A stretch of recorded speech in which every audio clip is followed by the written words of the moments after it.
water, fire and earth. Elements of creation. Elements of destruction. These are the forces of nature's fury. In Australia, bushfires bring a hellish world of flame and destruction. It was the fire that changed our lives forever. It was awful. It was like a war zone. In 2009, a firestorm would burn through communities. It was just devastating. It was shocking. 173 people died. And in 2019, hellfire returned. It's not a normal fire. The flames engulfed swathes of Australia. It was a scene from the apocalypse. A fire of biblical proportions. Lives lost, thousands of homes destroyed, 1 billion animals dead, innocent creatures pushed to extinction. This is the worst ecological, environmental disaster that could ever happen in this country.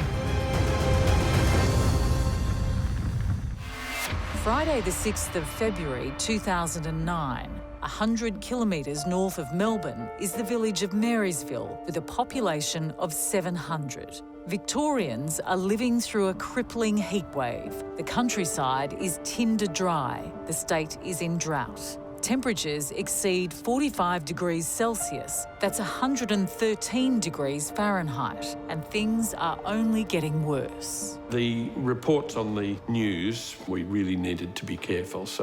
And we knew that whole week. It had been an incredible week up with, 40-degree temperatures, so it was looking serious. Burning temperatures and strong winds were forecast for Saturday the 7th of February. It was like the hottest of hot days, and it had that eerie feel about it too, the heat. The birds were fairly quiet. Seasoned firefighter and captain of the Marysville Country Fire Authority, Glenn Fisk, was acutely aware of any changes in the weather. He was worried. Marysville was surrounded by dense forest. We were at the end of 10 years of drought, so all of the forested area around us was very dry. The week leading up to the fires was also so very dry and hot. Bushfire scientist Kevin Tolhurst was following the weather conditions closely. We had this massive amount of hot, dry air from inland Australia that had been building up for several days that came down through southeastern Australia, in particular through Victoria. Kevin Tolhurst feared a monster fire was on the horizon, one that would be amongst the most destructive ever to hit Australia. All 5 sources of energy came into play. So it was not only high fuel areas, we had complex terrain, we had prolonged drought and the heat wave conditions, and we had very unstable atmospheric conditions. The fire is able to capture all of those sources of energy, and therefore the fire intensity and the destructive power of the fire is so much greater. Despite the severe weather warnings, local Marysville resident Daryl Hull wasn't worried. There was the sensation in town always, for as long as I could remember from childhood, that fire was nothing that would ever touch Marysville. So it was the last thing we were expecting, even though the weather had been so atrocious. Yes, you didn't take the thought of fire seriously. I mean, my father had always been very attached to the town, so we were aware that a fire had been through, but in recent decades, it wasn't anything you took on as real. You didn't imagine that it would happen. Daryl Hull lived in this sleepy village. He'd grown up with the stories of the 1939 fires that had jumped the town. And there was almost a little bit of a myth about Marysville that fire wouldn't happen here. It had too many deciduous trees. Back in the 39 fires, that the fire had leapt the town. Daryl was working as a bartender at the Crossways Historic Inn, a heritage hotel and restaurant run by Pam Phillips and Greg Cherry. We've always loved this environment of the trees, and then I guess we were aware of the fire risks in Australia, but somehow you feel as though there's a wall around your village and where you live a little bit. Knowing what Marysville is with the greenery, we felt safe. And you wouldn't have thought that such a catastrophic event was going to happen. That oppressively hot Saturday was above 45 degrees Celsius, but Pamela had planned a roast dinner for her patrons at the Crossways Inn. And that was all on, ready to go for that night. So there's no way we expected what happened to happen. Marysville Fire Captain Glenn Fisk had lived through many false alarms. You're waiting to see what happens, and many times you do this over the years and nothing does happen. We've stood up in the station on many occasions and not had a call. Glenn Fisk knew this day was different. Firefighters have a tool called the MacArthur meter to calculate the risk of fire. And it's got a scale from 0 to 100. When we put the figures in for the day in February, it ran up to 130, so it was off the scale. With every indication of extreme fire danger, Glenn and his team rehearsed their drill and then returned home to prepare their properties. We went home and did the things that we needed to do to make our own families safe. I went home and discussed my plans with my wife and kids. We would do the normal fire-safe things. In Marysville, Daryl Hull's sense of security was evaporating. Strange, ominous clouds were brewing over town from a fire in the distance. Something propelled me, and I went and got a video camera, which I hadn't owned for very long. And I thought, I think I'll just start filming this. Looking straight above me were these very thick, dense smoke clouds, but all the same, it was very, very dense and quite ominous and quite threatening. I thought, this is really weird. At around 6 o'clock on Saturday evening, the wind changed direction. The wind change came from the southwest and changed a long, narrow fire into a very broad, big fire. So the fire front goes from being maybe 4 or 5 kilometres wide to one that might be 30 to 50 kilometres wide. So your ability to get out of the way of something that might be 50 kilometres long coming at you is dramatically reduced. Marysville was in the line of fire. A raging inferno was on its way. One edge, blue sky, and this great big white and grey cloud above us. When the wind change came, it blew that cloud over us, and that's what we got. We were just in the wrong spot. We were just where it all landed. And I looked up and I could see the column of smoke against the blue sky, and I just had to keep looking up and up and up. It was extremely daunting. It's the sheer size of that cloud, which I later got to know was a pyrocumulus cloud, a bit like the picture of an atom bomb.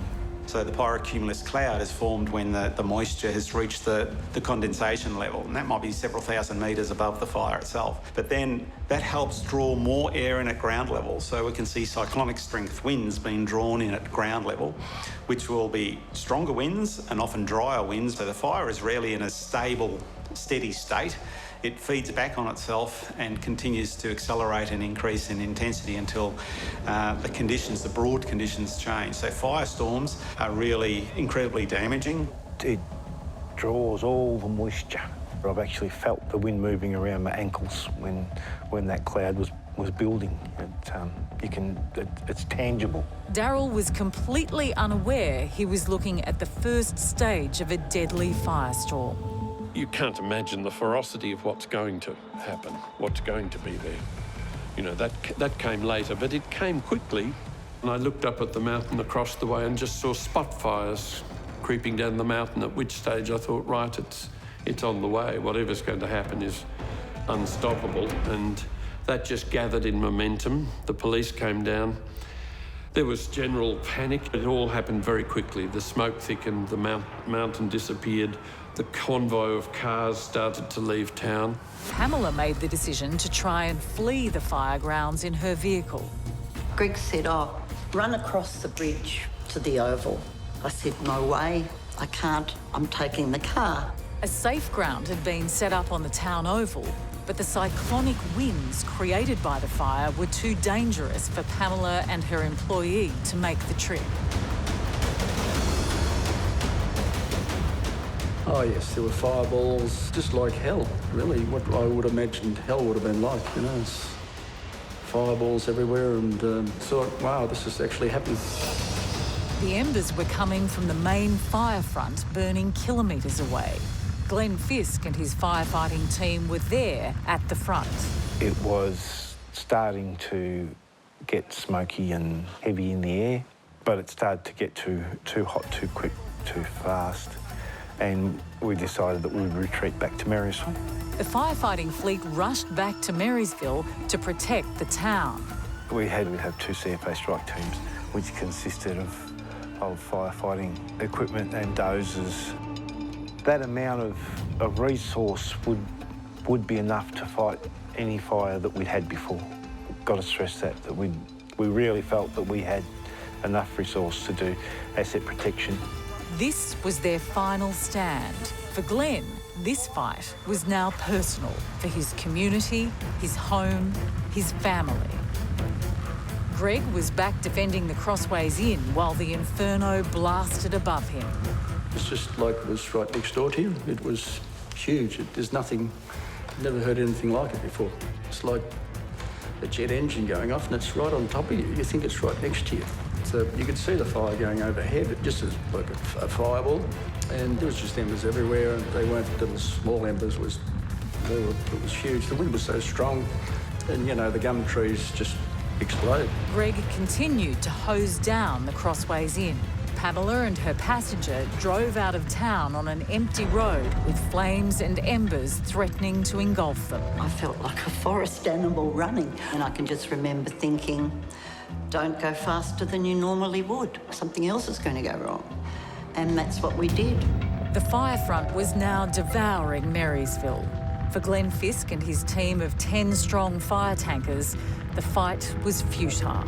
This was now a battle for survival. They fortified the station and stayed inside. The building was shaking and rattling, and the doors were flapping on the hinges, on their latches. The town outside was being incinerated. Glenn feared for his wife Liz and son Dalton, but he was powerless to reach them. Liz and Dalton were at home doing that defence of the house, of the property. That had been our fire plan all along. They had tools with them, they had a water supply and things that we thought would aid them in doing the defence of the property. And I hadn't heard from them for a little while.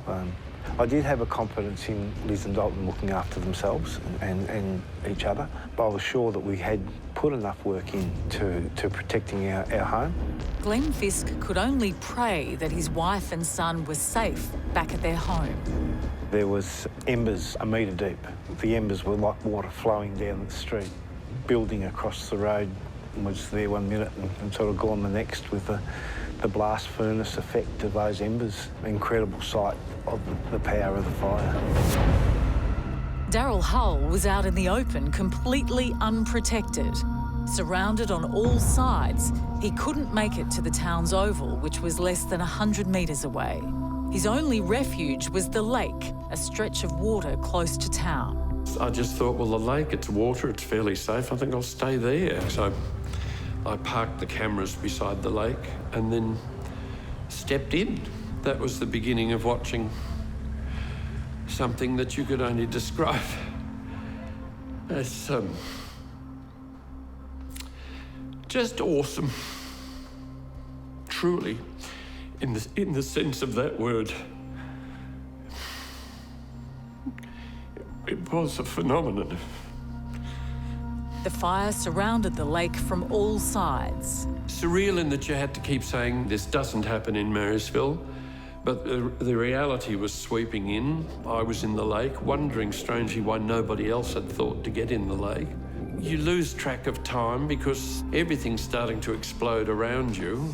And I was watching fingers of flame creep through the grasses beside the lake. I moved out into the middle of the lake. Then it was a matter of gasping for breath. And then you'd put your head out of the water and hear nothing but masses of hissing of all the embers. The lake was Daryl's last defence against the flames surrounding him. It was so gigantic. Just awesome, truly awesome. The power the power of the thing. Survival expert Inferno knows exactly what you should do in a bushfire, and Daryl's instinct to retreat to water was a saving grace. A large body of water is an ideal refuge in a bushfire.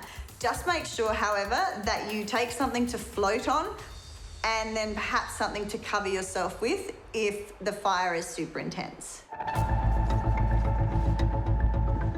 Former military operative Joanna Harmdorf has experienced her fair share of natural disasters, and she has some advice that may save your life during a bushfire. So if there's any bodies of water near your house, then try to make your way there. If there's any pools in the area, try to make your way there. If that's not the case, then think about open areas, fields, anything that the fire can't really go up as aggressive as it would in a wooded area. If you can see an area that the fire has already passed through, then it's also a good tip to go to where the fire's already been. So everything is already burned down.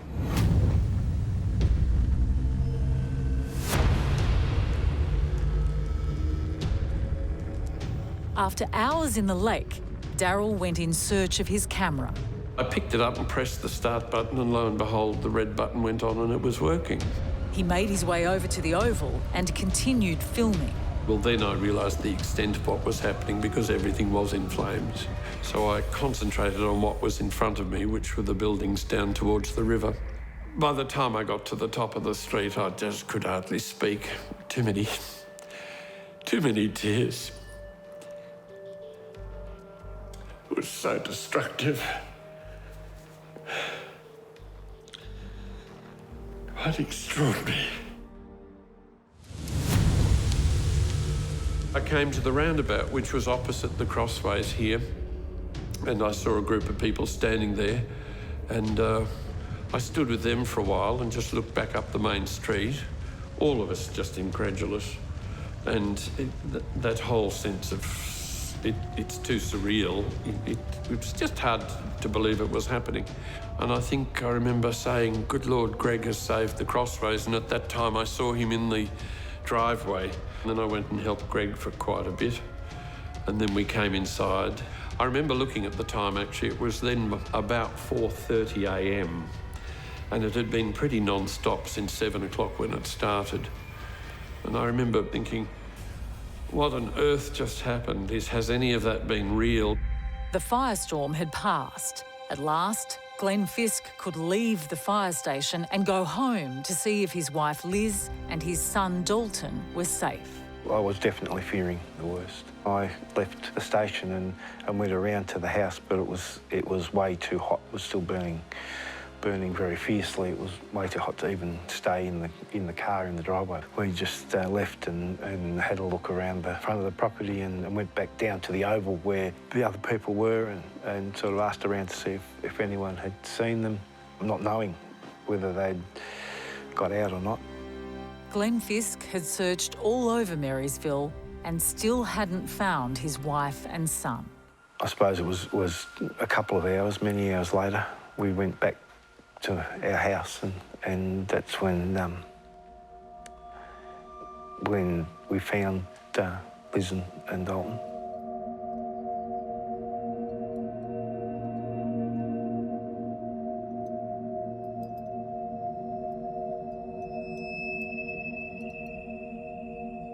Glenn's worst fears were confirmed.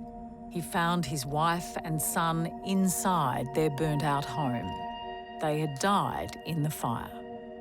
The feelings were that it wasn't real, but you're in the midst of so much devastation.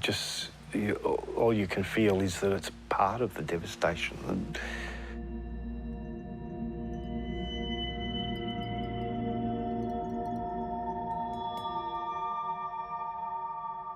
For Greg and Pam, the next day was a sobering reminder of how close they came to losing their lives. Just the smell of burnt ash and looking out and just seeing devastation, which was everywhere. You couldn't look anywhere and not see it, except here. I think I was just very aware that I was alive all night. I was thinking I'm actually still here. The day that had just passed became known as Black Saturday. There were over 400 buildings in the town prior to the fires, yeah, and there were just 13 left. It's like a total annihilation. 34 people perished in the Marysville fires. In all, 173 people lost their lives in the Black Saturday fires. A tragic event that shocked a nation. But scientists like Kevin Tolhurst are concerned the future will be worse. So with climate change, what we thought were worst case conditions of 1939 have been well and truly surpassed. On Black Saturday, we saw fire danger ratings on a scale of 1 to 100, up around 200, so well beyond the original scale. The weather systems are being driven harder by the global warming, and so, yes, the fire danger conditions are going to be in the code red or catastrophic area more frequently than we've seen in the past.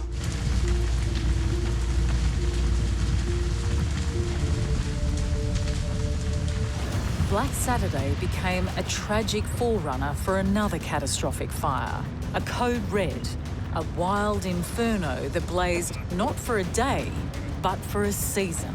It happened during the black summer of 2019 and 2020, where supercharged firestorms tore through the country. It had been the hottest and driest year in Australia's recorded history. The scene was set for a summer of hell. Christ, he stopped.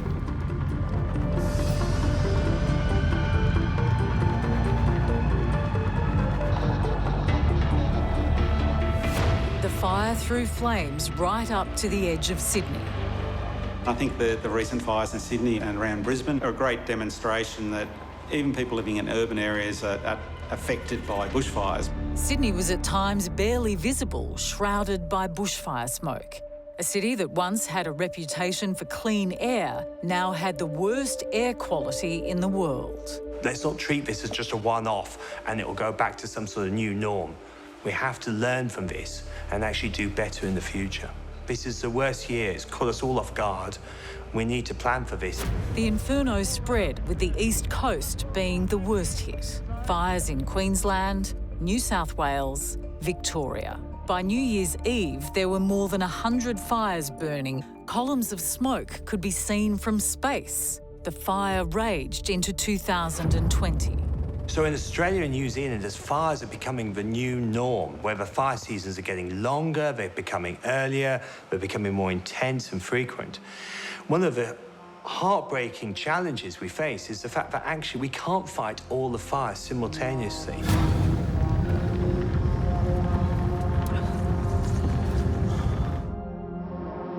But on the mid-north coast of New South Wales, near the city of Port Macquarie, the village of Forbes River was to be almost obliterated by flames.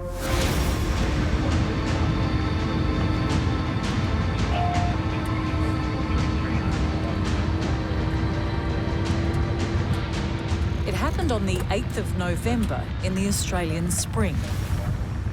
A fire so dangerous, Forbes River locals Brett and Gemma Porter thought they were going to die. I really did think either I'm in a dream here or this is the end of the world. Brett and Gemma Porter live at the bottom of a valley next to a river, only a stone's throw from their family-owned and run sawmill. The first sign of danger, a menacing plume of smoke. It's going to be fairly cranky, because I could see the smoke that was boiling up. The atmosphere started to get dark and red skies and smoke. You literally couldn't see what was coming at you anywhere. I thought, well, we're on top of a hill here with gravel all around our sawmill, pretty short grass in our paddock, so I just didn't think it was going to be a problem. We'll agree to disagree on that one. I'd come from town I'd come from town on the Thursday, the day before the fires, and I could see how angry it was, but that's okay. But that was miles away. That's right. It was miles out over the mountain. The night before the fire, we had a conversation with our neighbour, putting our fire plan in place. And he said to Brett, sometimes things happen that will change your life. He said, maybe, just maybe, this is going to be the fire that changes all of our lives forever. Gemma's neighbour's words were ominous. Overnight, the wind changed direction and picked up speed. The Friday morning, I could see it was a lot closer, and I knew that something was going to go wrong because people were contacting me saying, you know, there's trouble on the Forbes River. On the Friday morning, we just went and jumped on our motorbikes and went out sort of the foot of the mountain where the fire was coming from. And yeah, we stopped our bikes and we could hear it, like, roaring. Brett returned to the property, and by that time it was dark. Gemma pulled out her phone and recorded what she was seeing. It was just after 1 p.m. But it was definitely pitch black dark at 11 minutes past 1 at lunchtime. The sun had completely gone and it was like a midnight night with no moon. That's in the middle of the day. So that's like it was really. But you just, like, funny things never run through my mind like that, but I tell you what, you're thinking, is this the end or is this real? Like, it's not normal to be dark in the middle of the day. Gemma and Brett didn't know where the fire was going to come from. With powerful winds coming in from all directions, they had no idea how to protect their property. It just wasn't coming from any one direction. Like, it's just, you get a gust from over here, next thing you get a gust from the completely opposite direction. Meteorologist Grace Legg keeps a close eye on the deadly forces that turn bushfires into megafires. One of the most dangerous times is when we see wind changes coming through. So it's often with something like a cold front coming through. When you have a wind change, you've seen a bushfire that's been moving one way and suddenly it's just moving in a completely different direction. So they can become a lot larger very quickly. It's like these three sort of fire fronts sort of all met, so that the wind's not coming from any what direction. It's just like a big cloud balling, like rolling and bellowing. The rolling cloud Brett saw, like Glenn Fisk and Daryl Hull had witnessed in Maryville more than a decade earlier, was a pyrocumulus cloud, resembling the aftermath of a nuclear bomb. It's when a fire is so large and out of control that it's actually creating its own weather. In some situations, we also can get thunderstorms actually developing on top of these fires, and you start to actually get lightning and things recorded above these fires. The fire column can reach so high it brings down icy cold air from the stratosphere. There's been reports of tornadoes within that, and even large hail has been thrown out. So you end up with hailstones as well. It's, yeah, very dangerous. It's very hard to explain. It was just, you just don't know what you're in. You don't know if you're in a tornado or a twister or a storm that went wrong. Brett was confronted by a firestorm. And like a scene from The Wizard of Oz, the cyclonic winds from the firestorm swept Gemma from the ground with frightening power. When it picked me up and put me, you know, 100 metres away, it was like it was that full of solid matter that it just literally picked me up like I was in a chair. And then carried me through the open gates and then down to the end of the lily-pilly hedge down the bottom there. Miraculously, the powerful winds dropped Gemma unharmed, but she wasn't out of danger. When the fire gets large enough, it's basically becomes a meteorological event. Unstable atmospheric conditions can enhance the prevailing winds and effectively double the wind speed and produce cyclonic strength. If it gets organised, we can get a fire tornado coming out of that large air movement. We can get dry lightning coming out from the cloud, and that can be starting fires 25, 30 kilometres downwind of where the main fire is. So all of those factors enhance the destructive power, but also the rate at which the fire moves across the landscape. Yeah, 16 kilometres in 12 minutes. That's how fast the fire was travelling. And then, like falling stars lighting up the night sky, the embers and fireballs rained down. The fires were just all around. The fireballs were dropping and exploding when they hit the earth. I think we just lost everything.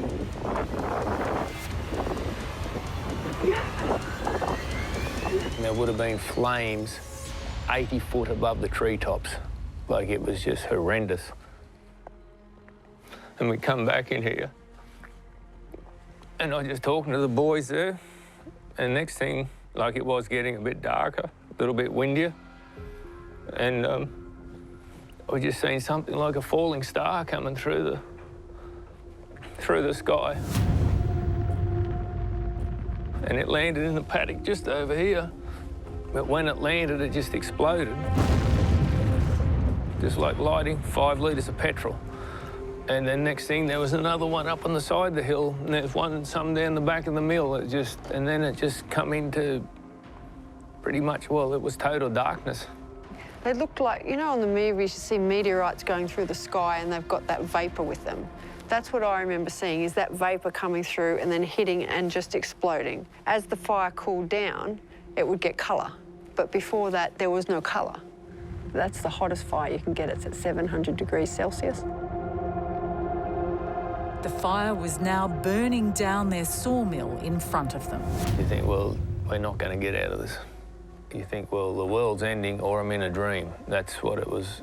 Or you've gone to hell, straight to hell. They feared the fire would engulf them. But through the black smoke came their saviour. The Rural Fire Service, a team of volunteer firefighters arrived. The first responding fire trucks and coming in over our river crossing in complete darkness. As the truck approached, Gemma heard a call over the communication system.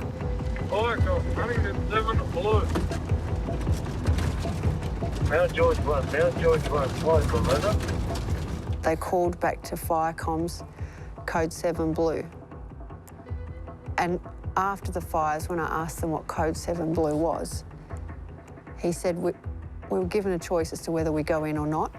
And if we did go in, it was on code 7 blue, which is go in, extract the dead bodies and come out again.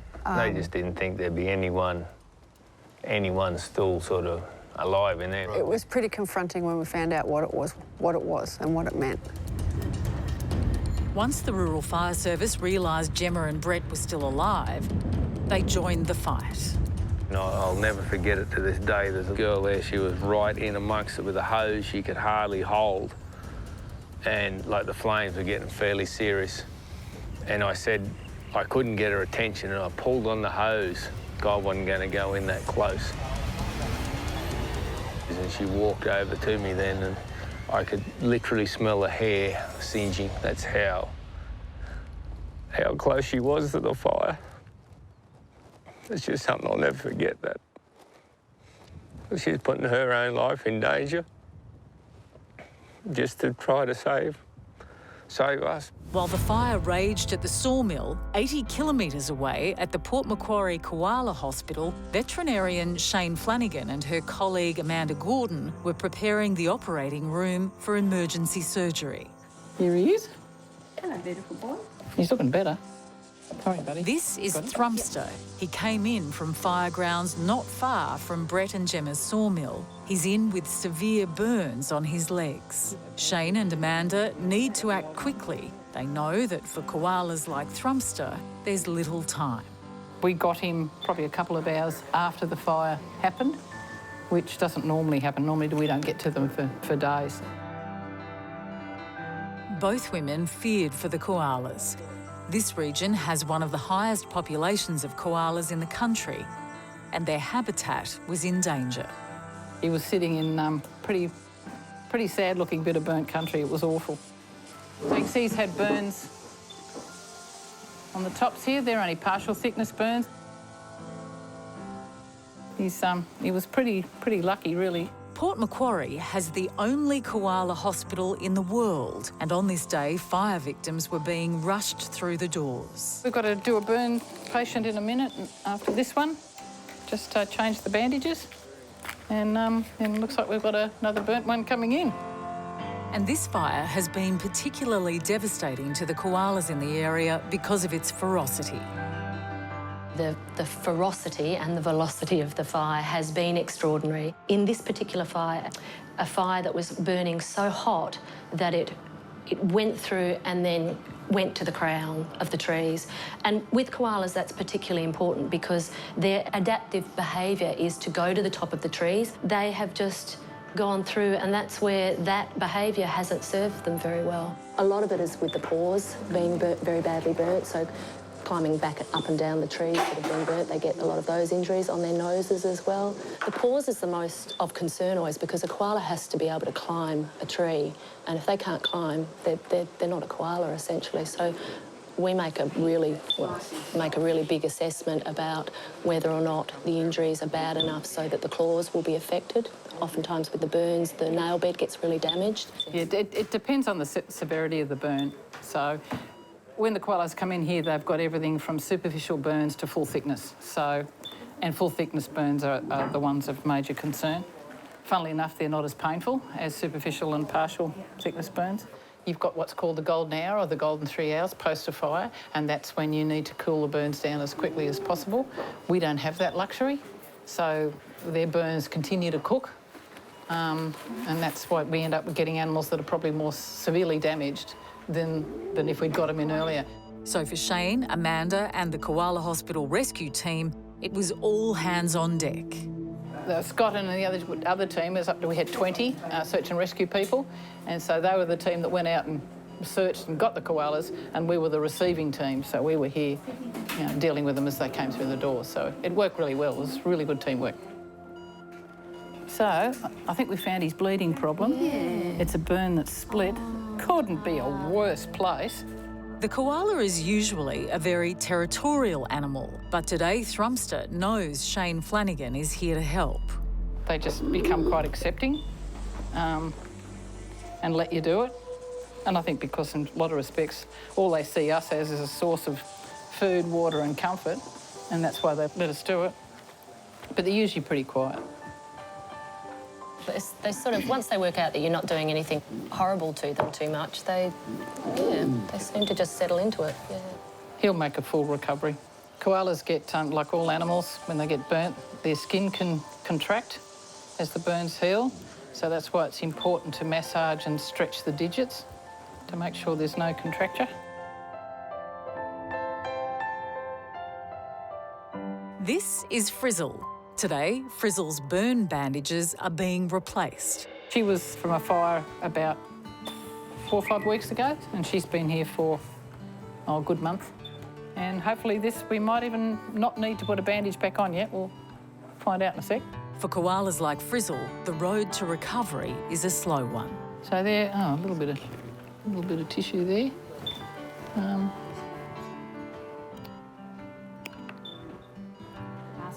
They're looking pretty darn good, these wounds. Quite happy with that. Healing nicely. That's not too bad. Do you want to give that a little wash? I reckon we won't put that back on, you know. Looking good. This is Peter. Her recovery hasn't gone as smoothly as Frizzle's. That's looking worse than it was. This is what I mean by sometimes weeks later, the severity of the burn can come out. So this is quite a nasty radiant burn. So we're going to have to keep that covered because when that lifts off and it's not protected, it asks for infection.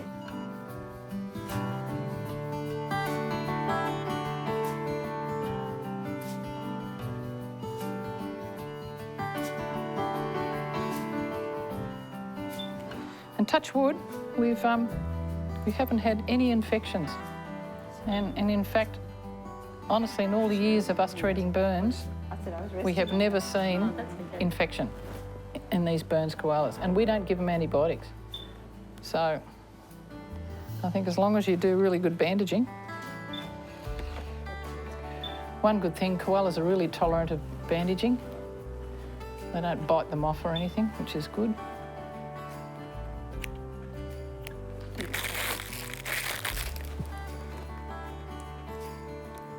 Hey?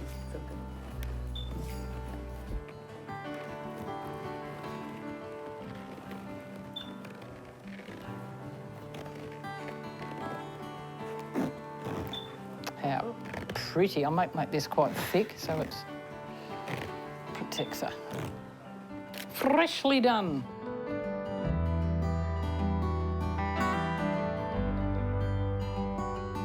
Shane and Amanda hope that eventually, once the fires are over, these koalas will be well enough to be let back out into the wild. But many koalas haven't survived this harrowing fire.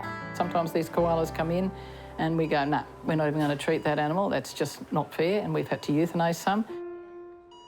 You could feel the devastation, and amongst all of the volunteers, because so many of the koalas that we've treated from here have also gone back into that area, the smaller joeys and juveniles that have been hand-raised. That's a big place that we've actually been able to put them in. That forest where hand-raised koalas were released was incinerated. Those koalas from that area have the most diverse, they're most genetically diverse in Australia, and which means actually in the whole world. So you can imagine it's not just koalas that have died, it's an extraordinary koala population that has gone as well. The death toll was heartbreaking. Thousands of koalas. And not to mention all the other animals that have died as well. Holy dooly. Kangaroos, possums, echidnas, everything. It's just carnage. Absolute carnage. So many animals have died. And not only is it just a huge loss, it's the agony and pain so many of these animals go through.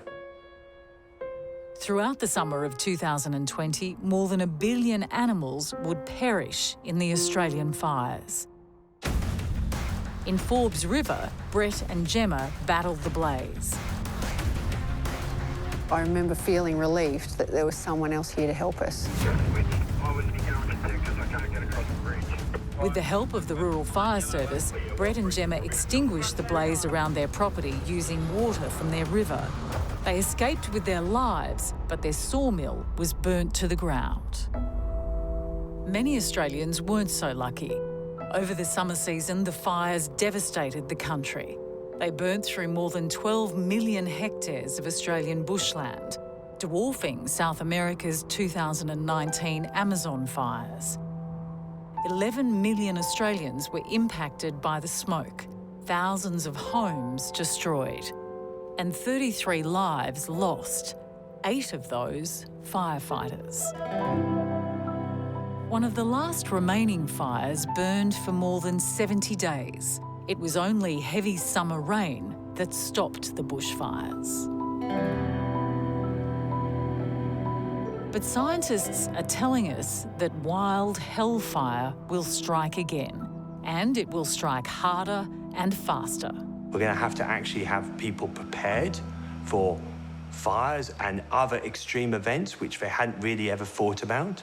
It's going to change. This land of extremes, of fire and drought, is going to become more intense and more frequent. It's the new norm, which is perverse, really, when we talk about extremes being unusual and unpredictable. They're almost becoming predictable. And that's going to have an impact on how we, as a society, survive. So with changing climate, we're certainly going to see more extreme fire events because there'll be more fuel and more severe weather conditions. And that's been modelled, that's what's being forecast, and that's what we're observing. It's inescapable now that the impact of climate change is here to stay. So we're seeing these marine heat waves, we're seeing terrestrial heat waves. They are both increasing in intensity and frequency.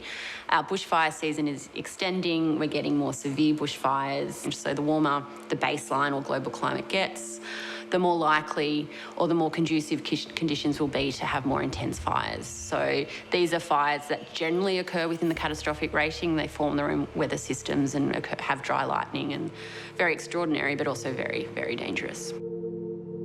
The Black Friday and Black Saturday survivors aren't scientists, but they've seen wild weather firsthand, and they think our world is changing. I must say, every summer, I mean, I'm extraordinarily aware of what's going on around now, as I think perhaps the whole country is. The fires in this area and across New South Wales is unprecedented. The ferocity of them, the intensity of them, and how much country they've wiped out. Just never in recorded history has this ever happened. And I doubt very much whether it happened before Europeans of this magnitude. Doubt very much. So how concerned am I about koalas into the future being able to cope with these extreme fires? Is there an answer? No. Can koalas adapt that quickly? No, that takes time. And we have changed things so quickly, human beings' activity in the world to change climate. How can they adapt to that fast? We are seeing something that is unprecedented. The patterns of it are becoming longer, more intense. Over time, we're seeing record temperatures, not just today, but tomorrow and the next day and the next day and that whole month. We here at the Koala Hospital believe that it is climate change that is in action here that we're seeing. 10 years later, life in Marysville is returning to normal, but the lush greenery won't hide the scars. You know, the emotions around you can't sort of say that it doesn't. You can't quantify. That's what I'm trying to say. It doesn't quantify. Pam and Greg still run the Crossways Inn. Daryl does the odd weekend shift. A decade on, they grapple with what happened. It certainly does something with your mind like that. You're never really quite the same. No, that's true. It's sort of very overwhelming that things can just occur. It was almost like an instant to me. It just happened, you know, you don't expect it. And the ferocity of it was just enormous. After you see that sort of power, you realise just how small humans are. We did not have a chance of fighting a thing like that. With their sawmill destroyed, Brett and Gemma have to start again. But they're doing it with the support of their small community. Seeing how many people have put their hand out for us and donated us money. It's unbelievable. You just don't realise how many good people there are still around. There's just so many good people that's come forward, gave us donations, still come and done things for us and not charge us. Just gave us a pat on the shoulder and said, that's on us this month. Like, it's just, yeah, it's unbelievable. It'll change me for life. I'll have a different outlook. The Porters have had to rebuild from scratch. Once the proud owner of his own business, Brett now drives trucks to make ends meet, and Gemma has started a small business of her own. My background is food technology, so it all makes sense to me. It's something I enjoy doing. And the only thing that made sense to me was burnt meal puddings. So off we go as burnt meal puddings, and we'll see where this new world goes to. I'm trying to make it the light at the end of our tunnel. And for the Port Macquarie Koala Hospital, there is a glimmer of hope. As the forest regenerates, the koalas can return to the wild, where they belong. Because you're actually having some wins, that actually has made the energy around the Koala Hospital a little more cheerful, I suppose. Oh, that's what you do when you're an animal person, and I think any animal person on this planet would do the same as we do. You know, if you love animals, you just love animals, and that's what you do.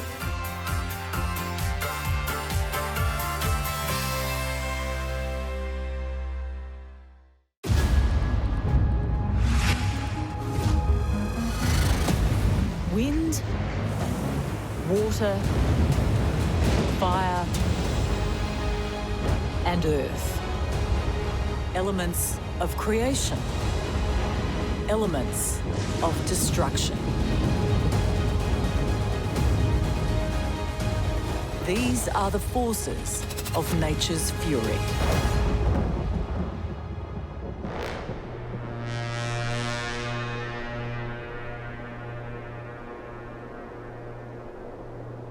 Australia is on the edge of the world's most dangerous seismic and volcanic zone.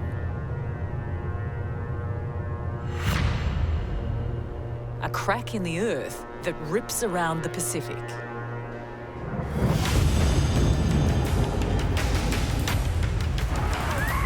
Destroying cities. So there's always going to be a risk if you go that close to a volcano that you may lose your life. Exploding a reborn Krakatoa volcano.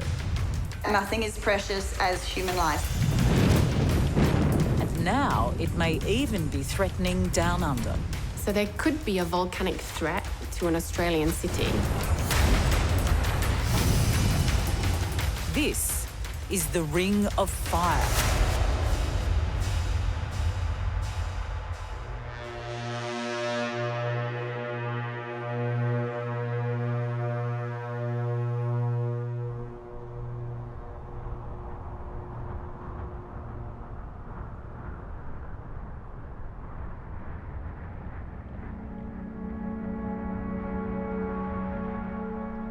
So around the area of Australasia, we have an area very active of volcanoes and earthquakes, and this is because there, the tectonic plates is all part of the Pacific Ring of Fire around the edges. So you've got New Zealand, Vanuatu, Tonga, Papua New Guinea, Indonesia.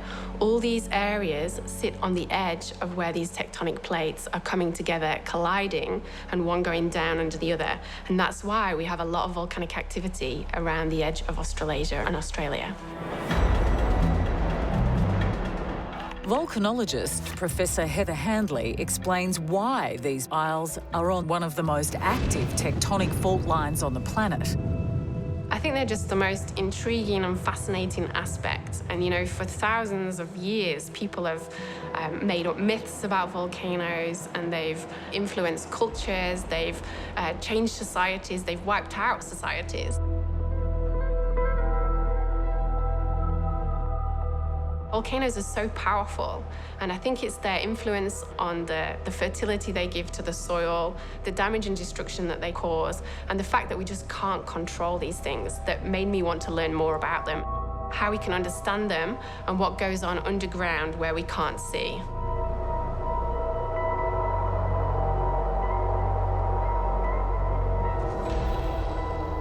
The volcanism has been a positive thing in that it creates land. A lot of Japan, a lot of Indonesia, the land there is actually created by these volcanic events. There's very, very fertile soil associated with this volcanism, but it also comes with the caveat that these are massive potential disaster risks.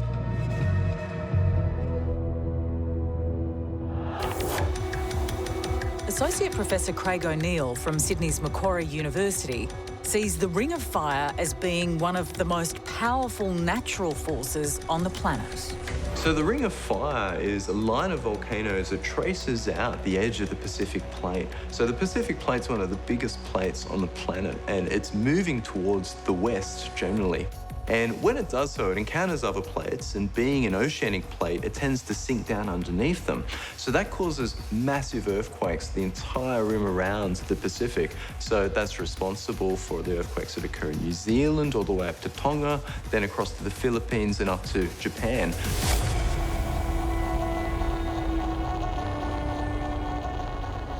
Now, when the plate actually goes down, though, it drags water with it. And that water, when it's in the mantle, tends to drop the melting point of the mantle and create magma, which then forms this line of volcanoes a little bit back from where the plate's actually sinking back in.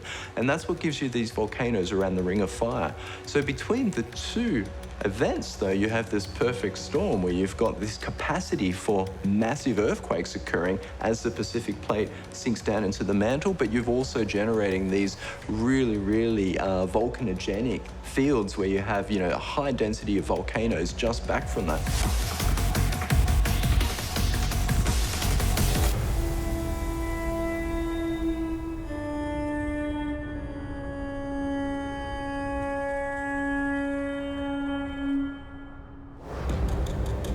And there are few places on the Ring of Fire more tectonically active than the archipelago of Indonesia. Home to more than 250 million people. But in 2018, an island in the middle of Indonesia known as Anak Krakatoa, meaning the son of Krakatoa in the local language, was to rear up from the deep and launch a two-punch killer blow. The latest explosion in a long history of destruction for Krakatoa, the world's most famous volcano.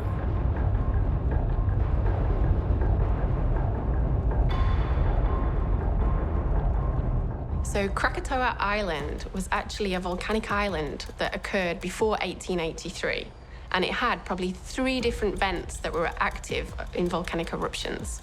And then in 1883, there was a large volcanic eruption, and most of that island actually disappeared and collapsed into the water.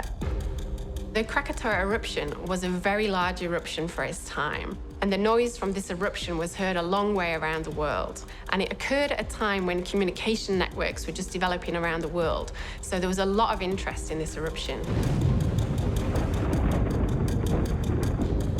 After the 1883 eruption, it created a big hole underneath the ocean called a caldera, which is just a big cauldron or hole in the ground.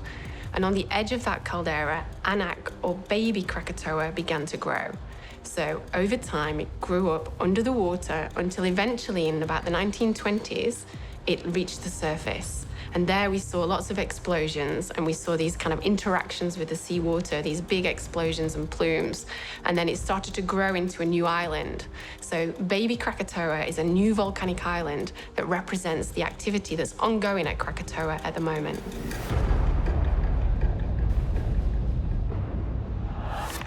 Australian television journalist Anne Barker is a foreign correspondent based in Indonesia. She was an eyewitness to two of the Ring of Fire's most devastating disasters, though she experienced Krakatoa years earlier at a more peaceful time.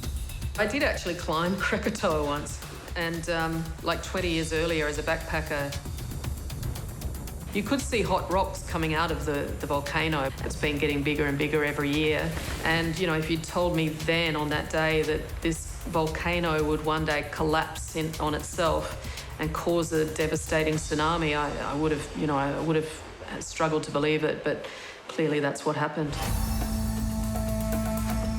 So I went to Anak Krakatoa and I stood on the crater rim of the bit that's still remaining now from the mass that went into the sea. And it was an amazing opportunity to stand at one of the world's most famous volcanoes. And we saw a big volcanic bomb. So this is a big piece of rock that was flown out, super hot red, flying through the air and landed.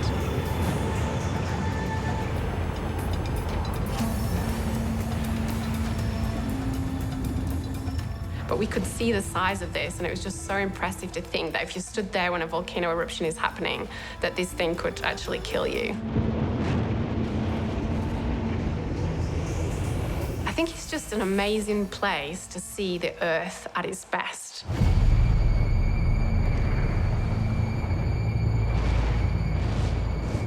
So humans spend a lot of time trying to control everything around us. And volcanoes are just proof that no matter what we try to do, you just cannot control the Earth's power.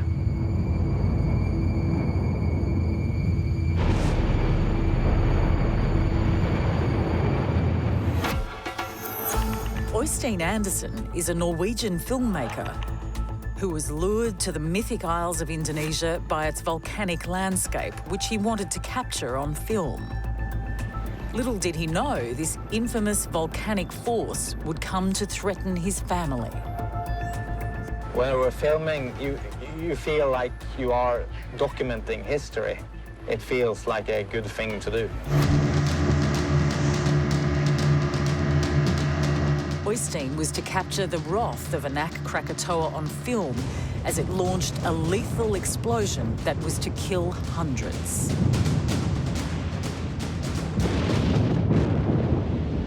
So we know from visual observations, so people actually watching the activity, and also from the monitoring of that volcano, that there was an increase at Anak Krakatoa in volcanic activity from around June in 2018. So when the increased activity occurred in December, there was explosions and lava coming out, and it could be seen visible from the mainland that you had this bright glowing red lava coming down the side of the volcano.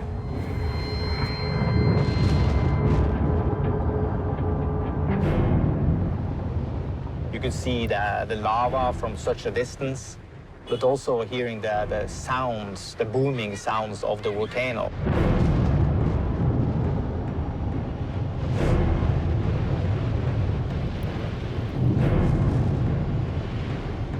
After months of rumblings, this was the main event. Anak Krakatoa was exploding. The island around the volcano was collapsing and setting in motion a catastrophic event far more destructive than Anak Krakatoa's lava explosion. So then what happened was part of the side of the volcano collapsed down into the ocean and pushed the water and created this tsunami, this wave of water that was moving towards the mainland.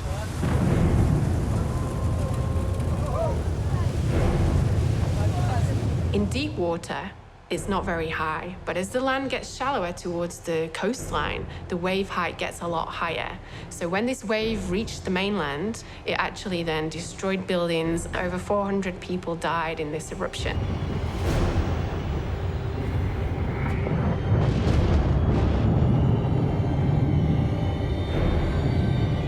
This wave was the deadly Krakatoa tsunami.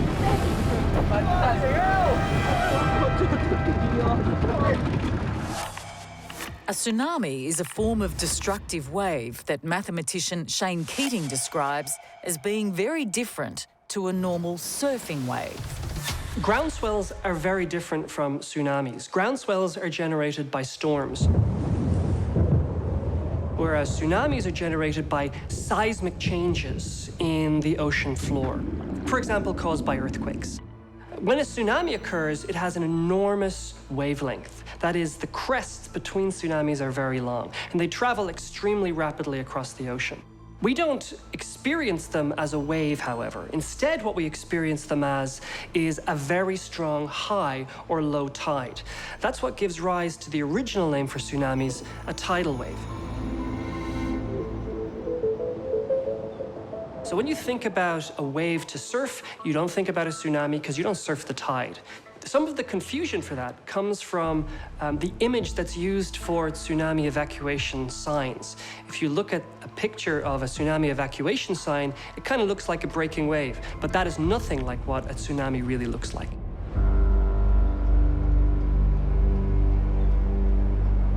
So as the wave comes towards the shore, because it gets shallower, the wave height gets bigger. So when it comes on the land, it can travel inland and actually then damage people and homes and the environment.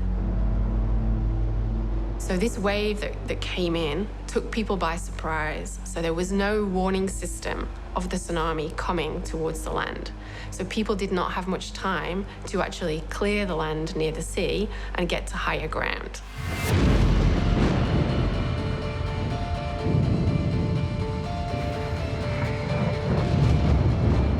Well, I was standing filming on the Krakatoa when the tsunami struck.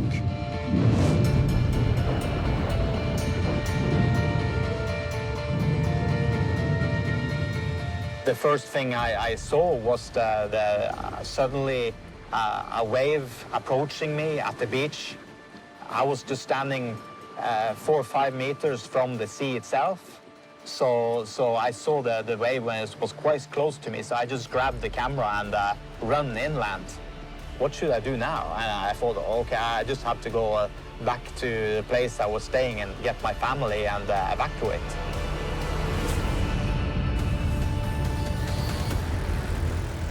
I mean, look, you only have to watch one video to realise how completely unexpected that Krakatoa tsunami was. There was a pop band that was playing one night at Tanjung Lesser, I think it was, somewhere on the coastline there. Literally, as the wave struck, the band members were just washed from the stage inland, along with half the people watching it.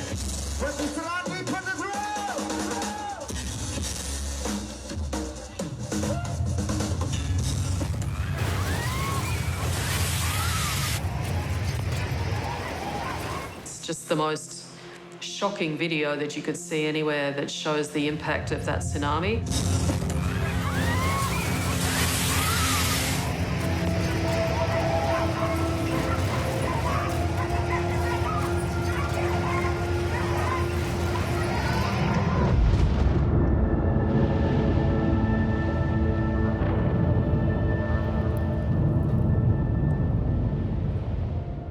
The tsunami waves were in places 2-3 meters high and destroyed houses, small shops, and hotels.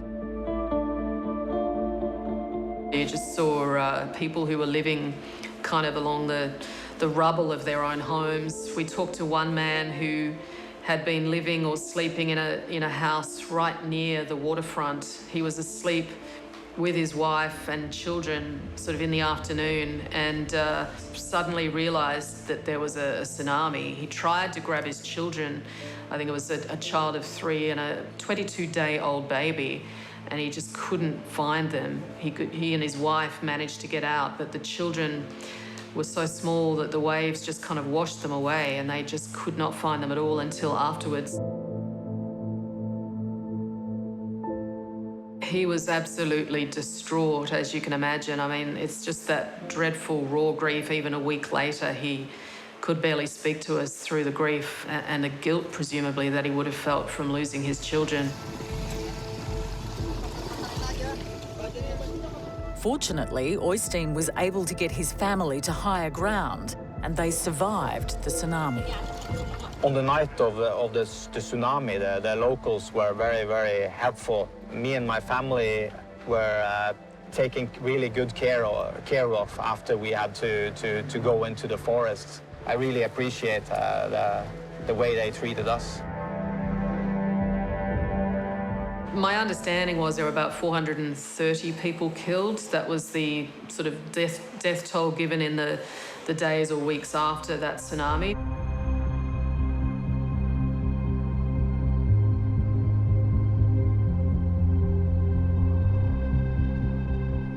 In Indonesia, at the time of the Krakatoa eruption in 2018 and the tsunami that was generated from that, there was no warning system in place.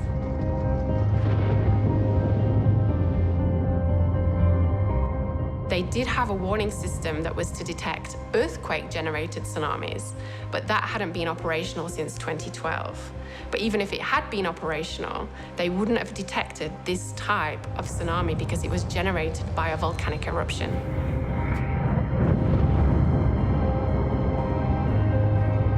Because of the high-level activity of this volcano and its past eruption record, there is chance in future again that this volcano will grow back up above the ocean again.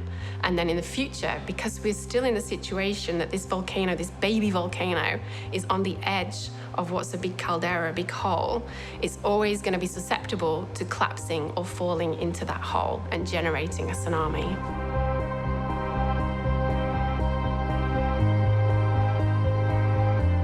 As destructive as they are, volcanoes are also agents of change, turning over the Earth's land to bring new fertility to the soil. Volcanoes can also sleep, dormant for centuries, and these sleeping giants rest uneasy across Australia, which lays just behind the Ring of Fire. So in the past, since the time the dinosaurs died, we have actually had a lot of volcanic activity down the east coast of Australia. The areas Professor Handley is talking about are in southeastern Australia, just outside the major metropolis of Melbourne in Victoria, where more than 4 million people could be at threat of these newly discovered volcanoes.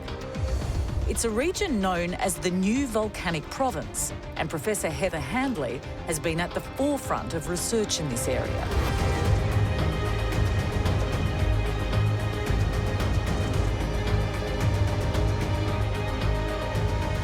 So the volcanoes that we get in Australia, they're not single volcanoes that you imagine a volcano to be.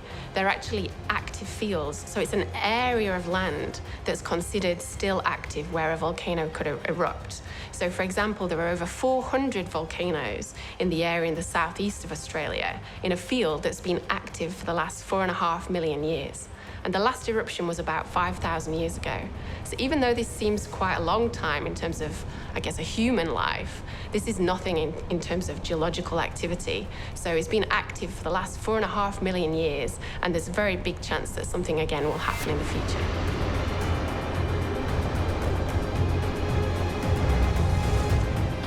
So the chances of an eruption in Australia are very small. So this is very different to those situations where we've got very active tectonics with earthquakes and volcanoes like around Indonesia or subduction zones.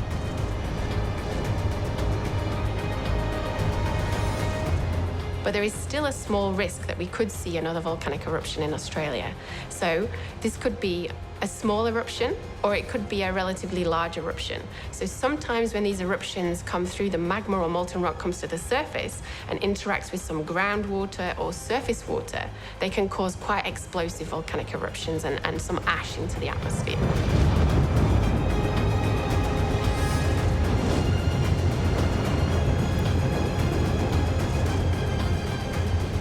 Or they can just ooze up and come out, a bit like what we see in Hawaii.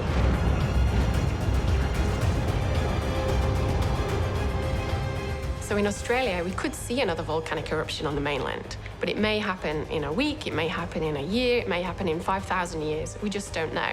But if it does happen, we might only get a few days or more to actually know that this eruption is going to happen. Volcanoes aren't the only tectonic force that could destroy an Australian city. So within Australia, we do have a tendency to be quite blasé about the seismic risk because it's not in our face every day like it is if you lived in New Zealand along an active plate boundary.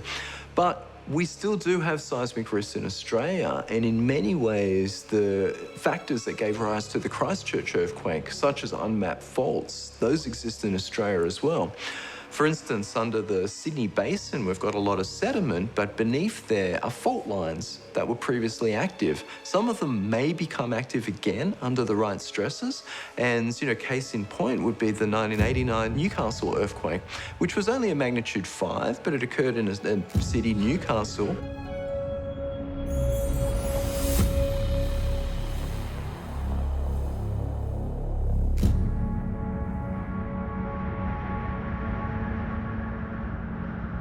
While volcanoes and earthquakes may appear overwhelming in their destructive threat, making use of any warning time is vital to save your life and that of your family when one of these disasters strikes.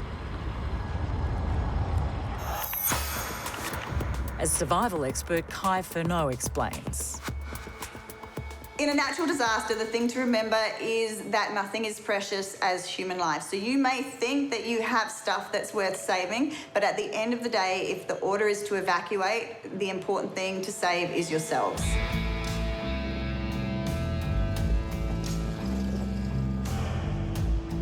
There's no one grand rule about what to do in the aftermath of a disaster. You need to assess your situation and plan according to whatever natural disaster has hit you.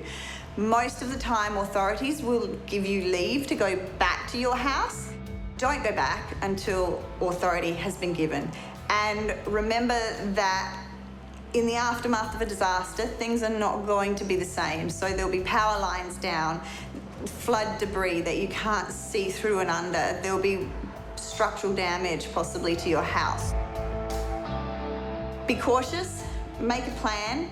Know that you may well be dealing with your own situation for 3 or more days. You might not be able to get outside help, so you're assessing your situation according to whether you have food, water, and shelter. These will be your priorities in the aftermath of a disaster.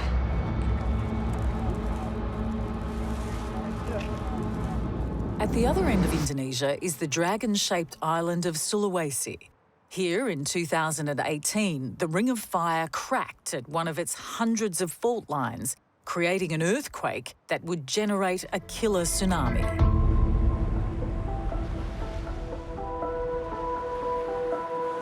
In the local city of Palu, on the morning of September 28, 2018, few suspected a tsunami would engulf thousands of lives, or that it would be preceded by an earthquake that would collapse much of their city. Palu has a history of getting hit by tsunamis. Tapi memang saya tidak pernah berpikir sedikit pun bahwa But I never thought Palu would be affected by such a disastrous tsunami, like the one on September the 28th in 2018. Ruslan Tahir Sangaji is a family man and journalist for one of Indonesia's biggest newspapers. Ruslan was living in Palu when the earthquake hit, and its attack struck directly at his family.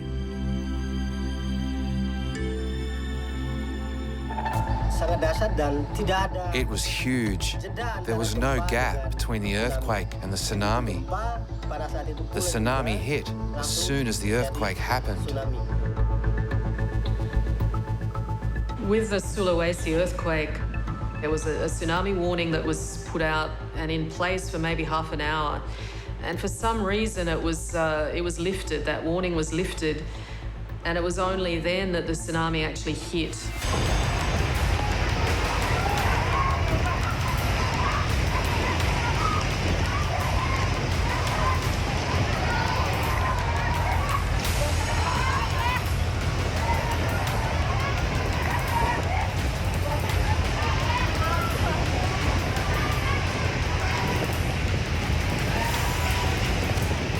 The earthquake tsunami was a 1-2 punch that was killing hundreds in its first waves against Palu.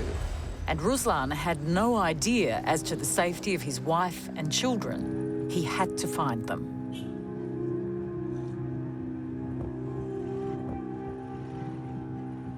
Saya baru mengetahui ada tsunami. The tsunami hit about 8 or 9 p.m. That's when I went to search for my second child, who I thought had died in the tsunami.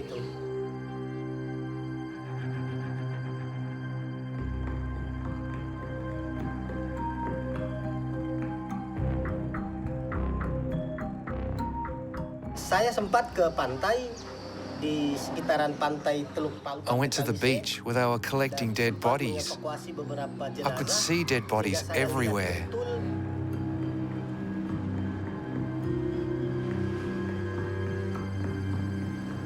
I think I was probably the first Western journalist to get to Palu and Donggala, which were the worst areas hit in that earthquake.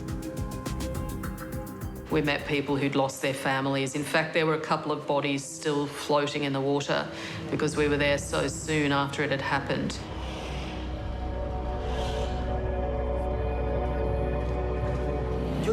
No matter what the situation he was in, I had to find my son. That's what I was thinking when the tsunami hit. The clock was ticking. Ruslan had to find his son. Survival expert and former military operative Joanna Harmdorf has some life-saving tips to survive extreme events like tsunamis and volcanoes. You don't have to be a full-blown doomsday prepper or a survival expert. A lot of things that will actually help you the most is stuff that you can prepare and you only have to do once. You can buy bottled water that lasts for years. You can buy tinned food that lasts for years. A med kit will be good for years. If you live in the same place, you only have to take your kids through evacuation points once, and then again when you move. That doesn't happen that often. So it's not that extreme as that it sounds to think about your survival and your prepping, because natural disasters are more common and they're going to be more extreme. When it came to survival for the tsunami's victims, they were helped by Australians who flew over to Sulawesi to assist in the rescue work during the aftermath, like Australian aid worker Calvin Fan. We're still in Palu on the ground. We are just here assessing the situation. If you just pan around, you can see there's huge devastation after the earthquake. This is one of the biggest places that we're hit. We're here with some locals. The sister on my right, also with Sister Harti. Her house is actually across over here. She was one of the victims, her and her family. They made it out safe. No one was injured or presumed dead. There are still people in the rubble. So I went to Sulawesi, specifically in Palu, after the earthquake disaster. I was part of the aid relief. Assalamu alaikum, everyone. We are passing by tsunami-affected area. President of the New South Wales Indonesian Community Council, Endi Dharma, also helped arrange aid for the victims of the Sulawesi tsunami.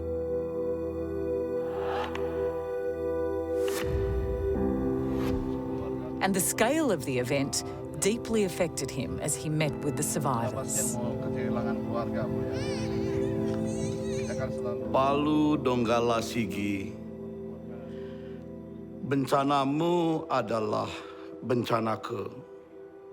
Derita tangismu. For that disaster in Donggala and Palu, anything that happens over there, the feeling happens for all Indonesians. Jeritan dan kehampaanku.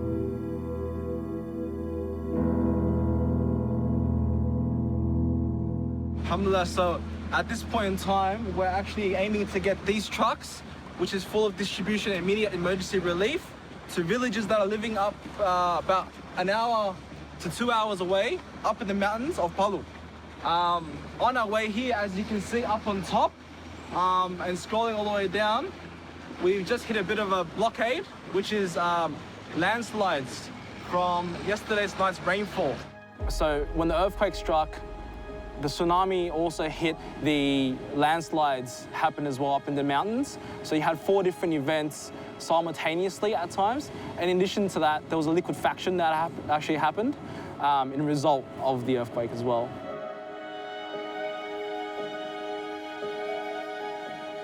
Aid worker Endi Dami worked right in the middle of this overwhelming destruction. Mari kita lihat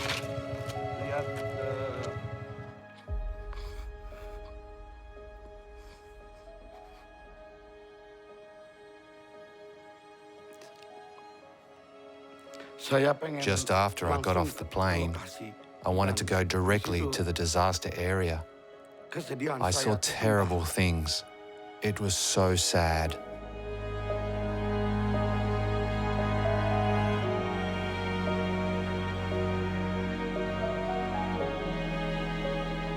I mean, we were, I guess, frightened that we could be victims as well. We were told by our guide that during that time when the tsunami occurred, the early warnings went off, but given that the people on the beach actually had a festival during that day, when the tsunami struck, the people that were celebrating were still walking along the beach and just had no notice of the early warning signs. And so they were, I guess, taken away as well.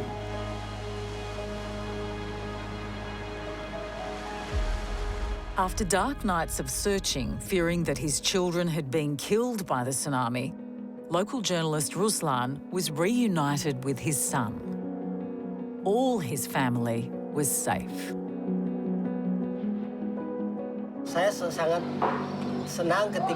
I felt so happy when I met him. I hugged him and took him back to my car, and I said, "Let's go home."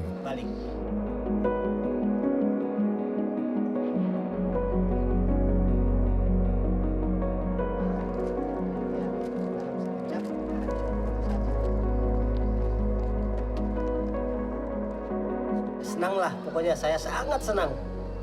Gitu.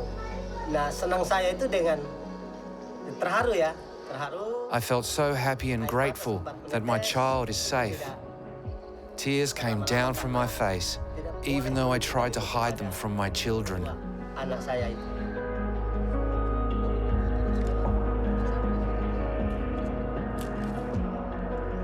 Kontribusi tidak bisa ikut. I was very lucky that I got a second chance to live.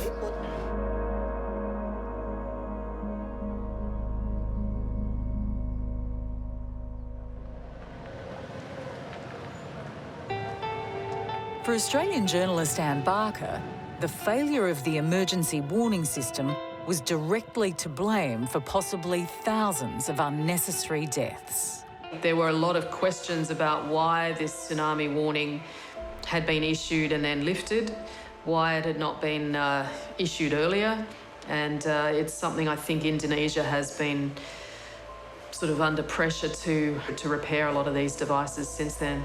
Even if the warning system had worked, a catastrophic side effect of an earthquake known as liquefaction, where the ground turns to a muddy quicksand, would still have killed hundreds.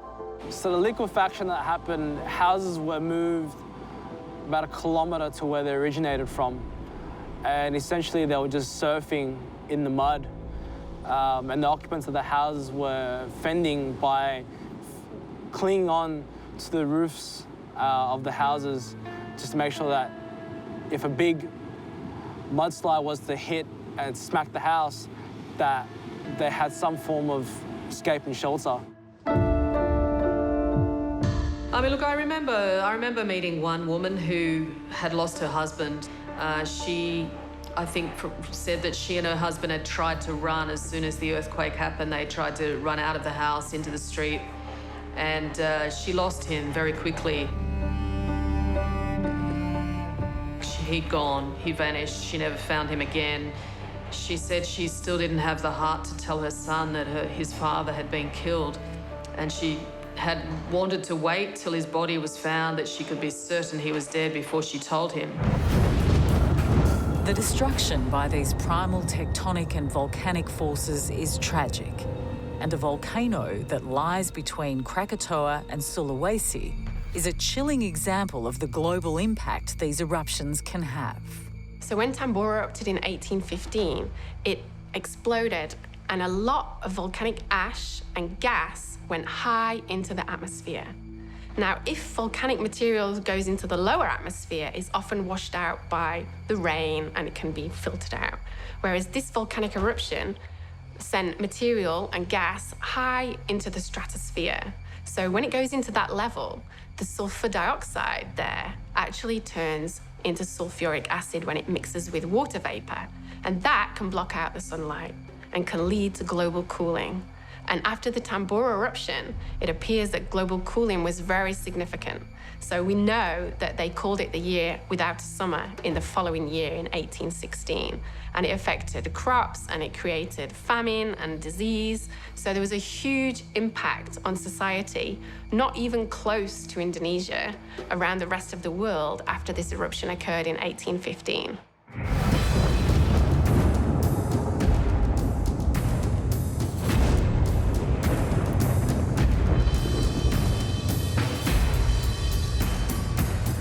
Some scientists are even seeing a link between increased seismic activity like volcanoes and earthquakes and the effects of a hotter climate. Look, one of the lesser-known risk factors with climate change is we lose a lot of low-latitude glaciers. So glaciers that are occurring somewhere around the equator, but high up in mountaintops and whatnot. They're going fast, and when they go, they're taking a lot of weight off mountains, and some of those mountains are volcanoes. And so if you remove pressure from these systems, you can both allow earthquake slip to occur more readily, but you're also taking pressure off a volcanic system, which is sitting underground pressurized. So it's like taking the lid off a cannel. Like, those volcanic systems are primed now to go. So we can both increase earthquake activity and volcanic activity due to climate change in these glaciated areas where we're losing a lot of ice currently. So if you go back to the end of the last ice age, you have this phenomenal change in the planet's system. You had ice sheets going 3 kilometers high. Global sea levels were 120 meters lower than they are today. The world starts warming up and the ice starts melting, and suddenly you get this incredible increase in sea level. And as a result, it changes the balance on the mantle. And the result is that actually you suddenly start getting these stresses in the planet, which can lead to increased earthquakes or volcanic eruptions.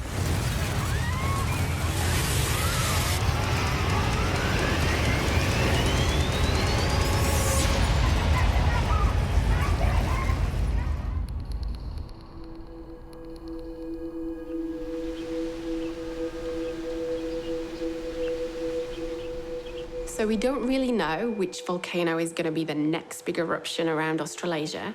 But what we do know is we've had significant eruptions, really large eruptions in the past that have affected a wide area. So in New Zealand, we've had supervolcanic eruptions. And in Indonesia, we've had supervolcanic eruptions. So the frequency is not too often, but if you just go down one to the size of Tambora, these ones, we suppose that we get one of those size eruptions every 500 years or so. We probably will expect another big eruption at some point in the future, but we just don't know yet where.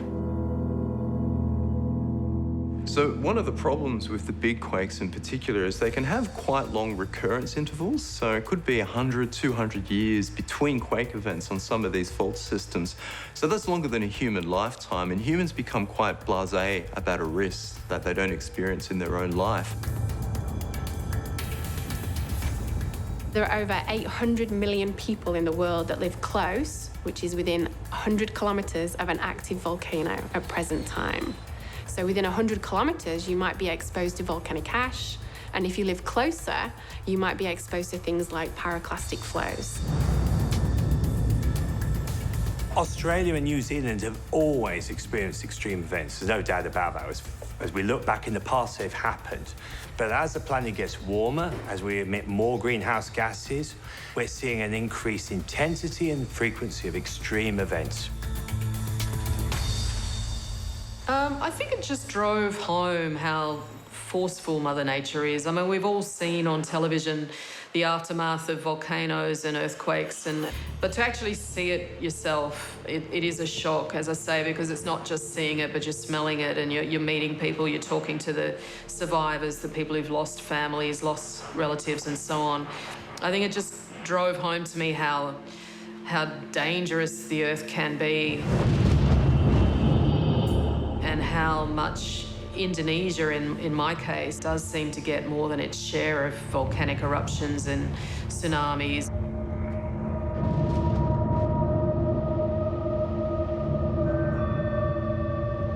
To be honest, I think actually the changes that we're seeing in just the last couple of years are alarming a lot of scientists. I've been working in climate science now for 20 years, and for a long time, the discussion, the debate was very much about what might happen for our children or our children's children. And suddenly there's this recognition that actually it's going to happen and impact, it's already happening and impacting us in our generation.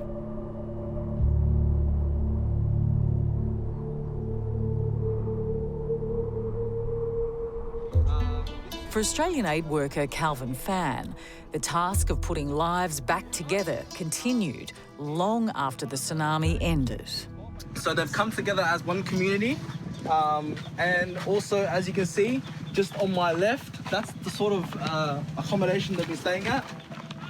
During my work in Sulawesi, we were evaluating the rubble of the liquefaction that occurred, and as we're walking and just having a look at the disaster zone, our guide turned over to us and just said, just be wary that the military had removed the bodies that they could see and that were visible, but there are still some that are actually buried in the soil.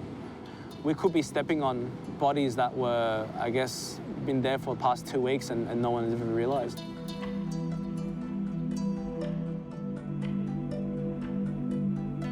Palu was the first disaster storm I've ever been into. I mean, you see it a lot in the news, you see it a lot in documentaries, you see it a lot, I guess, in the media. But when you're there, it's a surreal experience. You just don't know how to comprehend it.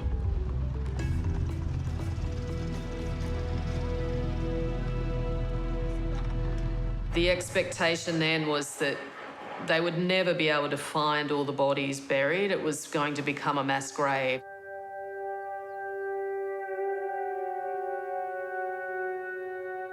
They would never know the final death toll, and it was expected that really the final death toll was probably going to be in the thousands.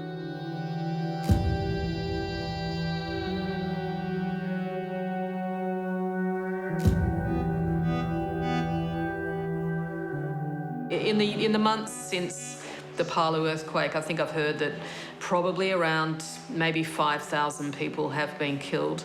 But there's never been a definitive death toll for those reasons, because most of the bodies were left in their homes, in the sinkhole and in the graves. Here in a remote village up in the Palu Mountains, as you see behind next to me, we're providing some immediate relief after the earthquake and the tsunami. Yeah, it was a huge community spirit to see that, after all the devastations, and most of them had lost their loved ones, that they were still there to depend on each other. And and just find comfort in one another that, you know, that everything will be all right. It's a show that no matter where you are, that when nature strikes, there's no hiding from it.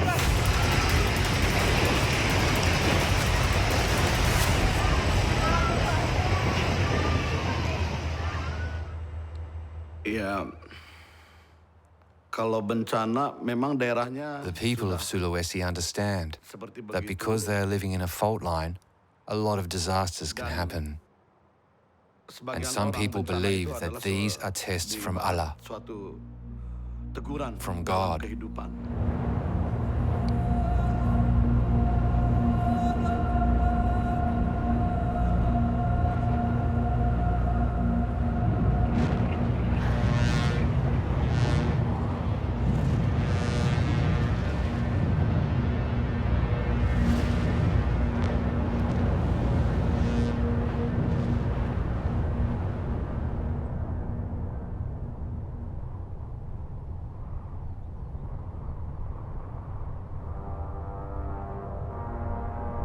Through the fury and decimation, the Ring of Fire remains. Perhaps the largest destructive force on the planet. A reminder that we are still very human and very small in the greater scheme of the universe.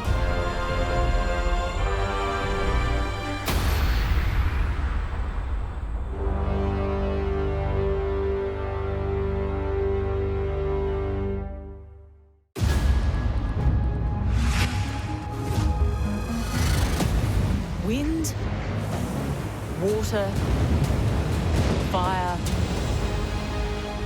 and earth. Elements of creation. Elements of destruction. These are the forces of nature's fury.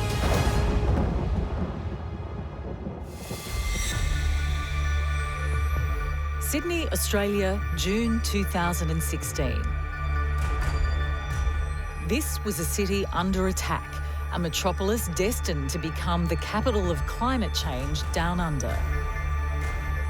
Australia's biggest city was in the firing line of a superstorm that would wake up the nation to the realities of weather in the 21st century.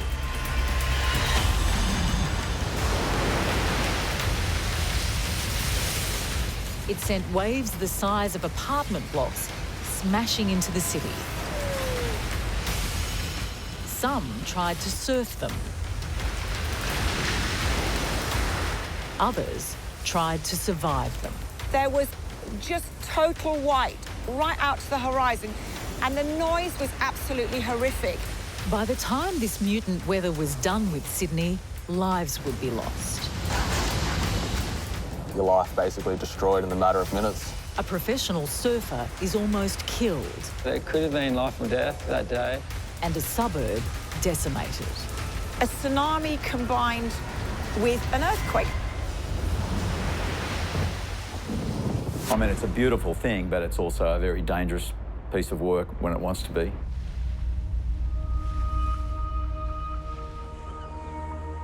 Winter in Sydney is often a time to take a break from the hot subtropical summers. Rarely does the climate hit the extremes of winter elsewhere on the planet. But in 2016, a combination of 3 different destructive forces were building off the coast. Wind, waves, and tide.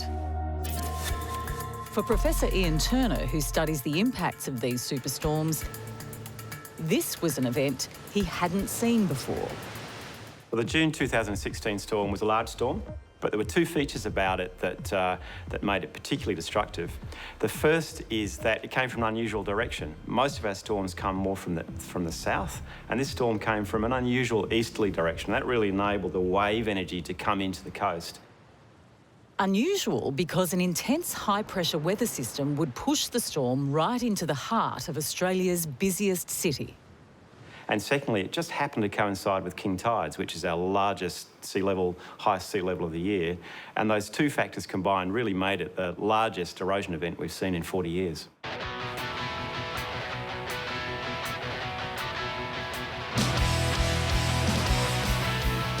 Early June 2016, before the storm.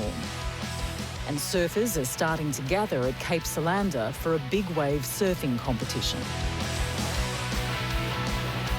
First time I ever surfed here, I felt that it was probably the most dangerous wave I've ever surfed.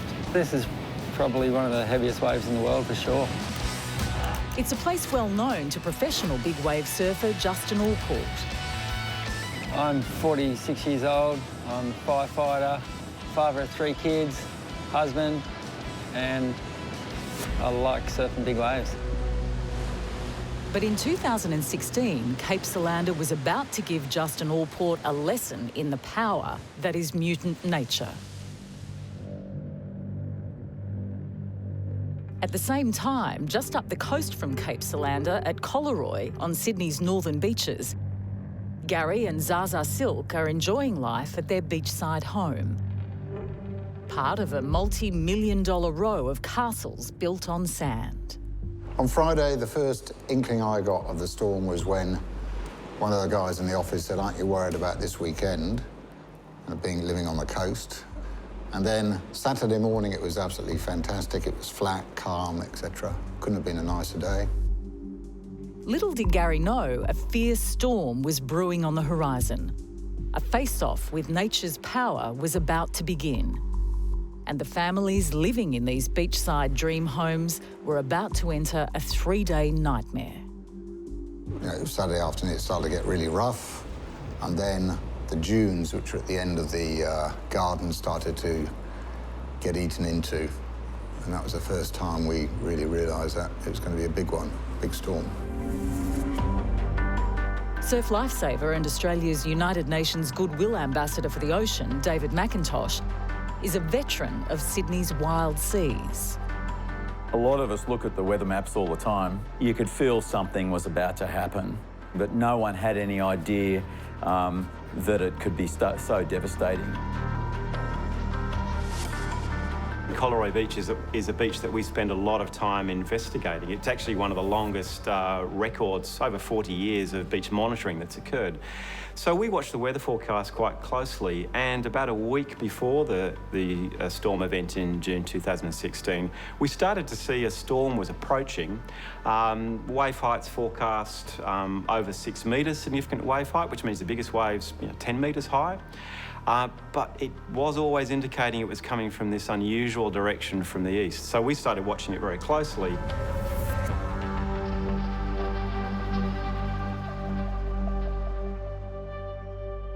Back on Sydney's southern side, and Cape Solander was cranking out waves that have made the location a playground for all kinds of surfers from around the world, like Ricky Gilby and Nick Brabot. The oceanic swell comes in pretty much undisturbed, sucks up onto that slab and unloads in a fashion that I've never really kind of experienced anywhere else. And it's kind of the intensity of the whole thing too, with the rocks being so close and the slab being so shallow and the barrel being so perfect. It's all just kind of comes together to make it a pretty special place. Even on the small days, it can get pretty dangerous out here.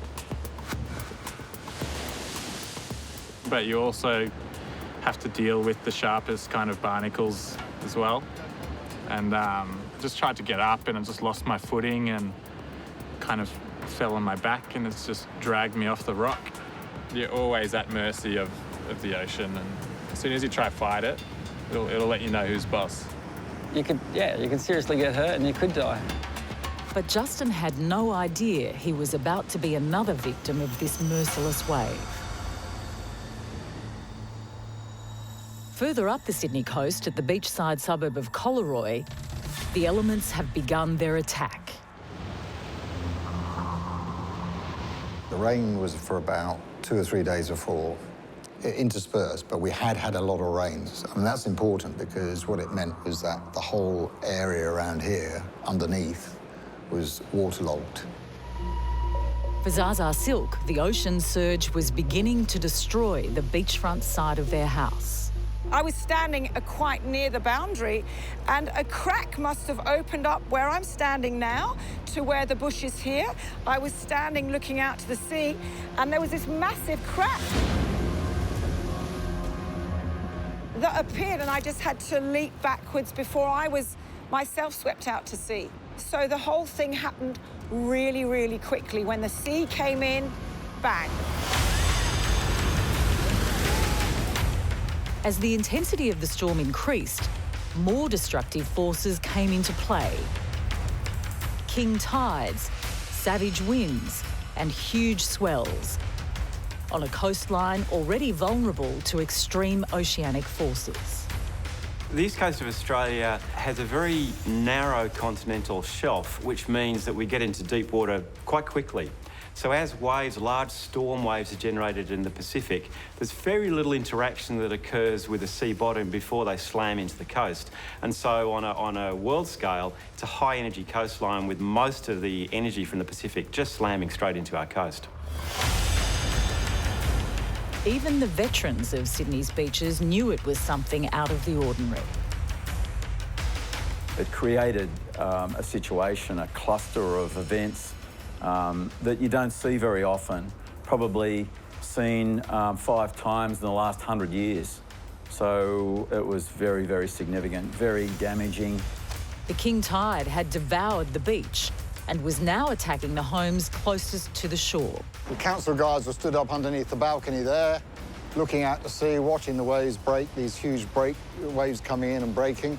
And then one didn't break, it just kept coming in and it hit them. So it must have been like a freak wave and bang. That swell event was definitely the most memorable one I've ever witnessed on the east coast of Australia.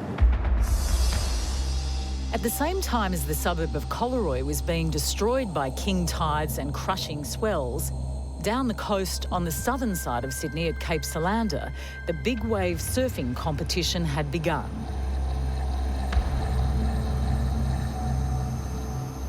So on that day where they had that Cape Fear contest, there was a lot of north in the swell. And I was watching it on TV thinking, these guys are insane. Because it was just heaving on the shallow reef. And on those kind of days, it's hard to even get out of the impact zone.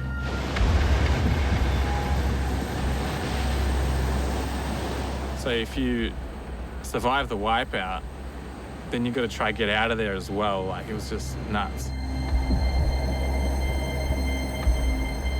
I think it was June the 6th in 2016 when they ran the Cape Fear Red Bull contest. That was life or death. I was with some of the best big wave surfers in the world. And mate, there was fear amongst all of us. Everything in your mind saying, don't go, don't go. The risk versus reward just really plays a big part.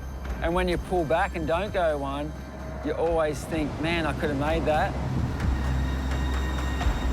I got to admit, it didn't exactly make me want to jump out here in conditions like that. As fun as it is, it's an adrenaline-based fun.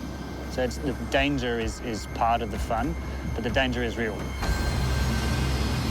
When you think about the waves that are crashing at Bondi or Cape Solander, it's amazing to think about the fact that those waves have traveled perhaps tens of thousands of kilometers across the ocean with almost no change. And they travel without change over enormous distances. In the 1950s, some American oceanographers performed an experiment where they tracked a wave generated by an Antarctic storm as it traveled in a great arc across the Pacific Ocean and crashed on the shores of the Arctic. Amazingly enough, they saw that there was very little change in the wave train over that period of time.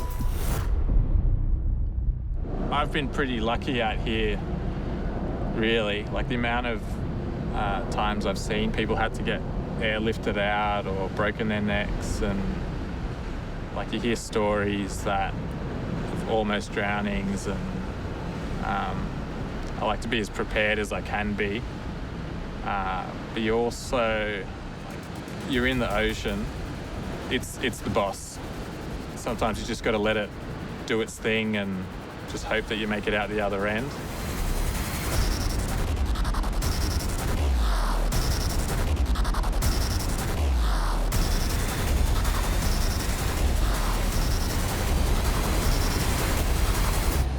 The superstorm was now launching 1,000-ton waves at professional surfers wanting to test their mettle against Mother Nature. The size that day of the waves, like, just think of 20 Olympic swimming pools full of water just coming down on you.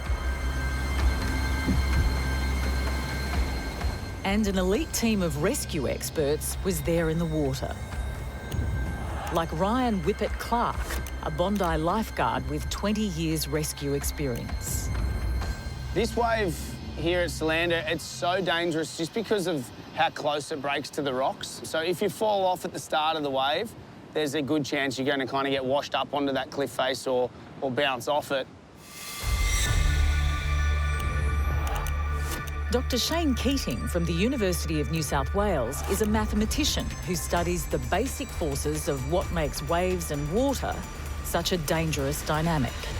In Cape Solander, some of the waves there are coming from all the way in Antarctica. They benefit from undersea canyons that funnel wave energy into a focused point, jacking the wave right up to very large amplitudes, as much as up to a 5-story building. This storm was almost like the perfect storm. You had like king tides, the swell was big, we had winds, and literally like a few days out, we were still looking at the charts going, this thing's going to be ridiculous. If it stays like this, it's going to be something that no one's ever seen before, and it was. Up at Collaroy on Sydney's north side, a beach that was normally as wide as a freeway was now submerged beneath a king tide storm surge. There was people stood underneath the balcony on that apartment block behind me, and all of a sudden this wave just came that high and hit them and took them all out. With no seawalls, a beach not prepared for giant swells and a king tide storm surge, Gary and Zaza's home had little protection from the force of the ocean. We got gouged because what happens is that the water came shooting down the coast. It literally just came down the beach. When environmental engineer Professor Ian Turner heard about this wild swell, he had to look beyond the weather map and see it with his own eyes. So it's hard to picture that on a lovely warm day today and with the beach so wide that in 2016 this was such a different place. In fact, essentially all the sand had gone and had been moved offshore. The buildings that we can see to the north of us were being directly impacted by waves during the high tides. For scientists, this extreme weather event was a sign of things to come. Every second, about 30 billion litres of warm tropical water is brought down by the East Australian Current. That's 25 times more than all the rivers on Earth. So we're strongly affected by the East Australian Current, but the East Australian Current is changing. It's flowing further south and warming the waters off Tasmania, about 2 degrees Celsius over the last 60 years. And that's having a dramatic effect. The ocean is like a corner piece in the climate change jigsaw puzzle. We're trying to understand more about how the ocean affects the climate system and how climate change itself is affecting the ocean. By now, the swell was at Gary and Zaza's back door, and it was destroying their house. Sunday afternoon, they had 6-metre waves.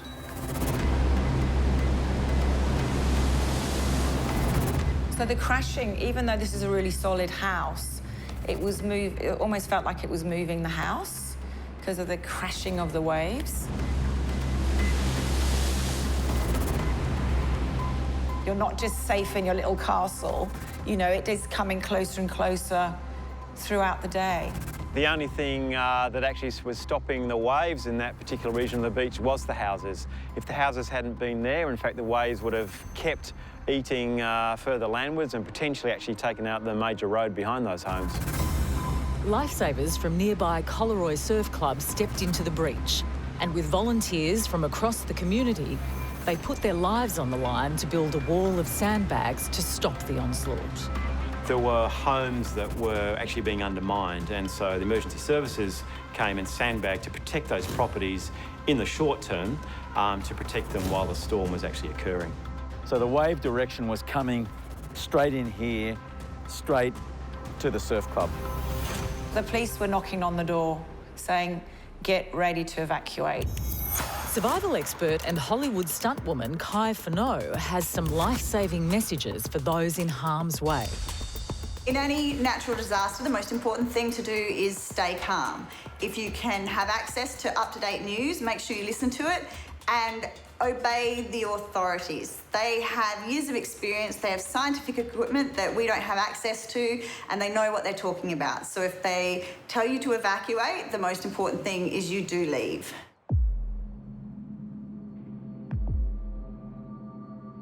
At Cape Solander, Justin Allport was about to catch the wave of his life. The takeoff spot's just sort of here, if you're paddling in, just around where that one's breaking, maybe a touch further out. And behind that, you got super deep water. And we've seen waves, you know, they're a couple of stories high.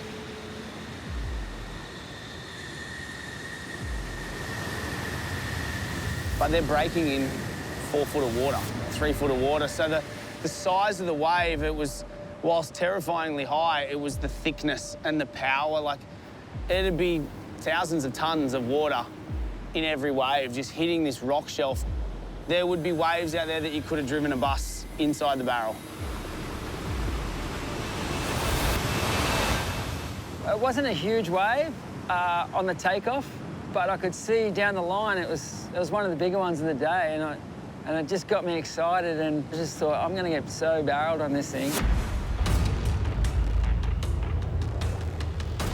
So I took off and I got down this wave. And I really can't remember exactly what happened, but the board got sucked up the face. And I went over, backwards.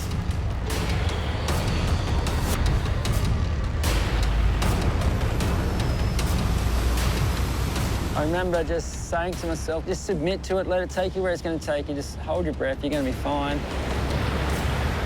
And the wave went over me, and then I just did one more cycle. And as I did, I got pushed backwards, and my shoulder blades hit a rock.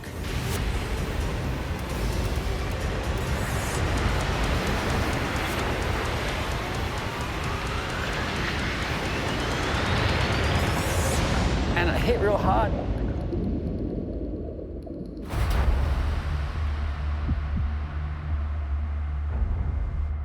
Back at Collaroy on Sydney's northern beaches in Australia's most populated city, multi-million-dollar mansions were washing off the beach, and emergency responders and locals were scrambling.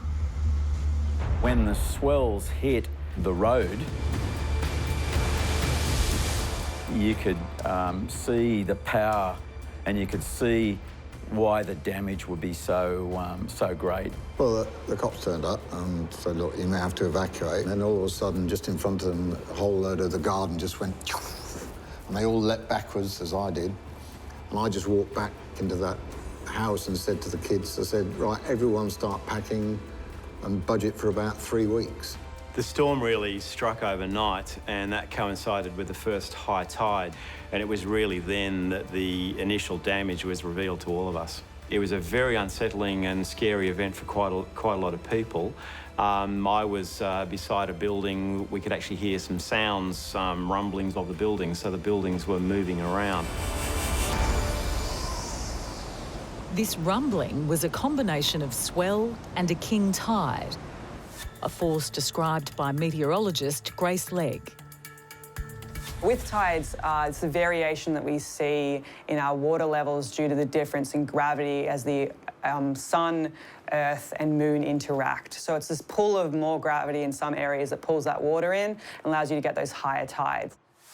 The ocean waves had now reached the properties of Gary, Zaza and their whole beachside community. Well, it was hitting it on the full, effectively, and that's where the damage gets done. And that's the awesome power of the ocean. So you could say the waves had to be 6 metres. They were just absolutely enormous. So those largest waves were breaking at 10 metres of that order. That's of the order of the height of that blue building we can see behind us. That size wave breaking offshore. So after each high tide, the low tide, you could see a huge amount of debris on the beach. You could see fishing boats, you could see massive logs, trees, you could see fridges. The whole area was in turmoil because we've got the lake as well, and the garages were disappearing on that side. It was happening on both sides.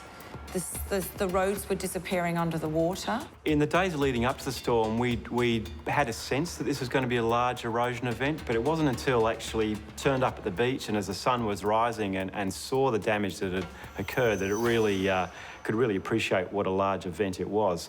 And with mixed feelings too. As a researcher who spent a lot of time studying coastal erosion, it was fascinating to see the event unfold. But at the same time, to see a number of, at that stage, private homeowners really being severely impacted was quite a significant both personal and professional event to witness. Ex-military operative and risk management expert Joanna Harmdorf has worked in extreme and dangerous environments around the world. Her experience has taught her some clear guidelines for those caught in a storm surge situation. So we advise that if you do get swept away by water, you get onto your back and you try to stay facing forward. Okay, this so you can see what's coming. If you get the chance to actually grab hold of a pole or what's left of a house or a tree, then that is your best chance of surviving. You won't fight the current, you won't win this. Nighttime also brings added threat to any water emergency. In any climate, at night it will cool down, and if you're wet and cold for a long period of time, then hypothermia is an actual threat. If you do get wet and you have to survive overnight, try to get out of the wind, so find a sheltered area. And if you are with someone, then body-to-body heat is the best way of staying warm. So get really nice and close and keep each other warm. Because the largest tides were occurring at night, that was when we were seeing the most dramatic changes occur on the beach. And in fact, a building was starting to make some noise as it was shifting around. So it was quite a dramatic period of time for those directly involved in protecting the buildings for a couple of hours during each high tide.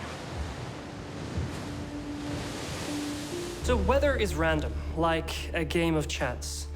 Climate is more like the casino. It sets the odds of how likely a particular weather event is going to happen. Climate change is shifting the odds in the casino. So we have much more likelihood of extreme events occurring than we did before. You're feeling scared, you're feeling excitement about what's been going on around you. And there's also fear. For me, there was a whole load of different emotions that were going on during the storm. You know, where are we going to end up staying? How long are we going to be away for? Am I going to have a house when I wake up the next morning? Yeah, where we're standing now, we definitely would have been during the storm. In fact, the sand we're standing on was washed away. The waves were impacting on the wall and, in fact, damaging the blue building we can see as each wave was rolling in and impacting the front of that building. Where those waves are breaking now, those waves were breaking on these roller doors and, in fact, smashed them straight in. So the waves came right through here, brought sand through, brought water through. All the gear that was in here was absolutely tossed around. So the sea managed to go over the top of that, went inside the building. The rain was so heavy that the roof caved in as well. So it's not just the sea that was coming in. They had the storm coming in above.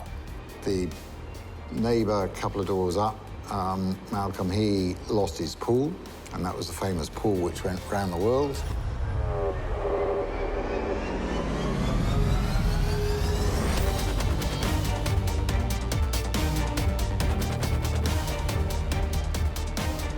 Well, there was a swimming pool, so at low tide, you could actually see a fully formed swimming pool, concrete swimming pool, as one structure sitting on the beach. The pool on the beach at Coleroy is an iconic image around the world. It really emphasised the vulnerability of building infrastructure on the active beach. If you can just visualise as far as the horizon, it was just white froth all the way across the sea. It was totally surreal, and it was just incredibly noisy.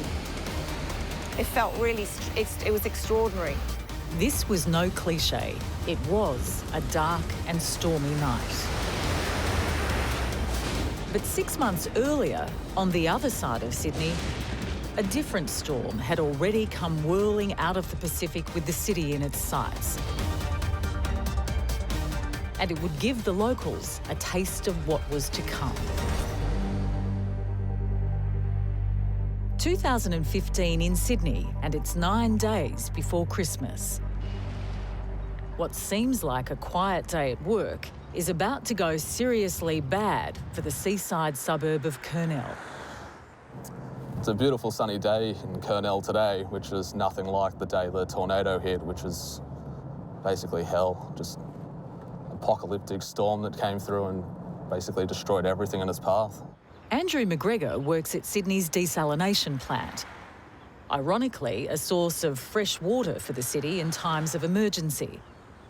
But in 2015, it was in the firing line of an approaching tornado. We were at work and we could see there was a storm coming and the sky was getting a bit darker, so we decided to go have a look to see if, we might get some hail or something like that, but we got a lot more. This was the 2015 Kurnell tornado. So the tornado came through the township just behind me here, across Botany Bay, along the eastern suburbs, affecting millions of people. With winds travelling at the same speed as Formula One race cars, the tornado ripped onto the land from the water. So where I was is just on the other side of these buildings here, filming that roofing coming off, floating through the air, basically straight past here. If I walked out further into the wind from where I was, it could have picked me up or thrown me across the car park there. It was pretty intense, the force of that wind. If any of those sheets came through the air and hit me, it could have cut me in half. It could have just sliced straight through.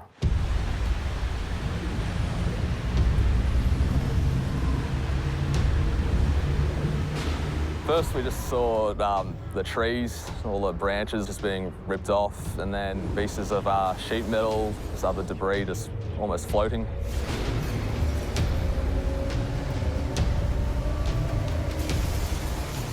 The intensity, the ferocity of that wind was hopefully something we never have to experience again. Just the sound coming through the warehouse, the sound coming through the trees. It was like standing next to a plane on a tarmac.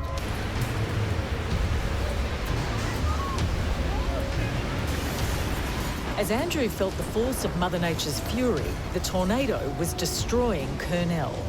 Ripping through homes and businesses, office workers were fleeing for their lives. Yeah, people were definitely afraid for their lives. There was a lot of danger. Watch out, watch out, watch out, watch out. Having your house cave in or having power lines come down on you, being hit by a tree branch or being hit by one of those sheets of metal.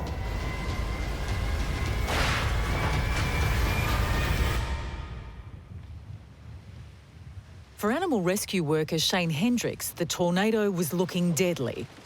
Not only for him, but the rescue animals he loved and cared for. Literally, we'd fostered hundreds of dogs when we were living at that house, but I love them probably more than anything else in my life. The day the storm hit, I was sitting at home. I got a phone call from my mum just saying to get all the animals inside. There's a really bad storm coming. I walked out to the lounge room and I looked in the backyard. I said, Mum, I've got to go, I've got to go. And just watched the storm come through the backyard. It literally it turned in the yard, picked everything up, and it just went up. I then ran into the bedroom with all the animals. The hail at that point was about the size of softballs, and the roof was just gone in slathers. I looked outside, out the front. The telegraph poles were down. There was 3 of them down out the front of my place. I had power lines all over my front yard and my cars. When the storm struck, it literally, you could have drawn a line down the centre of my house, and the left side was obliterated and the right side was completely untouched, which was super lucky because that's where we hid.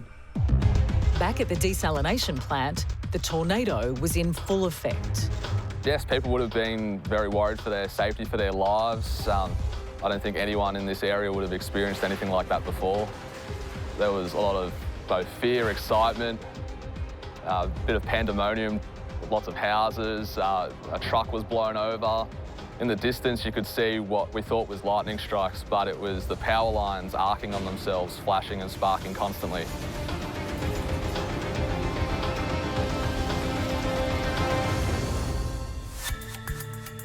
Coastal engineer James Carley from the University of New South Wales studies the mutant forces that smash into Australia's shores. The Kernel tornado, so tornadoes are a different weather phenomena to what we normally talk about low pressure systems. So they're operating on a very small scale. So nevertheless, it was extreme winds. So very small area tornado, only half a kilometre across, and it came through the Kernel area, did massive amount of damage. I did see it not long after the tornado hit, and I noticed damage in a lot of buildings. A lot of fairly modern new structures were ripped apart and walls ripped off them. Noting, under being an engineer, under building codes, we don't actually design for tornadoes in Australia, so tornadoes are outside the design codes for buildings.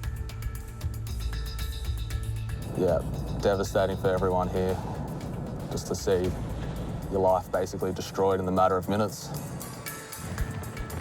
Tornadoes, hurricanes and typhoons may all seem like similar weather events. But for Australian Bureau of Meteorology extreme weather specialist, Grace Legg, a tornado is a specific weather event not to be confused with a hurricane. Tornadoes are small areas, a few kilometres to maybe tens of kilometres across they can be. Very small tracks, very hard to predict though because they're such a small area and they can dissipate and form quite quickly. Cyclones, on the other hand, tropical cyclones are large systems. They're hundreds of kilometres across. It may have only been hitting a small area and lasted just minutes, but when the tornado was finished, an entire suburb had been thrashed.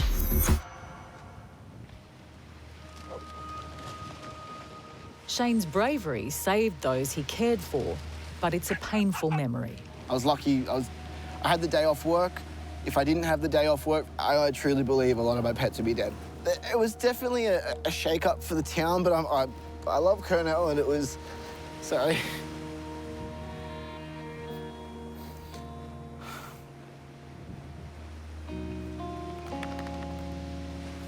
It was actually really nice to see everyone come together. Yeah, baby.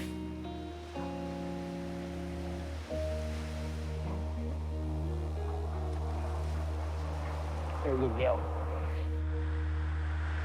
That day, it's a day that I'll never forget. It's ingrained into my memory forever. It's something that's going to come up every year at that time of year. Everyone's going to remember the tornado that came through and what it did.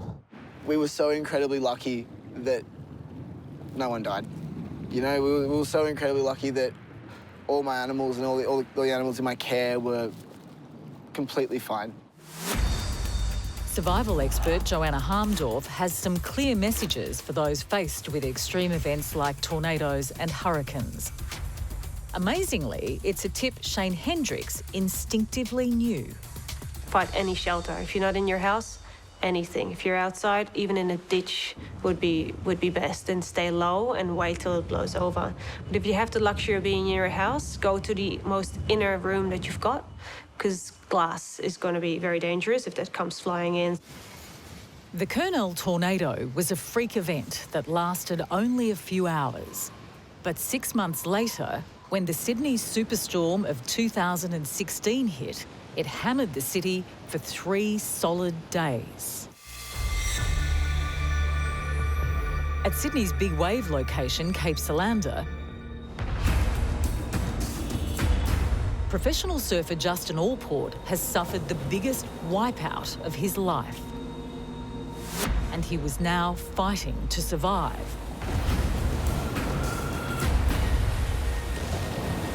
Surf lifeguard Ryan Whippet-Clark and his team had only seconds to save Justin's life. When you're sort of out here and it's big,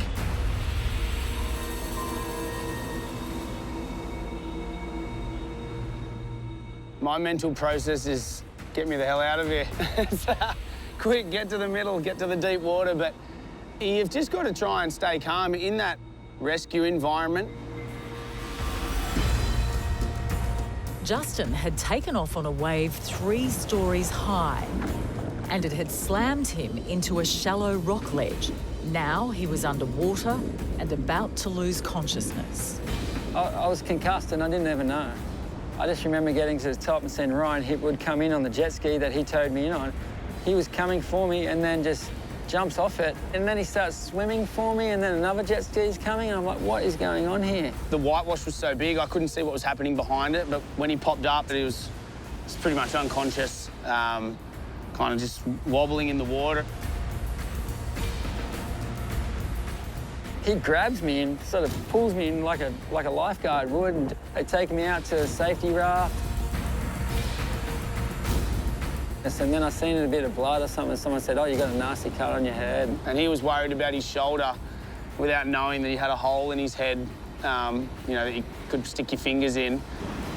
I nearly wanted to cry straight away. I got emotional. I was like, oh, my 3 children, they were only young. As soon as you're sort of out of the wave zone and into that safety of that channel, it then becomes a real serious situation, and it's spinal management, trying to stop the bleeding. And there's no communication. I'm going, someone just ring my wife. And it's hard, like, you're sitting there looking at a mate who, you know, realistically, 15, 20 seconds earlier could have hit himself any worse and he'd be dead.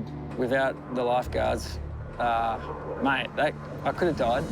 It's an amazing story of survival, and it still brings emotion to the 2 men who experienced that life or death moment. How are you, buddy? Good, mate. What's happening? No, mate. How you been? I'm good, yeah. Back to the scene of the crime, eh? Yeah, thanks heaps, eh? No worries, Hey, mate. No worries. You and your boys just looked after me, so I'm that stoked. And that's what we're here to do. But and when it's as big as that and scary as that, it puts it into perspective how dangerous this wave is. And I just couldn't believe how professional you guys were. Without you guys, you know, we wouldn't be able to, like, do what we do. Yeah. Survival expert Kai Fano has a simple tip to survive in deadly surf and storm environments. If you are caught in big surf, the key is to relax, because it's going to depend on how much oxygen you can hold in your lungs.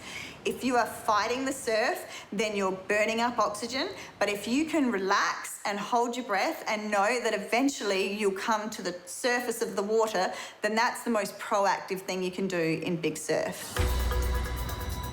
As Cape Solander's life and death surf competition was coming to an end, on Sydney's northern beaches, one small suburb was still being destroyed.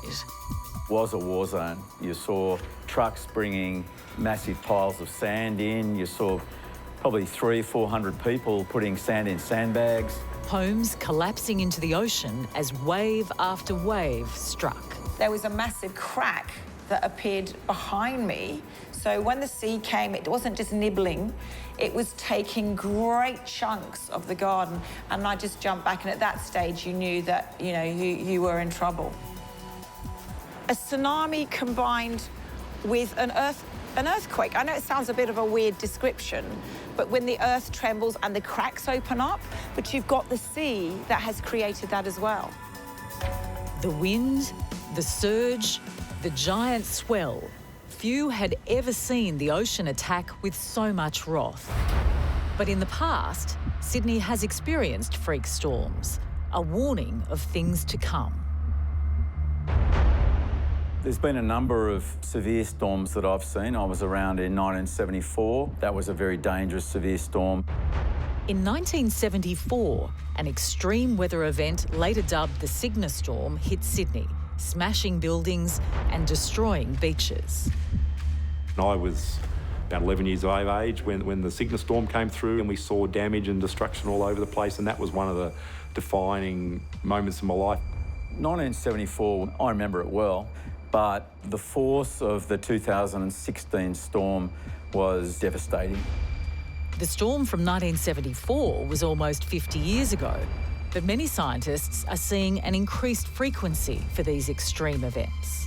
As the planet gets warmer, as we emit more greenhouse gases, as the atmosphere traps more heat, we're seeing an increased intensity and frequency of extreme events. They're here to stay, and they're going to get worse. There are about 3 days when with every high tide we'd see another wave of damage occurring to the coast. The ocean just took the sand away. That was the first thing it took. And then it decided to take everything else that it could find.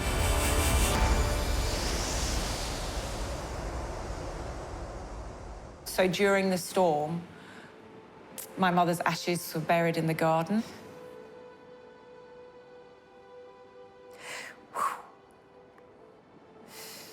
Yeah,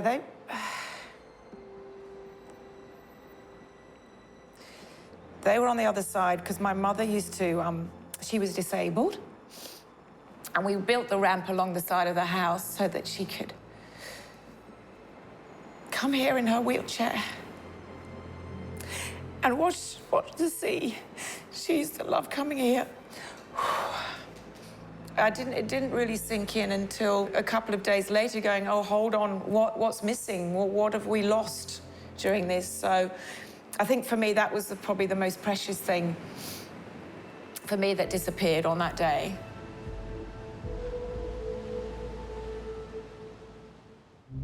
The town of Collaroy was devastated, but it wouldn't break the community's spirit. Locals banded together to save what was left of their suburb. The Australian spirit that we all talk about was evident in adversity. After 3 days of struggle, pain and loss, the sea abated. The battle, for now, was over. Absolutely, I think we have a false sense of security about Mother Nature. We can become quite complacent about what could happen, and it's not going to happen to me. And just be very respectful of Mother Nature and know that her power, when she hits hard. The perfect storm, a combination of giant swells, king tides and ferocious winds had left the city torn and, in places, destroyed. A storm no one who experienced its power would forget. In the coming decades, sea level is rising. We're measuring it on the Sydney coast. Sea level is going to be that much higher. And it was a real precursor of we should start to plan for, or we are planning for, this type of event becoming more of a common occurrence. In Southeast Australia, we're seeing much more volatile weather caused by climate change and other factors. To actually see an erosion event of this magnitude, and probably the largest I'll ever see in my career, was quite an awesome experience. We are going to have more extreme weather events, and that is going to impact our coastline substantially. And it's likely the future we're all facing is only going to get worse when it comes to extreme weather. As Australians, we're a uniquely coastal-focused nation. We cluster on the coast. 85% of Australia's population live on the coast, and that's only going to increase. We need to manage, adapt and accommodate these type of events becoming more common in future. It's a nightmare scenario that if sea levels rise, these houses could experience the destruction of a storm surge and king tide permanently. A deluge that would make them uninhabitable. When you have an event, for example, like in Collaroy in 2016, where a big storm is pushing lots of water onto shore, combined with a king tide, it can be catastrophic. In the future, we can expect a lot more of these events as sea level rise erases any room for error. So certainly under a changing climate, we're seeing the risks to our communities mutate and change into the future. So the combination of increased population and urban development combined with a changing climate means that we're seeing more significant disaster risks into our future.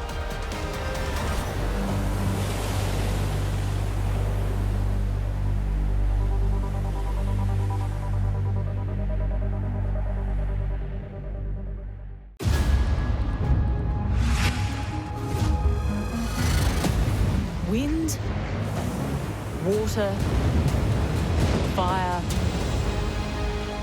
and earth. Elements of creation.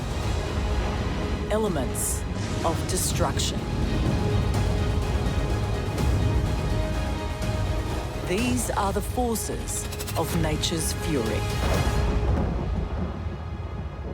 In Queensland, Australia in 2011, a deluge hit so violently, towns, houses, people's lives and livelihoods were swept away.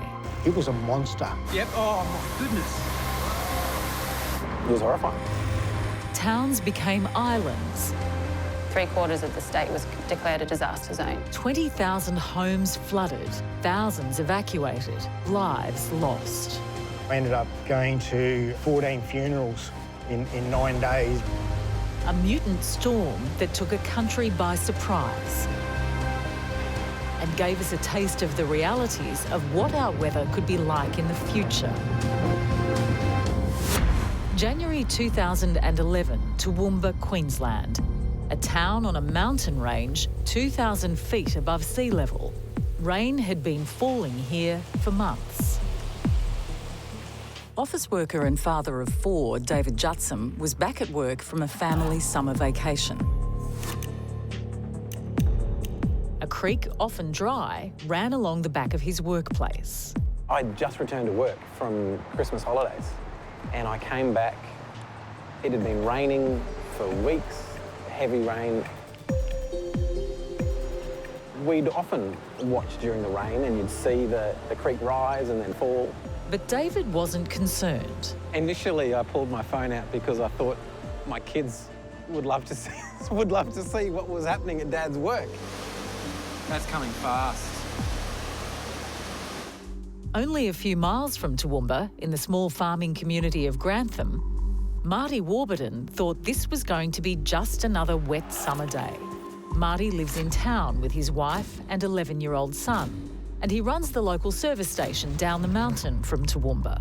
Yeah, it was expected every couple of years you'd go through some minor, normal flooding event.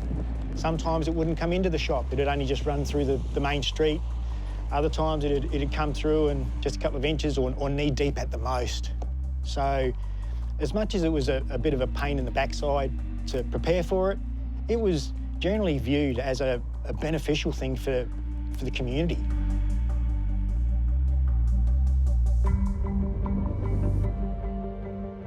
Matthew Brandon worked for a local helicopter rescue service on Queensland's central coast. I was in the Australian Army for 15 years. I was a medic for about 8 of those years and then an air crewman on Black Hawk helicopters for the remainder.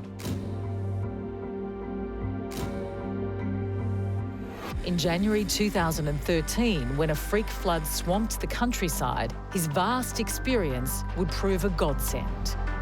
These 3 people would be at the front line of 2 of the most destructive disasters in Queensland's history.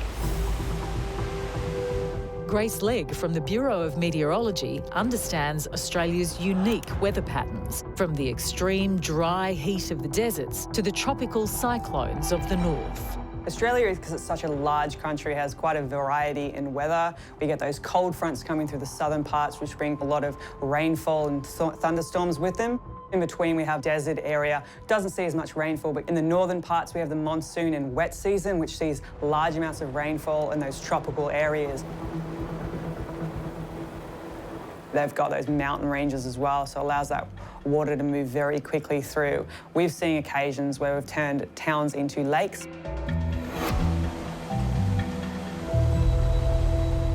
Ella Harrison is a flood engineer with the Queensland Reconstruction Authority.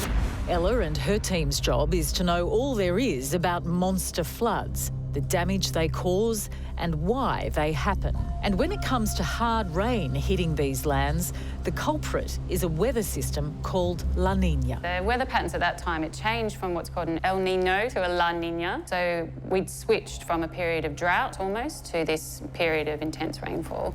La Niña is the opposite of El Nino. So instead, we start to see those warmer sea surface temperatures around us. We start to see an increase in our trade flows. So you get a lot more uplift in the atmosphere, which allows more shower and thunderstorms to form through the area. So you generally have a much more wetter period. The month leading up to this disaster was the wettest December in Queensland's history. A raging cyclone called Tasha was just off the coast, and an east coast low, an intense low-pressure weather system, was developing over the eastern seaboard. There was a east coast low that was moving around the Queensland, so it went off and headed towards New Zealand and picked up more fury and then came back inland and crossed over these areas, dumping masses of water across a catchment that was already wet. So basically that means the ground's already saturated. Any more rain just has to flow over and find its way to a river, which is what happened in those Toowoomba and Grantham and those upper catchments as it came into the Brisbane River. One of the first communities to be hit by the flood was Toowoomba, a mountain city in Queensland. But on January the 10th, 2011, the local residents had no idea a dangerous weather pattern was forming. You don't tend to prepare for flood in Toowoomba. It doesn't flood here. Toowoomba is at the top of a mountain range, and I guess in our heads, you think that flooding is going to occur in valleys and plains. And the rain was starting to make its way down the mountain into the farming plains of Grantham, a small town 20 miles away. We were used to normal floods in town, and this was anything but a normal flood. Marty's lived in this area for the better part of his life. Yeah, it was expected at least every couple of years you'd go through some minor normal flooding event. In Grantham, floods mean water, and water means life. We are essentially a farming community, so without water, there's nothing here. You sort of look forward to it. And Marty thought this wasn't going to be any different. On the Sunday, because it was a normal flood, we'd get our phones out and take footage of the water in the street and people driving up and down through the water. And a standing sort of joke was about the weather forecast that you get. And it was always possible rain with the chances of some local flooding. So I had the wireless going at the service station on batteries, listening to the local weather forecast on the Sunday, which I was already standing in knee-deep water at the time, mind you. And the weather forecast came on and said, possible chance of showers and rain with isolated local flooding events. And I thought, I'll take this off. So I got my camera and recorded myself saying, well, the weather forecast today in Grantham is fine with a possible chance of rain and some local flooding. And then I turned the camera around and showed the water knee-deep through my shop. Just an update on the weather. Officially, layman's terms, if it doesn't rain, it'll be fine. And possible chances of flooding in the local region. Glad that they've put that over the wireless because guess what? I think they might be close, eh? They must have been looking out the window before they did that forecast. This is the main street of Grantham. But Marty's mood changed quickly. At first it was going through my head was, is it going to be worse than normal or higher than a normal flood? And then once the water rose so quickly, it was, should I be here anymore?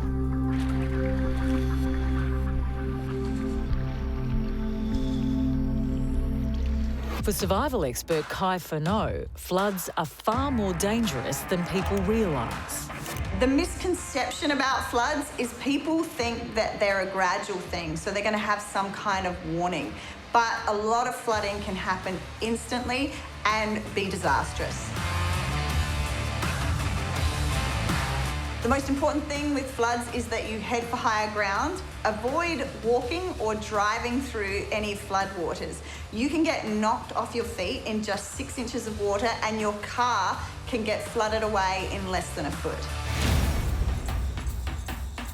Back in Toowoomba, David Jutson couldn't take his eyes off the rising creek at the back of his workplace.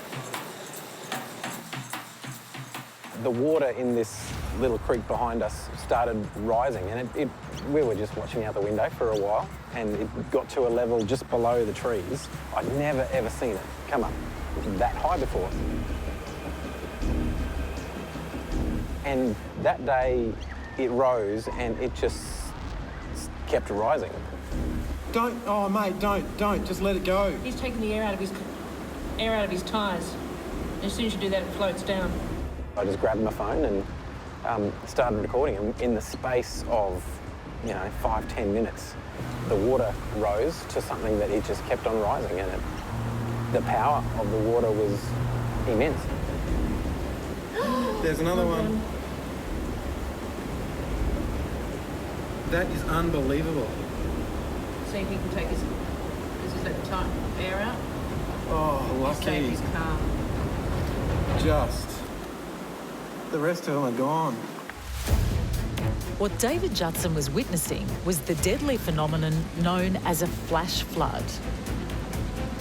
Flash flood's normally defined as something that happens very quickly, with rainfall sort of between 2 and 6 hours, having a significant overland flooding. Flood hydrologist Mark Babbister has forensically studied why and how mutant floods like these happen. He's made it his life's work. And what makes them so dangerous is you get so little warning. And the warning is so short that even the Bureau of Meteorology's ability to forecast those floods is quite challenging. They can tell you there's a risk of it, but they can't really say in 2 hours we expect something to happen. So we're no longer looking at sort of river systems slowly moving through. We're looking at the water just piling up in these areas, especially in the mountain ranges. It can be quite devastating. It's a very intense event, and unfortunately, it's very hard to predict. So what happened in Toowoomba was a typical example of a flash flood. We had a very short, intense burst of rainfall, and what was just a normal creek very quickly filled, entered what we call the floodplain, which is where car parks were and shops were, and that rose really quickly, long before people could get their cars out. It rose in less than 5 minutes.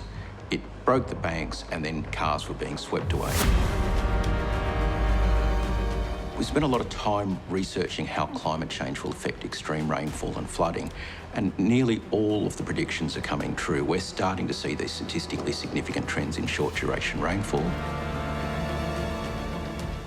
And that's really going to lead to a significant increase in flooding.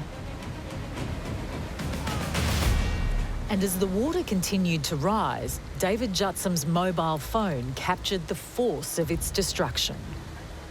In the time that I was filming, the water rose in this area here that you see right now. It's dry. And yeah, it rose above this bridge and even further.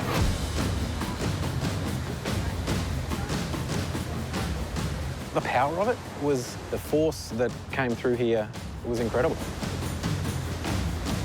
Oh, that is horrible.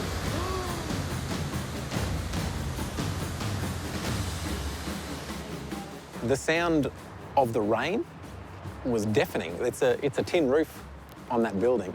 And so in there, you couldn't hear anything but the rain. And the sound of water itself is, when it's moving in power, is terrifying. Oh, goodness.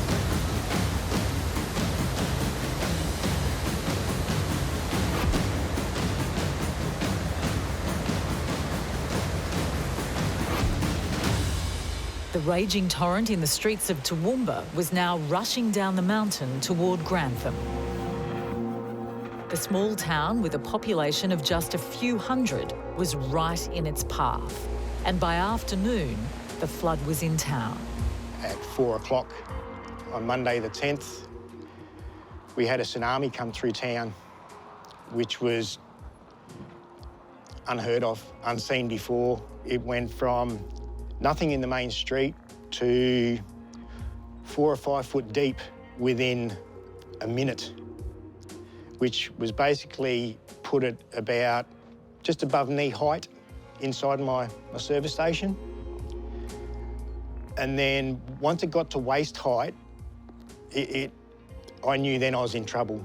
And then I tried to take my escape route and noted that I wasn't getting out through there.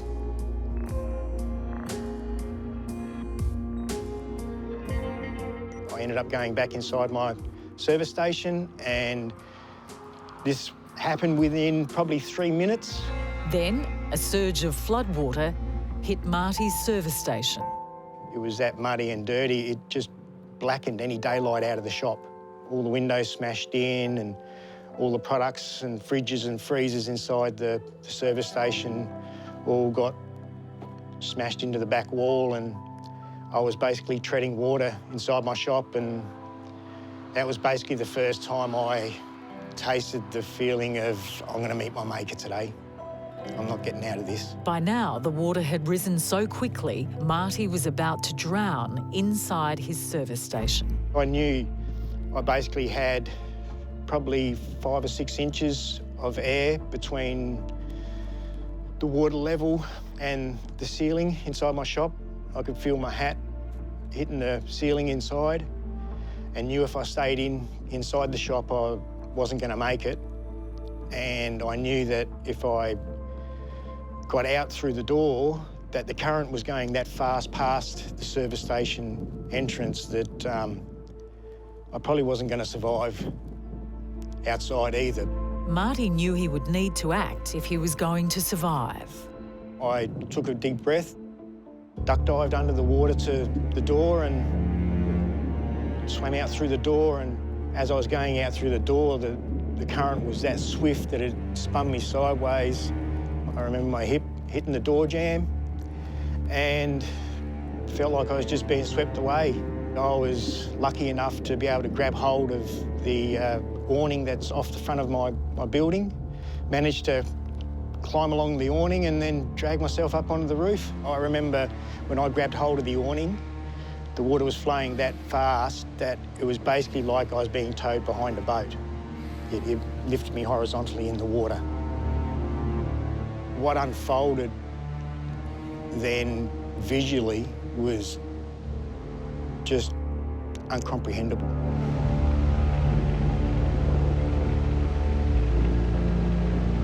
The amount of water, the force of the water, and the amount of debris that was in that water was just, unless you've seen it, you wouldn't believe it. Like, every single thing that is in someone's house, under someone's house, shipping containers, cars, boats still on trailers, things that you think could not possibly be pushed by water. Once I got up on the roof, surprisingly, there was already helicopters in the sky. And I was thinking to myself, wow, how did they respond so quickly? You know, because from the time of being nothing to me being on the roof was like 15 minutes. How can the helicopters be here so quickly? Unbeknown at the time, Toowoomba had gone through an unprecedented event in the streets there. In Toowoomba, the creek that David Judson was recording on his phone now resembled a raging river. Oh, got it? Yeah. Oh. Oh my goodness. It was unfathomable. Like you'd never seen something like this before. It certainly was a disaster zone. It almost had that earthquake feel where the power of the water that moved and pushed these cars into angles and directions that shouldn't be possible. In the space of, 5-10 minutes, the water rose to something that it just kept on rising. That is unbelievable.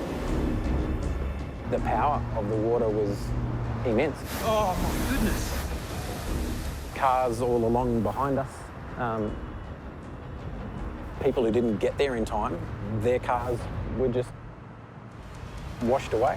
First excited, David was now terrified. I was scared for myself. I remember calling my family.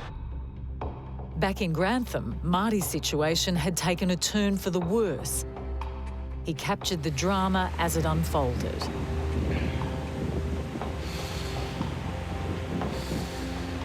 And as the water levels rose, his thoughts turned to his loved ones. That's when I thought, hell, I better try and contact my wife and my son and my parents. And because I've been through so many floods previously, I'd learned to put my mobile phone in a clip-lock sealed airtight bag. I then rang my wife and my son, firstly to tell them that I was safe on the roof.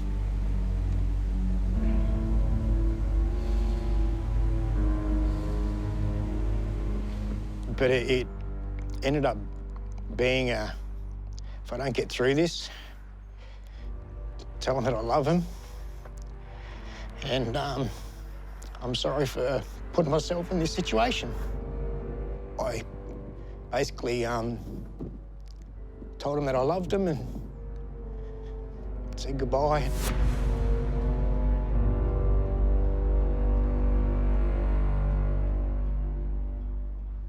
Ex-military operative and risk management expert Joanna Harmdorf has worked in extreme and dangerous environments around the world. She has seen the devastation of floods firsthand, and she knows exactly what you should do if you are trapped in a flood.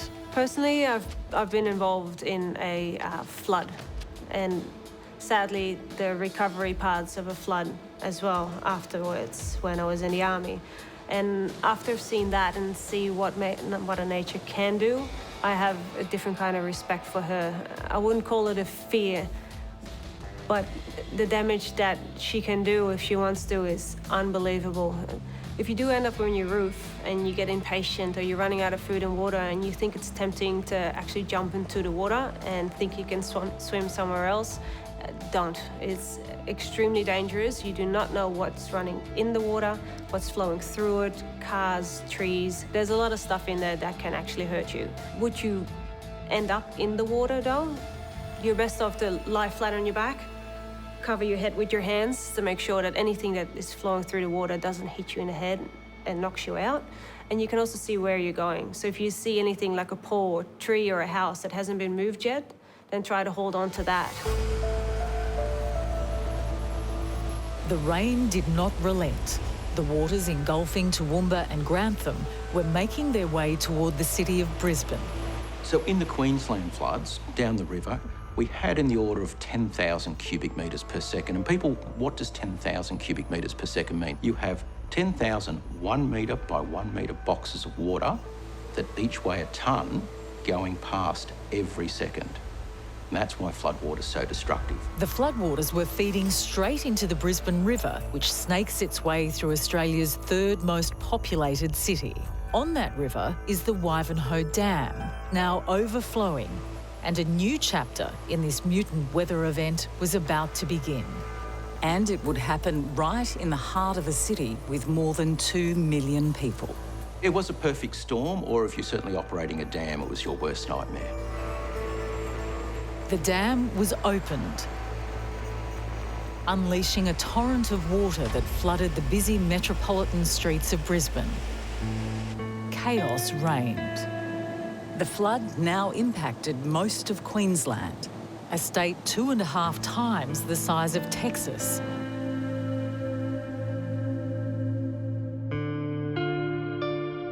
The 2011 flood was supposed to be a 1-in-100-year event. But 2 years later, in January 2013, Mother Nature unleashed another freak flood. And once again, the community was taken by surprise. It was certainly unexpected.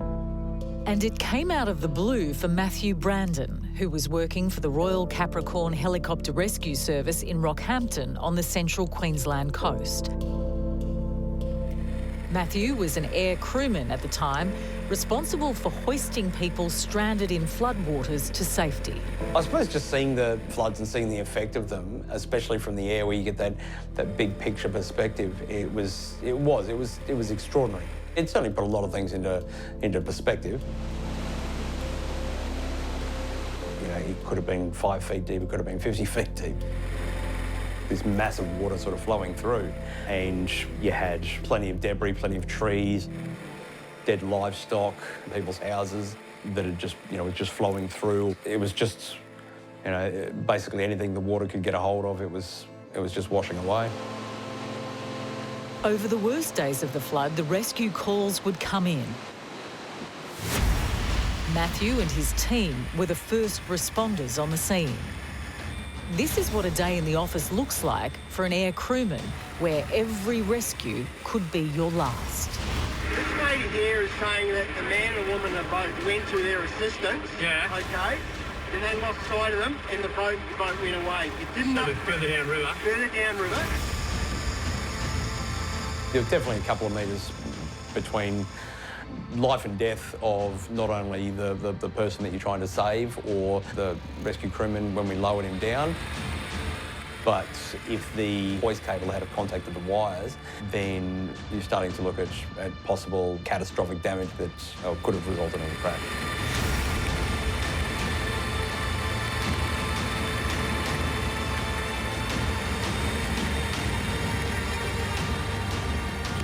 Helicopters, when they're conducting these rescues, are at their most vulnerable.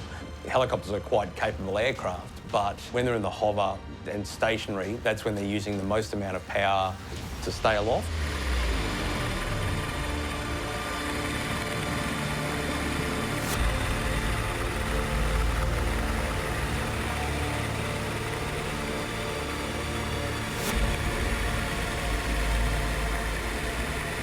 At times when you were flying through the rain, the visibility was reduced down to zero. We still had to fly with the door open, and we were basically nap of earth flying. So we were actually following the roadways at about 50 feet above the trees, just so that we could see where we were going. So it was extremely dangerous, flying. Fairly unforgiving environment, and it's, if something goes wrong, then the problems and the lives that are at risk are, greatly magnified, because all of a sudden you've got a downed helicopter. The most hazardous rescue we did was an elderly lady who was stuck in her car. As she's tried to exit the vehicle, she's opened the door, but then the weight of the floodwaters has actually pushed the door closed and had trapped her in the door of the car. Well, that was the most dangerous rescue, just because you've got these telegraph poles and the wires, not to mention the visibility, because it's still raining here, so you've got rain covering your visors, with the hoist cable coming down close to those wires. All it takes is something to be wrapped around them, and then you have to cut the cable or something gets tangled. And now you've got a second person down there whose life's at risk.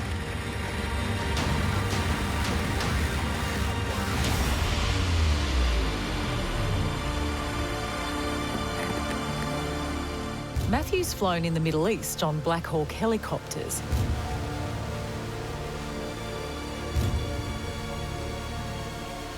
He's used to operating in emergencies, but one rescue call during that flood will be etched in his mind forever.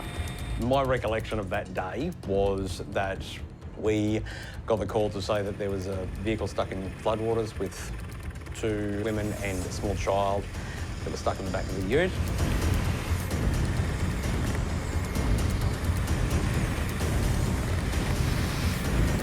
When the call came in over the radio, Matthew Brandon and his team were caught off guard.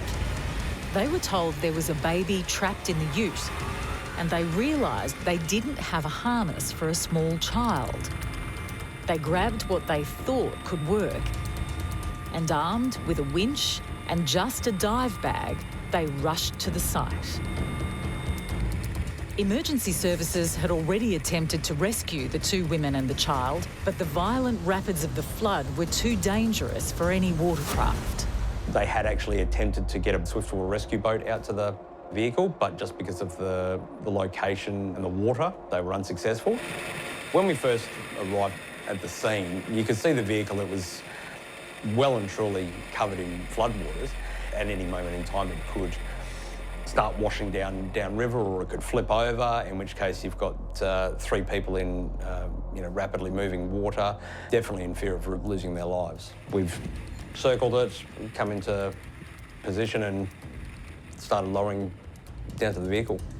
As the rescue team came closer, they could see the fear in their eyes. They were extremely distressed. Yeah, they were very, very, very scared. Matthew's hand firmly gripped the only lifeline this child had. So once we got there, started bringing the people up. The first person was the child. That was our main priority. Let's go. You'll come on his feet first, Bob? Yep. Tsunami? Yeah, absolutely. Put her in your bag, darling. You go. Girl. You go.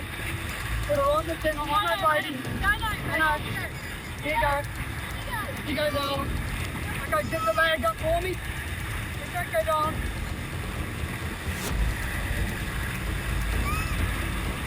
With the distressed child in the bag about to be lifted up to the chopper, the distraught mother needed reassurance. Yep, stay down. Stay north to low. I'll be back. Okay, I'm coming back, all right? And we'll come back to your boat. It's all okay, yes? Basically, putting a 2.5-year-old into a dive bag. Got him up to the top.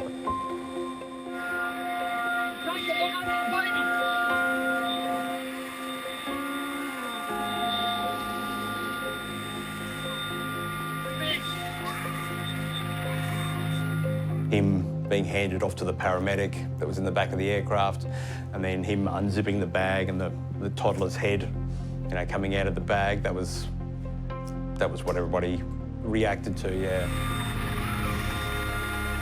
But time was running out for the 2 women still trapped in the car. The 2 ladies were, very scared. Okay, who's next? Now come with me. Take your arms down. Back to you. Lay down.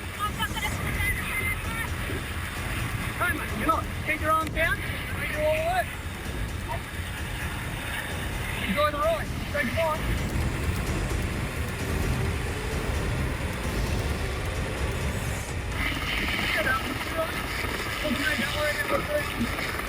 And honestly, I don't know how they did what they did for the initial rescue.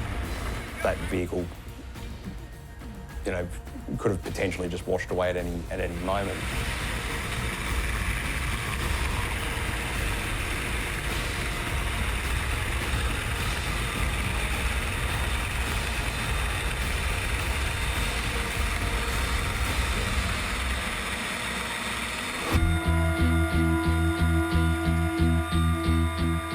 Yeah, they broke down as soon as they got into the aircraft, broke down into tears.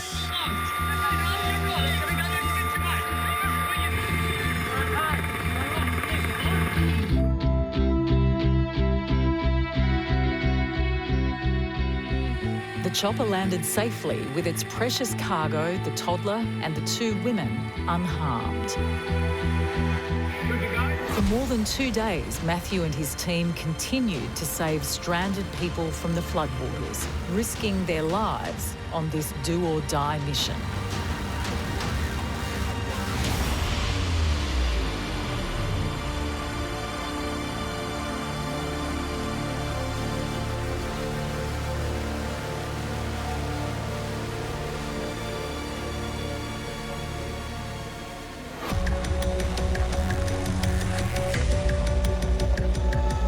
They were all at risk of losing their lives.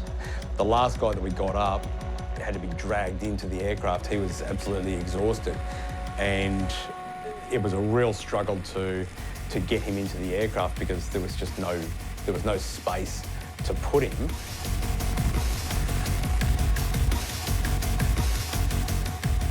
Their temperament changed from that nervous, just absolute distress to relief, almost as soon as they got into the aircraft, and they knew that they had been saved, that they weren't in danger anymore. You could see the relief wash over their face.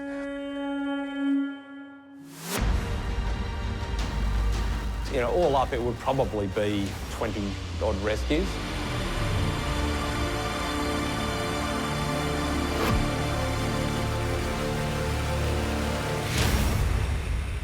Weighed down with survivors of the flood, the aircraft was at maximum capacity and it was losing power fast.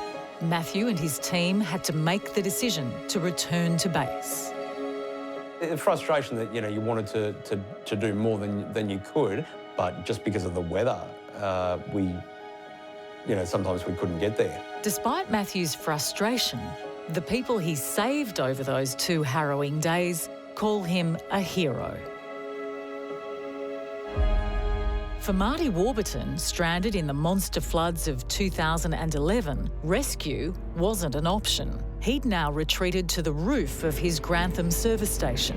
With all hope lost, Marty reached for his phone and said his final goodbyes to his wife and son. For Marty, the next few minutes felt like an eternity. Being up on the roof, it was water for as far as you can see.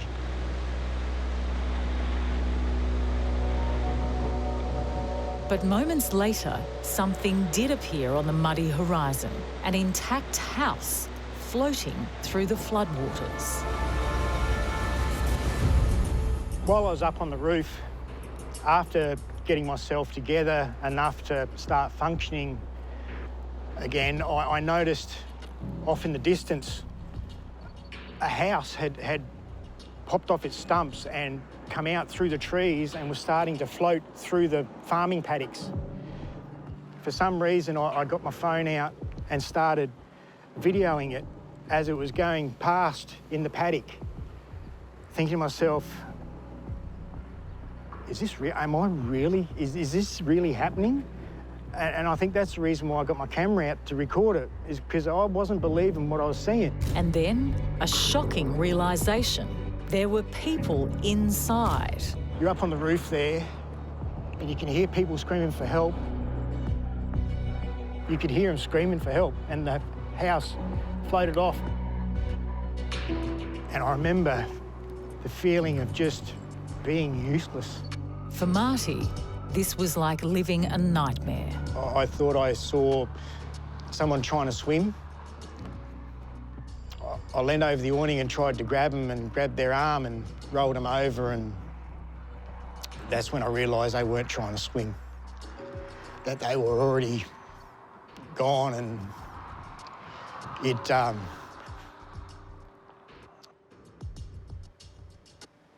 I didn't recognise the person in the water because they'd basically had no face left. I sort of kicked myself for letting go, but it shocked me that bad. I let go and fell back on the roof of the awning, and I still see that image, mainly at night. Marty's nightmare continued through the day into the night. I could see the emergency flashing lights about a kilometre away, and I just kept on convincing myself that, because I could see the lights, that rescuers were coming, and I just had to sit tight.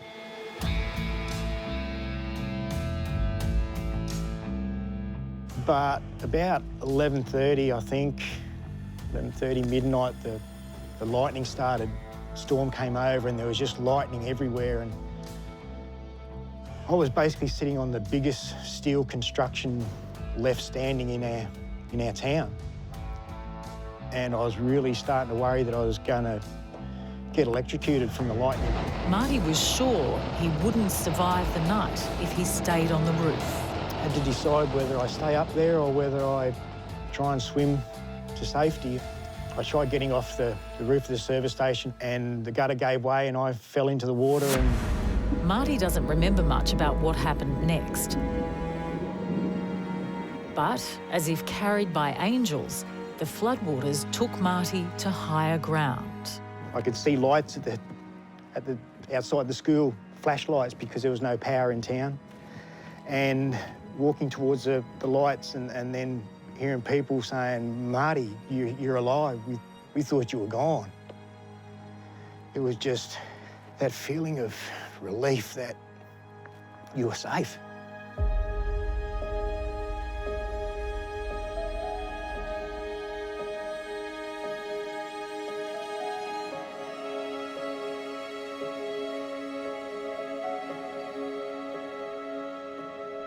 Many times I thought my young fellow was going to grow up without his dad. And that was the thing that hurt me the most, was how was it going to affect him? Because for me, I'm dead, I'm gone. But just struggling to... And to know that so many in your community were dealing with that.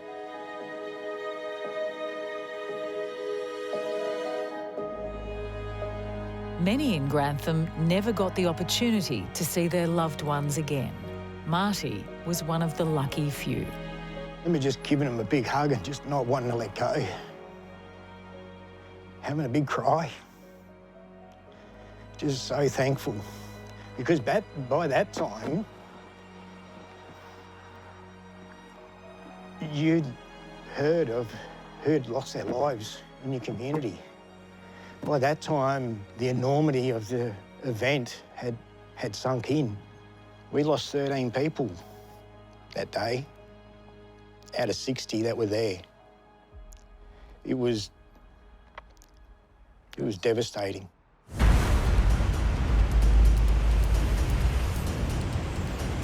It wasn't big, it was a monster. Armageddon come to town and destroyed it. Unbelievable. And even still to this day, it's hard to comprehend that it got so big, that it was so big, that it was so violent, so destructive. Words cannot describe what Mother Nature unleashed on that day. Marty's tried to move on from those 2 days of hell, but he can't help but think of the what-ifs. What if it happens again? I fear for the next 2011. God, I hope it doesn't happen, but after experiencing that, anything can happen. With the flood over in Toowoomba, David Judson was safe, but his town was destroyed. I remember afterwards, once the water subsided below this bridge, walking across to the car park over here. It certainly was a disaster zone. The car park over here, like the water rose so much that it just stacked them like dominoes. It was horrifying. In 2011, the first flood struck Toowoomba and Grantham. And in 2013, the second flood hit. In the space of 3 years, 2 monster floods ripped through Queensland. The state would never fully recover. About 3/4 of the state was declared a disaster zone from that particular time period. So it was very intense rainfall over these heavily populated areas. We had massive suburbs inundated. The impacts were extensive, major assets and infrastructure were inundated in a way that we didn't realise could happen. When the floodwaters receded, the scale of the devastation was clear. More than 1 million people impacted and 12,000 seeking refuge in evacuation centres. And even more devastating, 35 lives taken. The numbers are a bit scary. We had about 12,000 homes were inundated, and the estimates of damage vary a bit, but they're up about the $5 billion worth of damage done to infrastructure and assets. We had something we hadn't really seen before, that the Queensland floods were probably the most devastating floods in Australia's history, with the number of people affected and the economic consequences to the country. But scientists are telling us that with our changing unpredictable weather, extreme floods will become more common, and a bigger flood might be just around the corner. What we are fairly confident about is under climate change, that unpredictability is what's going to increase. We'll get more unpredictable storms. apply one of these future scenarios that we think might happen by 2050, what we estimate the damage will almost triple. People were unprepared for 2011. I think a lot of people expressed shock. They didn't realise that rain like that could fall, and they didn't know that rivers like that could be so high. 2011 was already bad, but if you're in that upper catchment, you could be almost 2 stories higher of flood levels in a future scenario. Under a changing climate, we would expect to experience more extreme rainfall events. So this would mean heavier rain sometimes when it does rain. And particularly this means more flooding in urban areas, with stormwater flooding moving into drains, into creeks, causing flooding of homes, streets and infrastructure. We're seeing an increased intensity and frequency of extreme events. They're here to stay and they're going to get worse. In Southeast Australia, we're seeing much more volatile weather caused by climate change and other factors. That includes heavy rain events as well as droughts, and it also includes damaging rain events like hailstorms. Climate change affects tropical cyclones in a number of different ways. The ocean is like the heat engine for tropical cyclones. And with a warmer ocean, there's a lot more energy to fuel big storms. We'll have more intense storms. But the air is also warmer. And as the atmosphere warms up, it can hold more water vapor. That means that tropical cyclones now carry a lot more rain.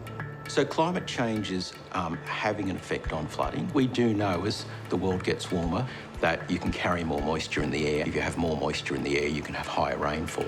We are now starting to see statistically significant increases in rainfall in short storms all around the country. And this is what was predicted from climate change. We'll certainly see more frequent large floods, and the intensity of these large floods will increase. Our broad brush estimate for the country and the east coast of Australia, where most of Australia's flooding problem is, that what would occur once every 100 years, by 2100 will occur about once every 60 years. We're going to see nearly a doubling in the frequency of those floods that cause devastation. We are struggling in Australia to deal with the current flood risk, and any increase from climate change will be really devastating. We should be planning for future climate risk. David Jutsam isn't a scientist. He's a survivor. But after living through the Toowoomba floods, he thinks we need to recognise that our weather is changing. When you see nature turn so quickly and so powerfully, it does humble you. You recognise how small and insignificant you are in that grand scheme of Mother Nature's power. After witnessing what we did in 2011 with that flood, it does make you fearful to a degree about how climate is changing. Marty has seen the fury of mutant nature firsthand, and he says we can't ignore the signs Mother Nature is sending us. I'm a strong believer that climate change is happening, global warming is happening, that weather patterns are changing, and you can't rape and pillage Mother Earth for 100 years and expect no retribution.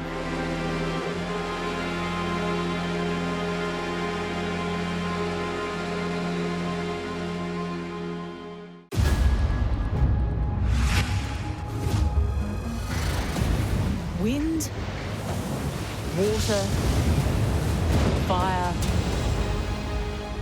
and earth. Elements of creation. Elements of destruction. These are the forces of nature's fury. New Zealand, an island archipelago on the edge of the Pacific Ocean. Through the spine of the islands runs a fault line of earthquakes and volcanoes. This place is disaster central. Over the past decade, New Zealand has seen a barrage of deadly natural disasters. A savage earthquake fault that shook for 6 months of hell. Tornadoes that ripped through a city. And a volcano that unleashed its fury.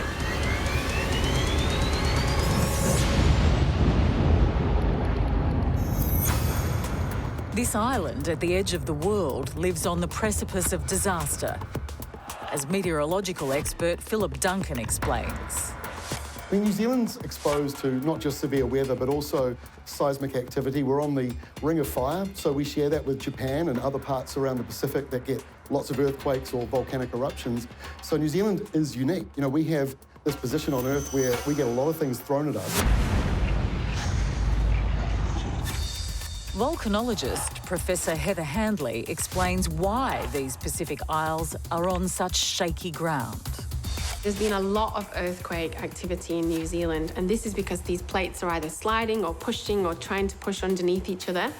So the northern part of New Zealand sits on the Australian plate, and the southern part sits on the Pacific plate. So you can actually cross one of these tectonic plate boundaries in New Zealand.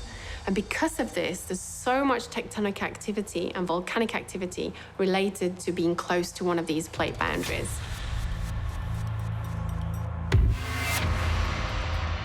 Christchurch, early 2011. The city is slowly recovering from two minor earthquakes that hit in 2010. We certainly had the September quake earlier, and we had aftershocks, as you would expect in a large quake like that. Helicopter pilot and rescue worker Mark Reed has worked on the front line of disasters across New Zealand. We got off so light on the very first earthquake in September that no one would ever expect what happened in the February quake. You know, the first two earthquakes, everything started on 4th of September 2010, and they caused massive liquefaction and damage here, but people were still living in this area. Geologist Professor Misko Kubranowski understands the destructive force known as liquefaction, which had caused massive damage across Christchurch in late 2010, but without loss of life. So during an earthquake, just imagine a strong shaking starts. Within 2, 3, 4 seconds, the soil is going to liquefy. And that means that the pore pressures in the ground, in the water, groundwater, are going to be extremely high. They pretty much result in separation of the soil particles, so the soil turns into viscous fluid, and that fluidized matter can then easily be ejected on the ground surface as ejector, soil ejector, and obviously there was a lot of water also reaching the ground surface.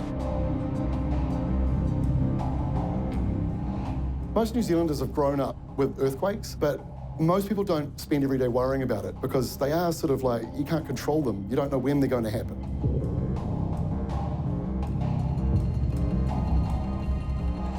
It's been said that one of the great failings of Earth science is our inability to predict earthquakes. Dr. Craig O'Neill is an earth and planetary scientist at Australia's Macquarie University. Nearly every other natural disaster, we can come up with some sort of early warning system for. Tsunamis, we can see them coming across the ocean. Cyclones and hurricanes, we've got the satellite data these days. Even volcanoes, you can start to see them rise up as the magma rises. But earthquakes, you get zero warning for. They just occur, they release an enormous amount of energy in a fraction of a second, and then they're over with. And it's really, really difficult to predict where these things will occur. These minor tremors that had occurred since the September 2010 earthquake masked a hidden hell. Christchurch was sitting on a fault line below the city centre. But what we didn't know around Christchurch is there's lots and lots of little faults, and some of them have been identified, but lots haven't. And the fault that went on Christchurch was a previously unidentified fault that no one knew was there, but it built up strain across it over time, and when it went practically right underneath the city. In Christchurch, for example, you have a magnitude 6.2 earthquake right underneath a populated city centre. Earthquake scientist Mark Quigley sees the cause of these faults laying deep under the Earth's surface. The Earth's crust is full of cracks. We call them fractures. They have a variety of different orientations. They extend down in continental crust to 10, 15, even 20 kilometers below the surface. As the Earth's crust is being squeezed by plate tectonic forces, all of those cracks are being put under stress. And eventually, the stress that's being applied to those cracks exceeds their frictional strength, and they break. And it's that breaking which creates an earthquake. It's very difficult to map these fault systems, and so we can't actually see these things on the surface. Tom Hawker and Penny Spencer were local residents of Christchurch and in a relationship together. They both enjoyed work at Christchurch's CTV building, a recently constructed TV studio and office block.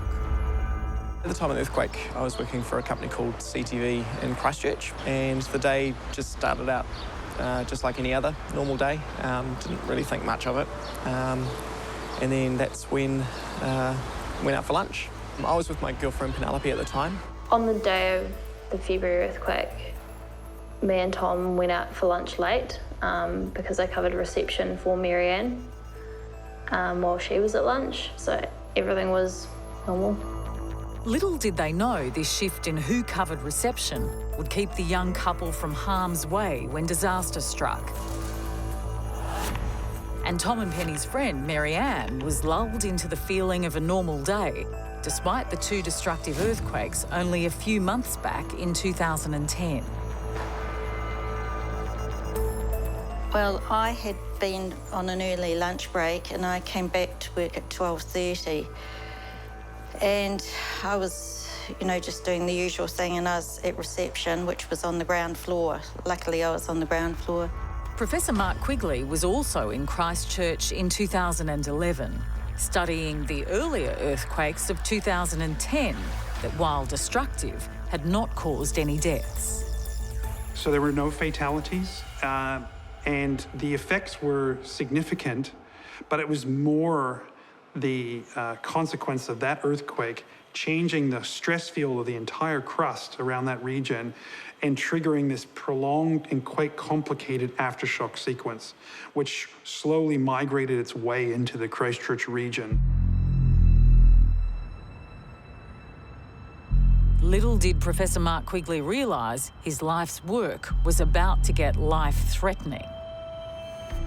It was a tremendous time to be an earth scientist with expertise in earthquakes in that community, and people were very, very interested. And that all changed with the February earthquake, because all of a sudden everything became much more complicated, and there were the fatalities and the building collapses. At the CTV building, it was a normal lunchtime break for young couple Tom and Penny and their colleague Marianne, when suddenly they felt what had now become common in Christchurch over the past few months, a rumbling in the ground. The most thing that made me want to get out of the building was the noise, because that was horrific. To everyone's horror, this rumbling was no minor aftershock. It was the most savage natural disaster to smash New Zealand in 50 years. I personally didn't know the damage of every individual site at that stage, but you could tell there's a lot of carnage. For the dozens of people caught in the CTV building, the situation was now life and death. I was running for my life. And while I'm running, there's a lot of other earthquakes happening as well. And this church collapsed, a wall collapsed as well on one side. So there was a lot of noise happening.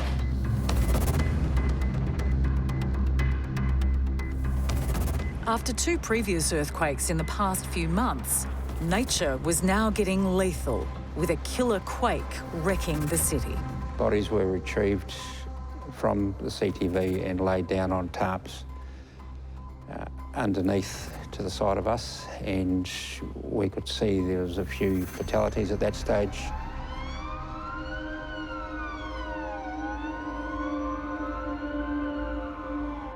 And I remember Tom grabbed me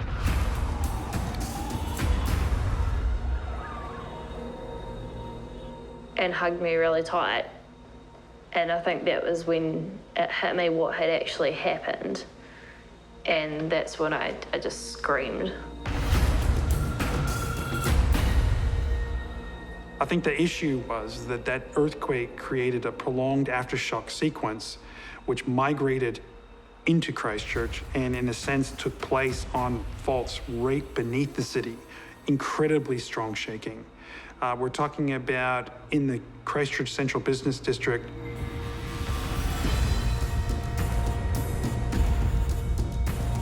And so that ground shaking intensity exceeded the design capacity of the buildings. And in particular, the CTV building was the most dramatic of those. Tom and Penny's colleague, Marianne, was inside the CTV building as the quake hit. It sounded like a train or a plane landing on the roof of the building. Penelope and Tom heard the screams from the building, but I was running on the other side. Quite a lot of stress and panic unfolded in a lot of these workplaces. I know I was about to head out for lunch with one of my mates, and we just stood in a doorway on opposite side of the hallway, staring at each other going, this is not good. This is a really strong earthquake.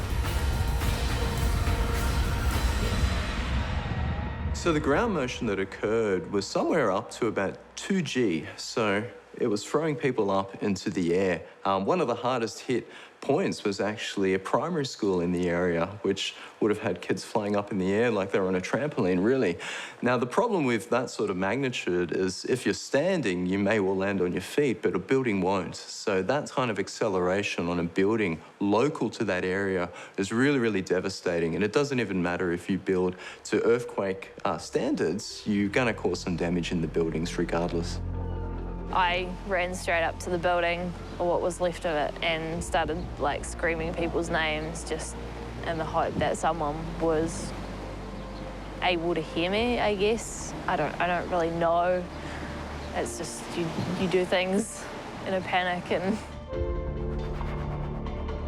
Marianne felt the spirit of her recently deceased mother had guided her out of the building. I just think she was there with me and helped me get out. the whole building had collapsed and she raced out. The building came down, we reckon, in 12 to 15 seconds. So it was down. By the time I got to the middle of the road, it was down. It was almost like a controlled demolition. That's what it looked like if you watch it, like a controlled demolition on TV. As day turned to night, the race was on to rescue any survivors still trapped in the CTV building.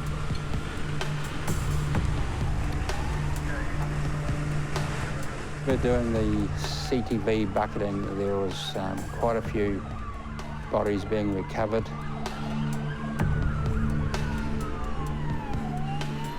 So we were obviously deployed down to the CTV site, and at that stage there was cordons being set up around the city and around the building sites, but people were still flowing in and out of those, so there was a huge amount of activity.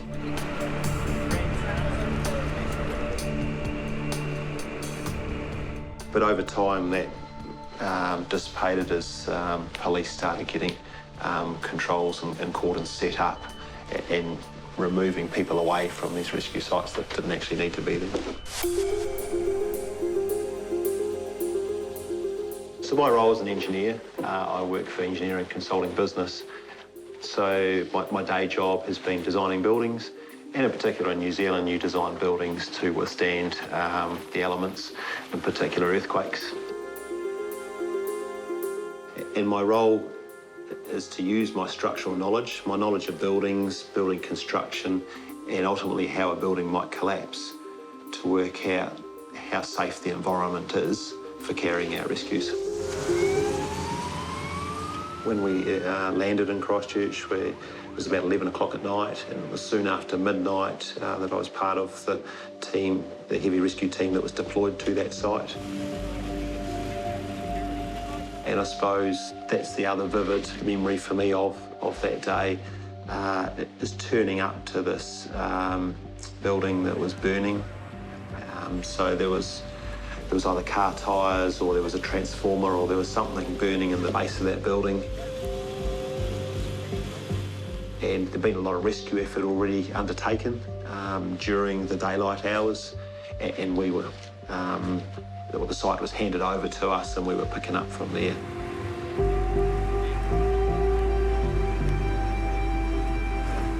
It was such a graphic picture with so many rescue personnel that were crawling all over the building. And that's the point that we really knew we were in for a very busy time over the next few days. But we were in shock. I've got a lot of friends that live in Christchurch, and there's one part shock and disbelief that this can happen on such a scale. I think particularly when we spend so much time and effort designing our modern buildings to withstand these types of earthquakes, to see the damage that can actually occur. But I think at the same time, I got very emotionally attached because I had skills that could be utilised, and there was a real sense of purpose for myself and for my colleagues, particularly engineers that were working in the recovery effort. For earthquake expert Professor Mark Quigley, the danger of his vocation was becoming a reality. The most challenging thing to deal with was that it broke all of the buried lifelines. So we had no water, no running water for weeks. We had no sewage for months. We had power outages. We had all sorts of really significant challenges to deal with as we were trying to stay in our home in a very badly affected area. When the damage was done, huge swathes of Christchurch had now become a no man's land. Like the suburb of Darlington that was cleared of earthquake-damaged homes and turned into a park. If you look down on these areas of eastern Christchurch now, you'll see that they are just empty lots. They've been grassed over. Nobody's living there. There are no services being provided. We are in the former suburb of Darlington, which was heavily affected during the Canterbury earthquakes in 2010 and 2011. Here in this area along the Avon River, approximately 8,000 residential houses or properties were abandoned due to the heavy damage induced by liquefaction in the earthquakes.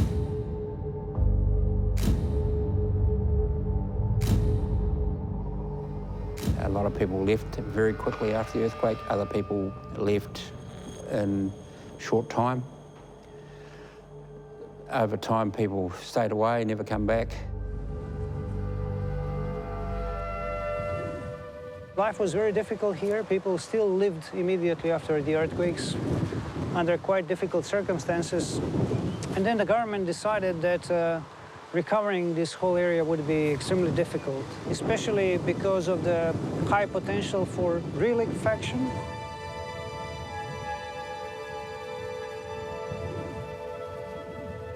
In total, the economic loss due to the earthquakes was approximately 40 billion New Zealand dollars.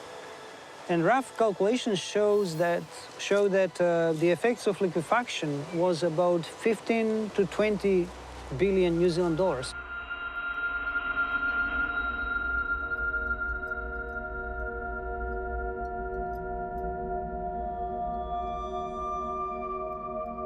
This is the remaining foundation of the elevator shaft, which is the only part of the building that was left standing after the earthquake.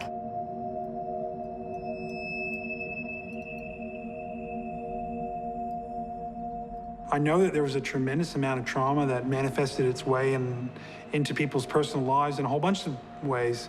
Marriages breaking up and bad things happening.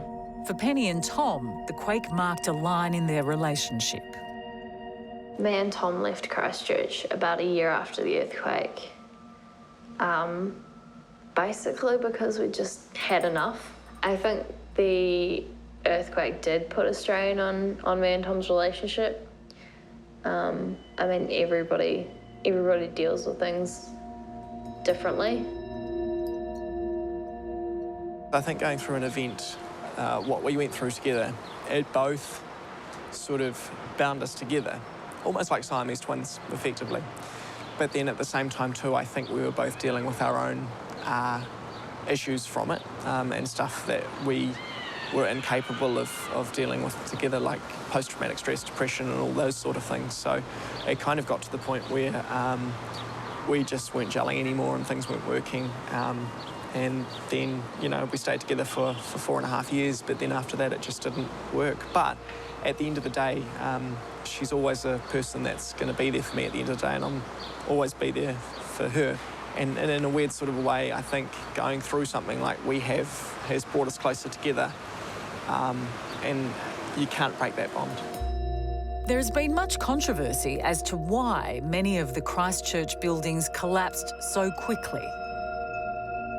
185 people died in the Christchurch earthquake. The vast majority of them, about 115, were in one building, the Canterbury Television Building, which collapsed. And it turned out that its construction was faulty. It probably shouldn't have been approved. So that was a real human tragedy.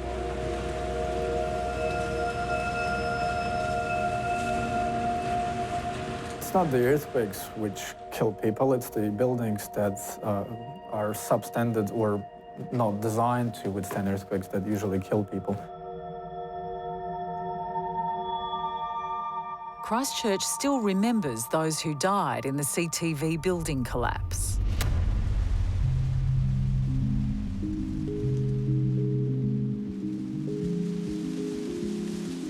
That was where the building was. The entrance was just past that tree there. It's right, it's all gone, and they've made it into lovely gardens. Yeah, there's a memorial there.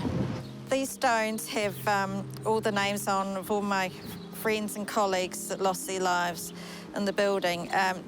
The names are wearing off with all the weather here. This is Joe Giles's stone.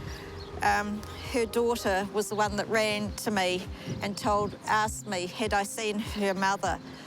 And I knew that she was in the building, which was very upsetting, very upsetting. I couldn't, I couldn't tell her.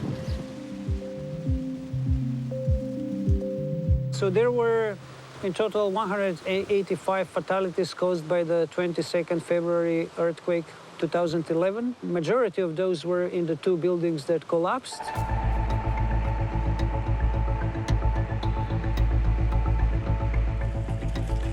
So there was widespread damage throughout the city.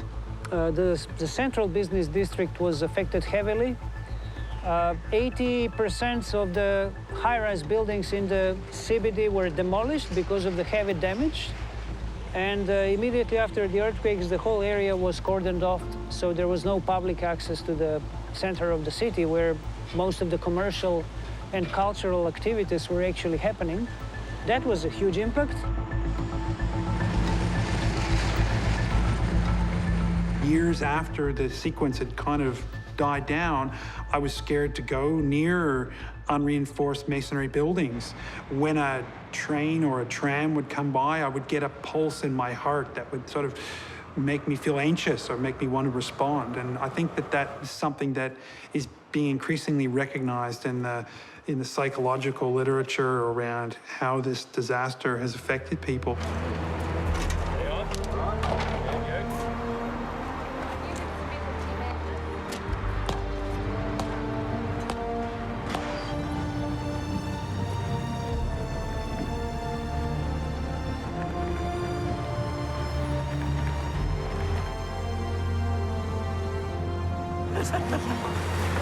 Got it, mate? Yeah, I got it. Yeah. Right from the fence, I must say. Oh, thank you very much. Right. Thank you. Not the most gracious of exits. Very kind.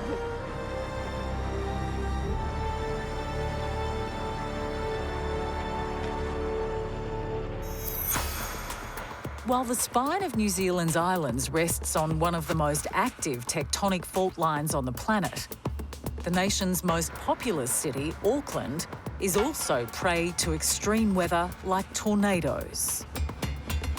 There's a part of Auckland that I call Tornado Alley. It's our own version of it. So these storms can come offshore, sit over this area and grow, and then as they grow, they move out over land. The land is warm from daytime heating, and that pushes up into the clouds and makes the clouds go even higher in the sky. And when that happens, you've got different currents and it starts to spin. So you can end up with a tornado. Inspector Shannon Gray is a police officer in Auckland, and he was on the front line the day a twister smashed through the town. There was no prior warning of this weather event, and even if we look out the window today, it's slightly overcast, a few dark clouds, and probably not too dissimilar to the 3rd of May when this event occurred. And it very much just did come out of nowhere. I was actually on my way back from a meeting further down the motorway when I heard the incident come through, and the tornado landed pretty much bang smack in the Albany Mall area where we're driving around at the moment. A lot of the big thunderstorms that we get in New Zealand bubble up at the very end of the day with very little warning in the morning, and that was a classic example of that. Now, we knew something was building around that time. I think we put out a specific warning saying between 2 p.m. and 3 p.m, and from memory it arrived at 2:55. So we knew there was a window where something might happen. Sophie Bond was studying to be a nurse when the tornado hit. That day I was nannying a baby, who I did that part-time. And we got into the car, and then I noticed a disturbance sort of out of the corner of my eye near the pack and save. And I was a bit confused, and then I sort of saw sheets of building material flying through the air. And I was just wondering what is going on. So the tornado moved up here, and then when it got to this roundabout, I saw a car fly through the air, which was insane. Because up until that point, I hadn't been sure quite what the storm was. But then seeing the car flip, you realise it's a tornado. Oh no, I'd never experienced a tornado before. My only knowledge of a tornado was maybe in Wizard of Oz, where you see that classic twister. And so I was so confused when I saw the sheets of metal flying off the building.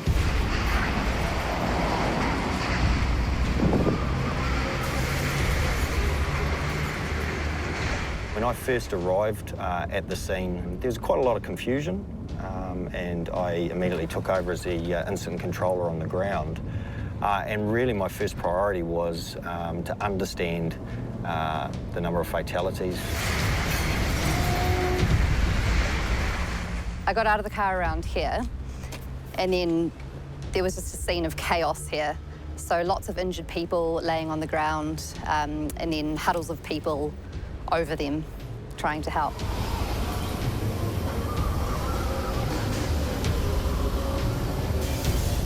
It was just really quite overwhelming because there were so many people injured or just so many people hurrying around. You weren't quite sure where to go first or who needed the most help. So I sort of saw one person that looked like they were the most injured, and so that's where I went first.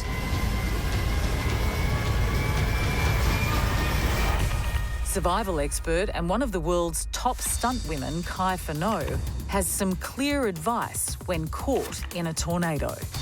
During a tornado or hurricane, the best thing you can do is stay indoors, get into the smallest room or closet you can, get down low, stay away from all windows and glass doors, and ride out the storm.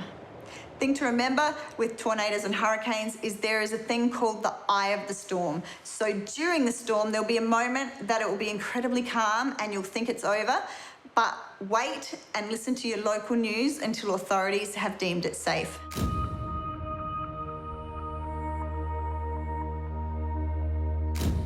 So the power of the event, and obviously any other significant weather event like these, I think people don't have an understanding of it. It's literally has the ability to pick up vehicles, roofs of houses, other even, quite firmly secured objects, and really just toss them hundreds of feet in the air or hundreds of feet across the ground.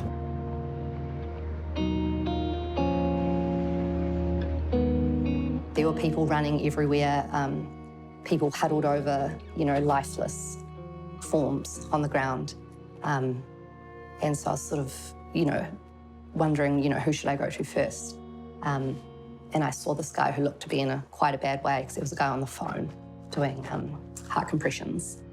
And I went over and the guy was on the phone talking to the ambulance, just sort of, you know, the emotion in his voice was, yeah, really intense, sort of saying like, get here now. And so that's when I gave the guy mouth to mouth, because the guy doing CPR was one-handed because he was on the phone, so I thought I'd try mouth to mouth, but very quickly realised that the man had passed away. It was quite a surreal feeling because I had seen that car go through the air. I knew there were other people that were injured. And so I knew I couldn't, you know, just sit back and feel anything, because I knew that I had to go and help other people.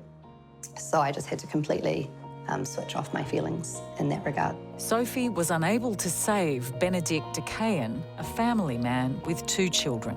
Every time I'm here, I think about it. You can't not really. It's such a huge event, and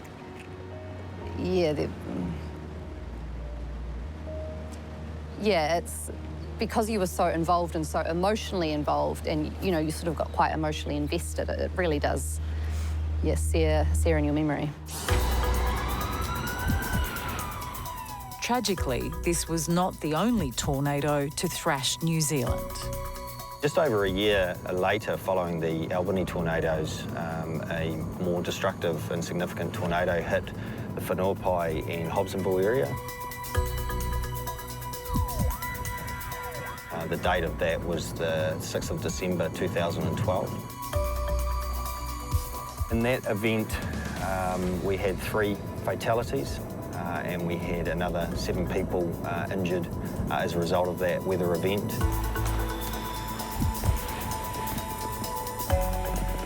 Having been involved in both of these significant weather events, I certainly have a very new perspective and understanding of the sheer magnitude of these types of events, and have a whole new respect for what Mother Nature can throw at us. And it makes you feel very small and vulnerable as a human being on this earth when you know the size and magnitude of these types of weather events and the destruction that it can cause. Tornadoes and earthquakes aren't the only forces that threaten New Zealand. The nation is riddled with active volcanoes. So a volcano is really the surface expression of the Earth letting off heat. So underneath the Earth, in different places, the Earth is molten. So it's magma or molten rock. And this rock is lighter than the surrounding area, so it rises towards the surface. And where it reaches the surface and comes out on the land, that's where a volcano occurs. One of the most famous volcanoes in the country is White Island Volcano, off the coast of New Zealand's North Island. White Island is one of New Zealand's most active volcanoes. It has had historical eruptions. It is a tourist destination. People go out there most days and do a tourist walk around the volcano. And they can see evidence for active volcanic activity when they're there. Tourists like father and daughter Jeff and Leilani from nearby Hamilton in New Zealand's North Island. Monday, 9th of December 2019, we had planned a trip to White Island with Leilani, the 2 of us. We'd been planning this for 6 months. She'd actually bought it for my 50th birthday back in June. Leilani studied geology, so she was excited when she got the chance in late 2019 to visit the island. Being a geography and geology student, I was so excited to go. Going to an active volcano was something I'd always wanted to do, so I was, ecstatic and over the moon to be able to go. It's a common journey for tourists, with huge cruise liners making the stop-off a favourite destination for their passengers' day trips. I've been to White Island. I visited there as a tourist in the late 1990s, possibly with a higher risk threshold than I currently have, but it was not a weird thing to do. It was not something that was viewed to be incredibly risky relative to other things one might do in New Zealand. So I think going that close to an active volcano and being that close to active lava lakes obviously carries some risk with it. And I think you have to have a very strong nerve to go that close, because situations can change at any time. So even in a situation where people think a volcano behaves in a particular way and kind of keeps going that way, there can be very sudden changes in activity. So there's always going to be a risk if you go that close to a volcano that you may lose your life. Jeff and Leilani arrived ready for what they thought would be an exciting day. But even during their check-in, there were dark omens. Yeah, so we arrive, head to the offices, the White Island tour offices, signed ourselves in with a next of kin, contact details. As they waited for the boat to take them to the active volcano, little did they know the worst-case scenario of adventure tourism was about to become a horrific reality.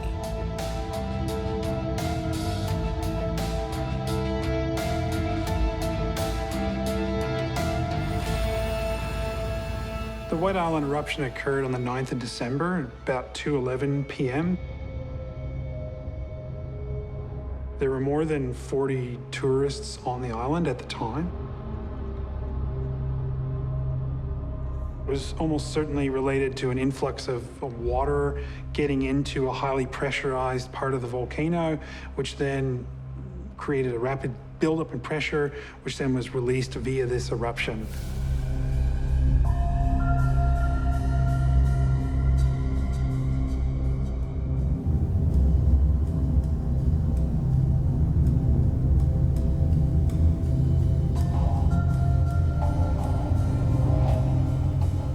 I think it's just the unexpectedness of volcanoes and earthquakes which has drawn me to them.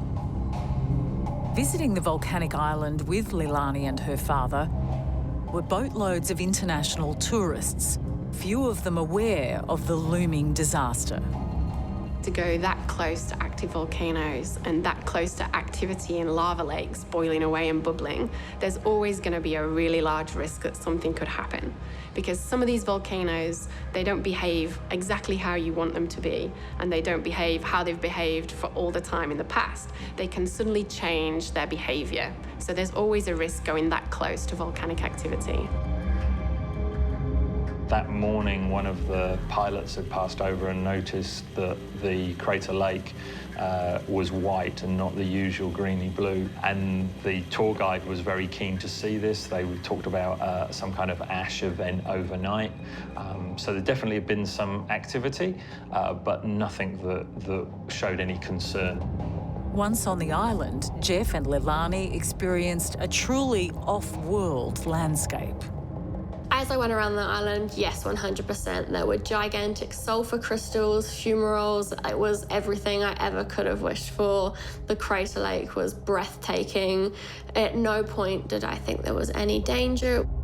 Crater lake can see down into it. It's not boiling. It's hot, but not boiling. I think we were told 40, 50 degrees, but highly acidic. I remember the tour guide said it 100 times stronger than battery acid. So I guess on a level of acidicness, something that would burn you, definitely.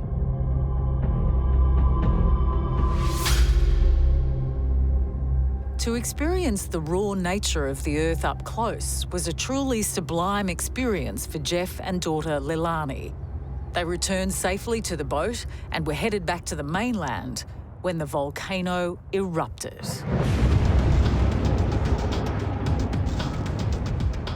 I grabbed my phone and I ran to the back of the boat. I bolted past everybody. I could see this plume of black and grey and white ash and steam just towering above the island and just straight up hundreds of feet into the air. At that stage, it had changed from anything beautiful to very sinister, quite menacing. And We knew that there were people still on the island, and I think there was a realisation at that stage that people still on the island were now engulfed in that ash. When it occurs, if there are people exposed to the volcano at that time, they're highly vulnerable. For example, they could be engulfed in very, very hot eruptive products like dust and ash, which can cause tremendous burning to them and cause them to lose their lives. There was a realisation throughout the boat that there were people still on the island. The tour boat raced back to the island to rescue any survivors. As they approached, the horror of the disaster was evident. The people that were in the water, there was one person that was clearly swimming out to the moored boat, and there's got to be something that makes you want to swim 150 metres out into a moored boat. You're running from or swimming from something to get away.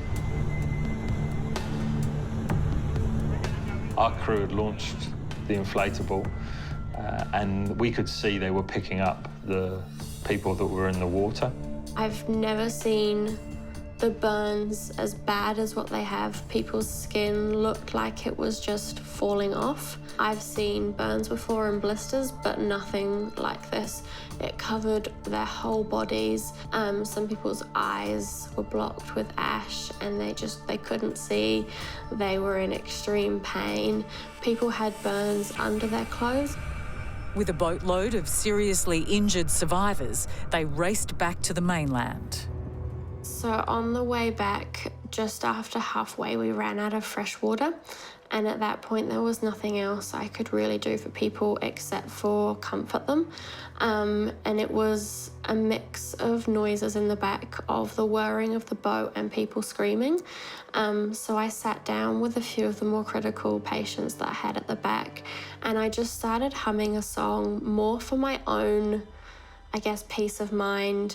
And then one of the guys that I sat with grabbed my ankle when I stopped humming, and he said to keep going. So then I started quietly singing a song just to them to give them, I guess, a sense of hope and joy, better than sounds of people screaming in pain. The tourist boat made its mercy dash to shore where emergency services were waiting. Jeff and Leilani were safe, but deeply shocked. The reason that we were where we were on that day was so we could help others. We've talked about if we'd have still been on the island when it erupted, there would have been double the casualties and nobody to help. And that would have been a very different scenario. So I don't think there's really any way we can stop a volcano eruption from occurring. So sometimes people have tried to divert the hazards or the risks from those volcanoes, but we can't actually stop a volcanic eruption from occurring. And to be honest, in historic time, we've not witnessed some of these really large volcanic eruptions, and the impact that they could have on today's society, we don't know, because we've not witnessed one of these eruptions in history. While Jeff and Leilani were able to help many of the survivors, 20 people lost their lives in the White Island volcano disaster. Sleep is the one thing that I've found difficult. When you sleep, you have no control over, I guess, where your thoughts go. We've been able to connect with some of the families of some of the survivors, so that's some that are in local hospitals to us. Being able to connect with them has been really good therapy. I don't think that I would have done anything different than anyone else put in that situation. For me, I didn't do anything heroic. I was just a person who was at that place and helped the best I could. I didn't put myself in any danger to help anyone. I just did anything I could to help.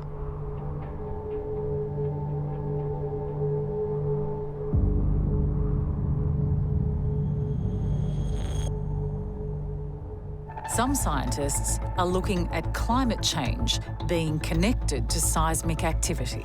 Yeah, in places where you have climate warming and glacial melting, the change in the stress state of the crust around the glaciers is changing because, in a sense, the glaciers are melting and there's a reduction of mass, and so the crust is kind of rebounding a little bit, popping off in smaller earthquakes.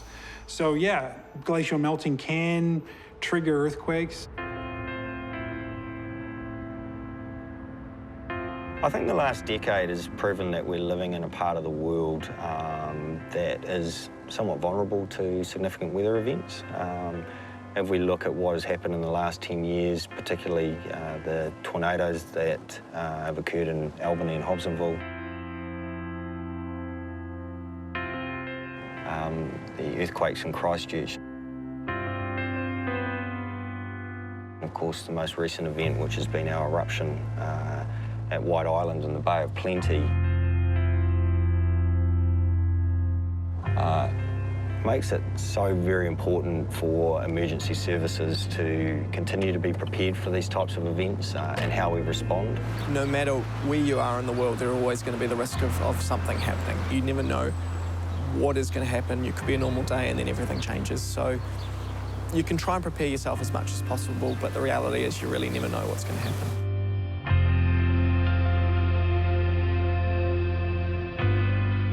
The effects are encoded deep within us in ways that we can't always even make sense of or ration our way out of, even as a very rational person, like a scientist. It affects us just the same as it does people who don't know anything about science. It has a real deep and long-lasting emotional effect.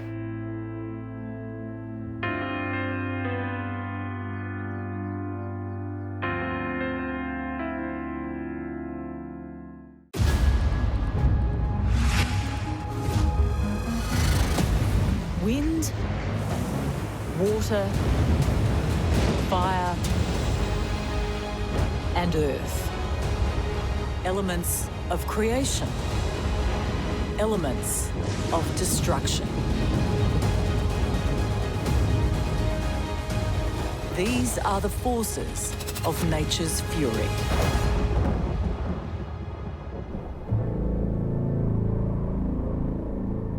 Australia is a tough, dry continent.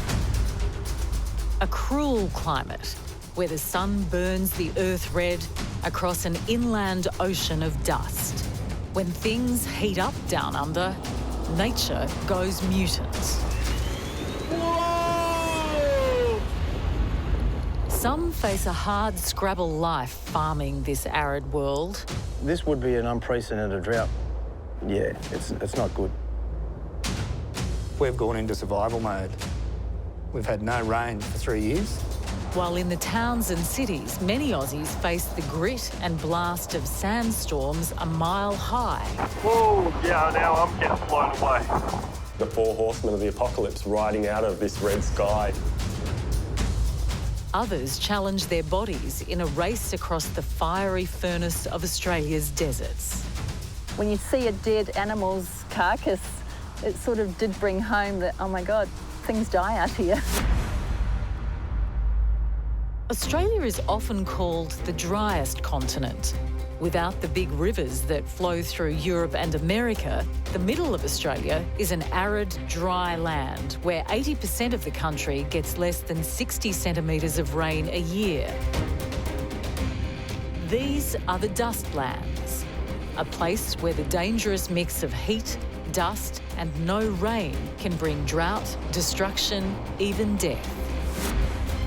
On the edge of this barren land are the Western Plains of New South Wales.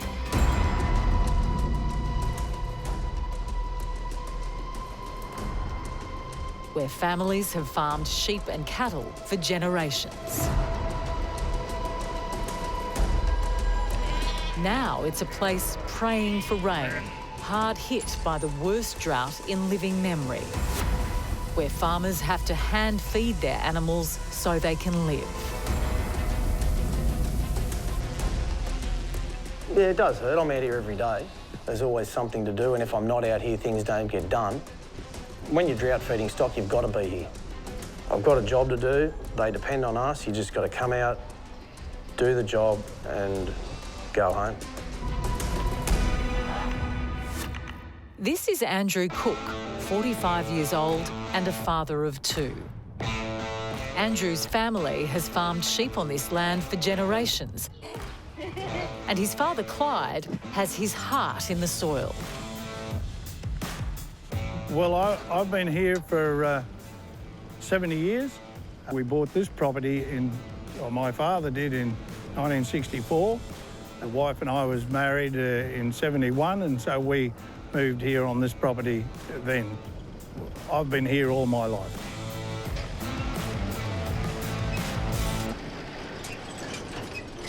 In a good year, this land is lush and green. This particular spot here, we've got a photo. In 2016, we had, believe it or not, we had floods here. My son was in the photo, and there was water all across the road. And it stretched back there for a couple of K. So in contrast to it now, it's polar opposites. This year may be the last for the Cook family, as a decade-long drought drags down hope of the land ever providing a future. This is some of the remnants or results of the drought. We would have lost 20% of the ewes, the females, struggling through lambing. You see it firsthand here with livestock numbers dropping. That impacts on your income. Yeah, well, that is the bottom line. It is a business. I've got a family to feed. Their security is this business. Their future is in this business.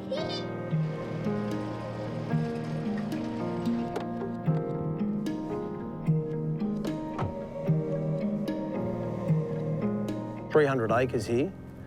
That was going to hopefully replenish our oat supply, but there was no rain, and it never got planted. So it's just stayed here as is. I don't really like to look at it when I'm driving past because it's a bit like a bit of a failure. It's still sitting there the same as it was 12 months ago. Yeah, so this would be an unprecedented drought. My grandfather had the drought and father had the drought in '64, but my father now says that it wasn't this bad. So that is concerning for me. Because he hasn't witnessed something this bad, and neither have I. So going forward, yeah, it's not good. Yeah, well, there's a lot of things that are stressful, but how much preparing do you do? Do you prepare for a 3-month drought or a 3-year drought? You can't let the stress get to you, otherwise you might as well go and do something else because you are going to have a drought and it will be stressful. It's just how you manage it. Droughts are a phenomenon understood by Dr. Sarah Perkins Kirkpatrick from the University of New South Wales, who studies these climatic events.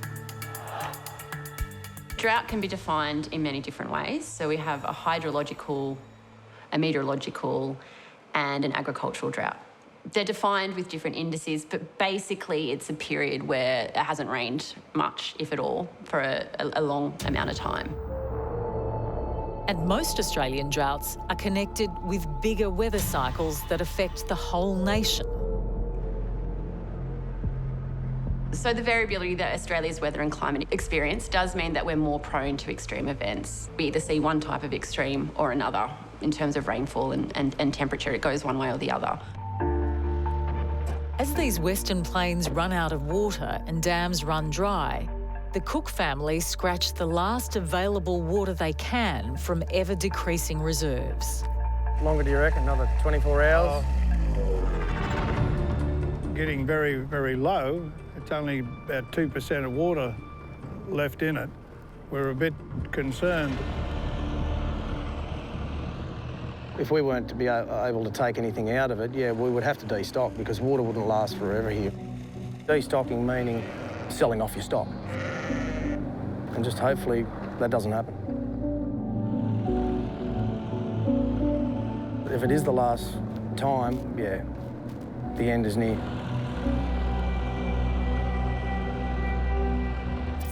Australian Bureau of Meteorology extreme weather expert Dr Grace Legg has studied how this drought has hit Australia's rural lands.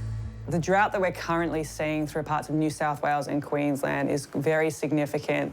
There are large areas of experiencing drought for months and is continuing on, unfortunately not seeing a lot of rainfall through those areas. It's been months and months of less than average rainfall, so unfortunately will take more than one weather system moving through to really break that drought, and is being felt by lots of people through those areas. But yeah, we've never been in a spot where we've run out of water fully, and I don't really know what we'd do if we were in that spot. For scientist Chris Turney, this long drought may be a warning of things to come. I mean, when the British first set up the settlement at Botany Bay, they almost went straight into a drought and almost lost the colony straight away for several years. One of the fascinating things in Australia, I mean, it's very much a land of drought and fire. It characterises this amazing continent we live in. And one of the things we've been looking at in the past, going back hundreds of years using annual growth rings on trees, which are moisture dependent, we can see that the droughts and the floods wax and wane through time over the last few hundred years. And the droughts seem to be becoming more frequent and longer. One of the ideas that came out of North America in the last 20 years or so is this idea of mega droughts, droughts that last for multiple years and decadal length and sometimes in duration.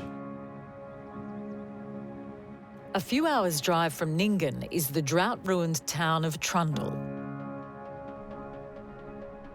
We've had businesses close in the town.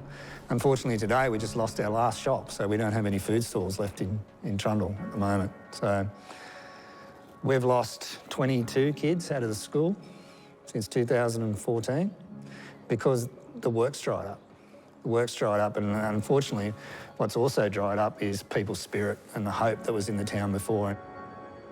So it's just been slowly going downhill. It's like almost watching the place die. John Southon is the principal of Trundle Central School. His students are just the same as kids anywhere. They love their sports, their friends, but the dry heat of the drought stalks their world, striking the children's family farms, bringing the community to breaking point.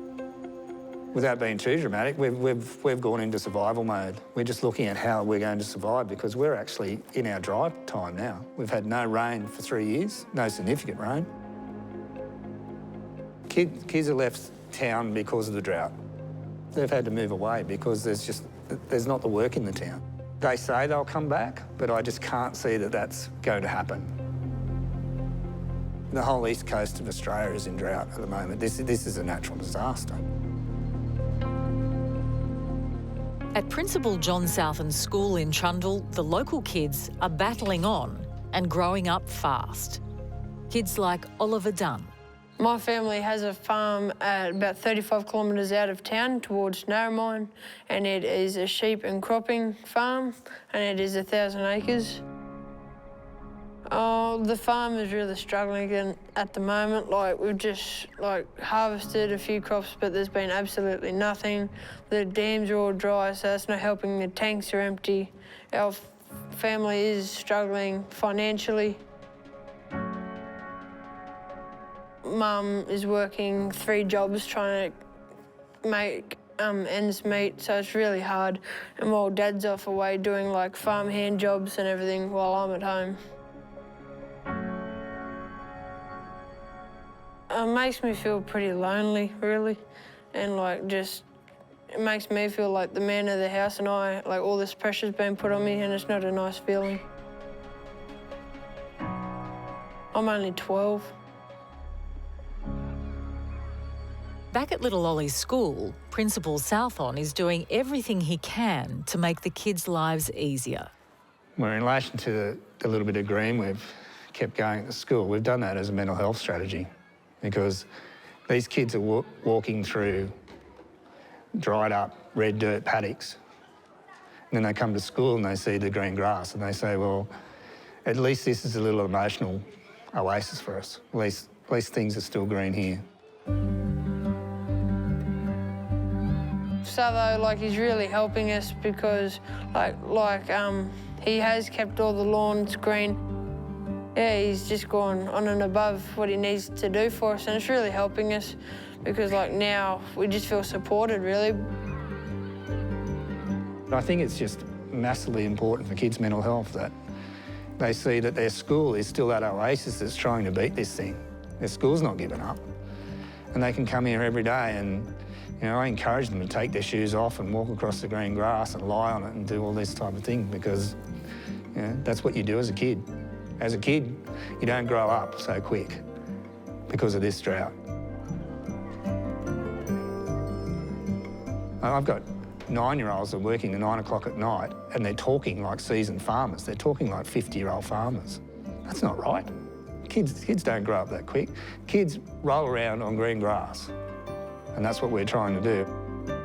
Well, I used to not want to come to school, but now, just the way it's changed, I feel like, yeah, another day at school. Not like, oh, not another day at school. Just more brighter and happiness. For these kids, the school is a small oasis. But out on the farms, as the drought burns the soil and the land turns to dust, another form of mutant weather threatens these families. Dust storms. We've had a number of dust storms, yeah. You get the odd dusty day, but we've had 4 or 5 full-on dust storms, wind will pick up mid-morning and then it can blow all day. You'll see it out in the horizon. You'll be working in the dust.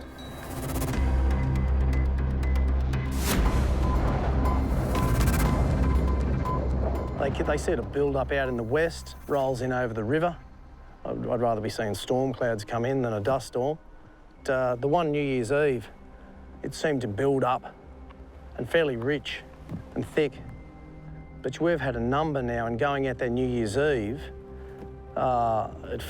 things were getting dark, yeah, and it seems to roll up, and we had to park the car off the road, had the family in the car, yeah, and just park there till it cleared, which it did, and then we continued on to the party. But when we get out there, everything's covered in dust. It leaves a trail behind.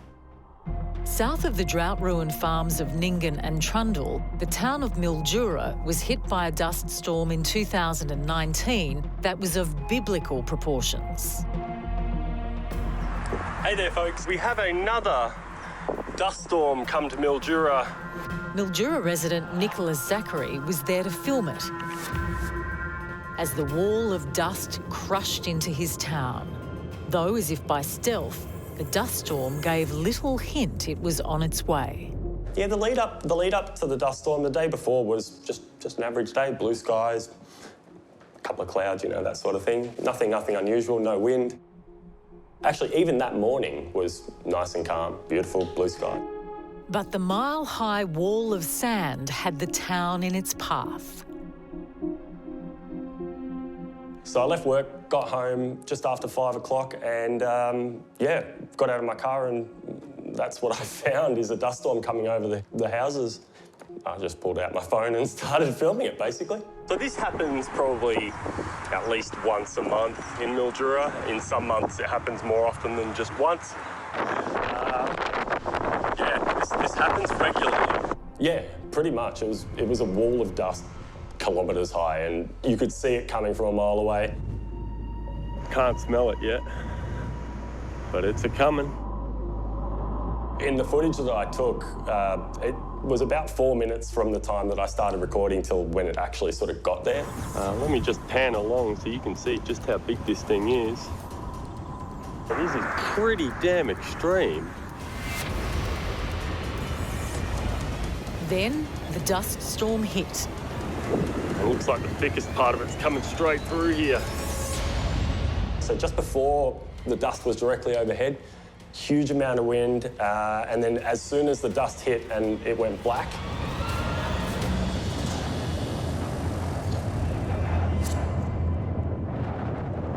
it has never been this dark before.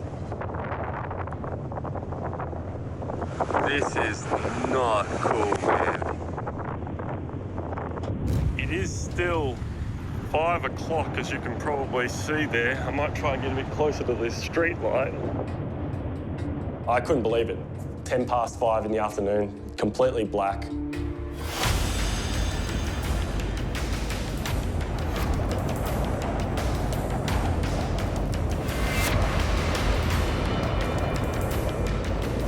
It's so dark. There is so much dust in the air. No sky, no stars, no moon, no nothing, no sun. You couldn't even, normally when there's a dust storm, you can see the sun through it. Nothing. It was just pitch black. Oh yeah, this is how dark it is.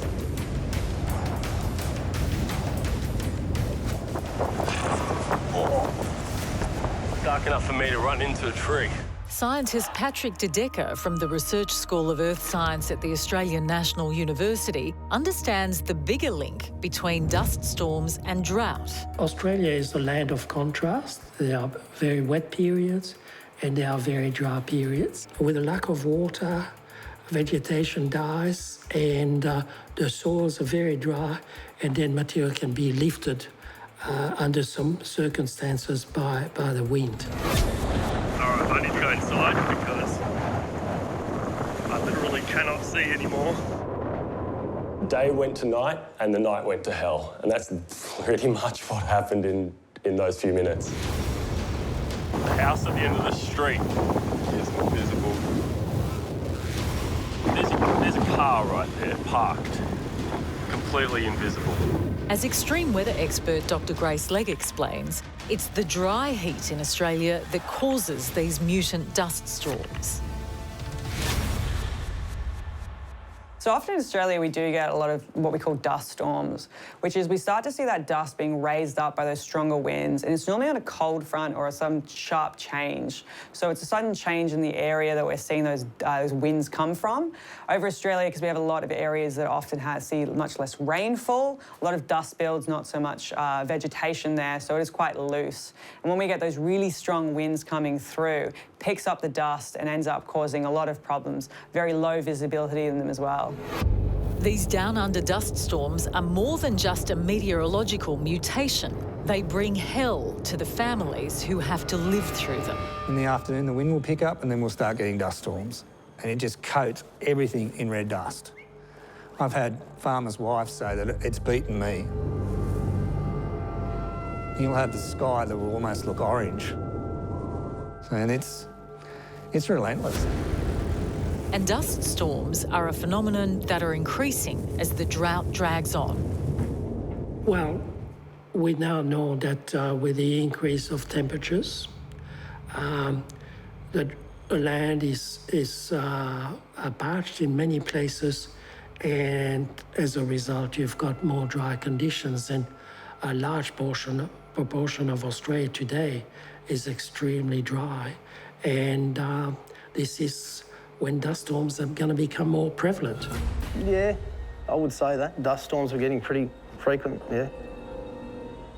When I was younger, yeah, you might have one dust storm in the summer, but yeah, not a run of them like this, and just windy days.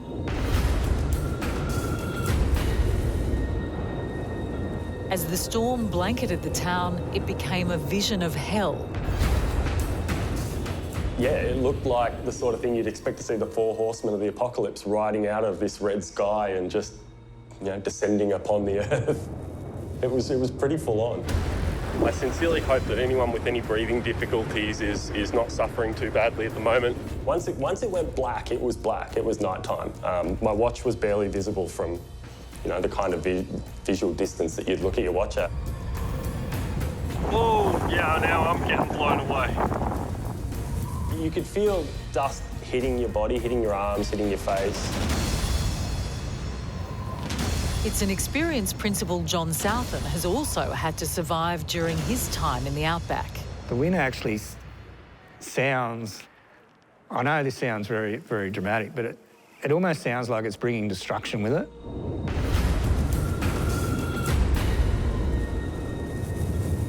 You see when the dust storms settle, the sun's behind it and the whole atmosphere is orange. We wouldn't let the kids go out to play for lunchtime because it was dangerous. The amount of dust in the air was dangerous to your health. As the storm eased, a more surreal, dreamlike appearance took over the town. When these dust storms hit, Mildura turns sepia. It looks like you're in an old movie. It's like living in the 1930s when you're in Mildura during a dust storm. The storm had passed, but the damage was done. So after the dust storm had passed and it was kind of safe to travel again, there were definitely a lot of trees down around, lots of leaves and limbs down across roads and on footpaths and things like that.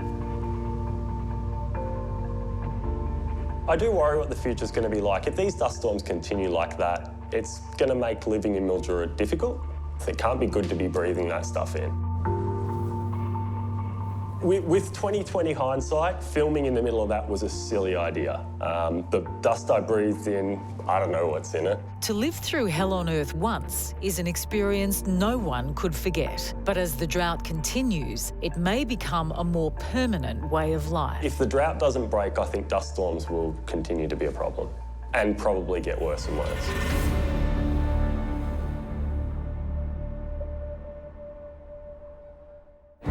In the dead heart of Australia, there's miles of land where dust has already devoured the earth.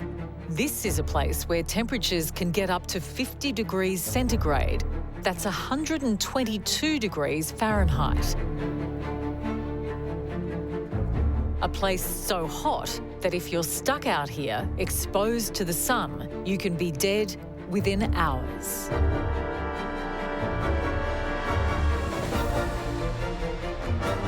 Despite its fatal possibilities, this desert also attracts the world's most extreme ultramarathon runners, wanting to test themselves against the worst conditions mutant nature can deliver.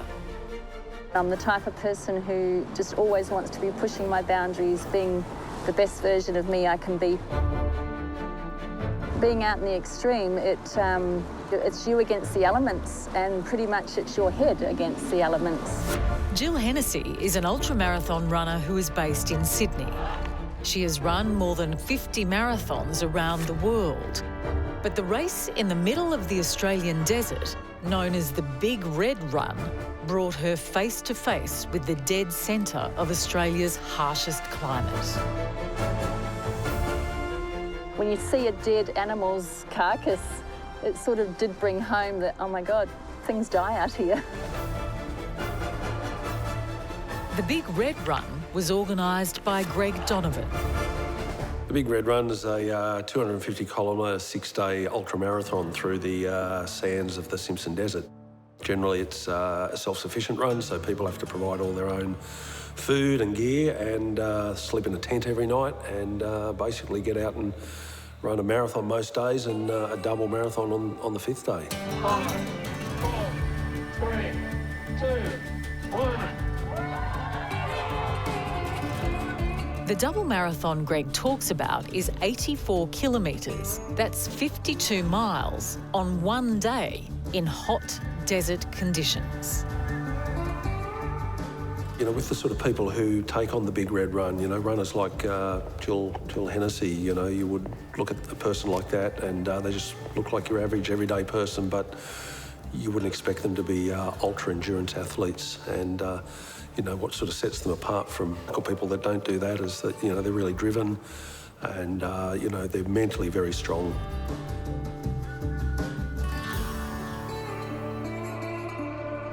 Mental strength is one thing, but extreme heat can destroy the human body, as sport and exercise medicine physician James Lawrence explains.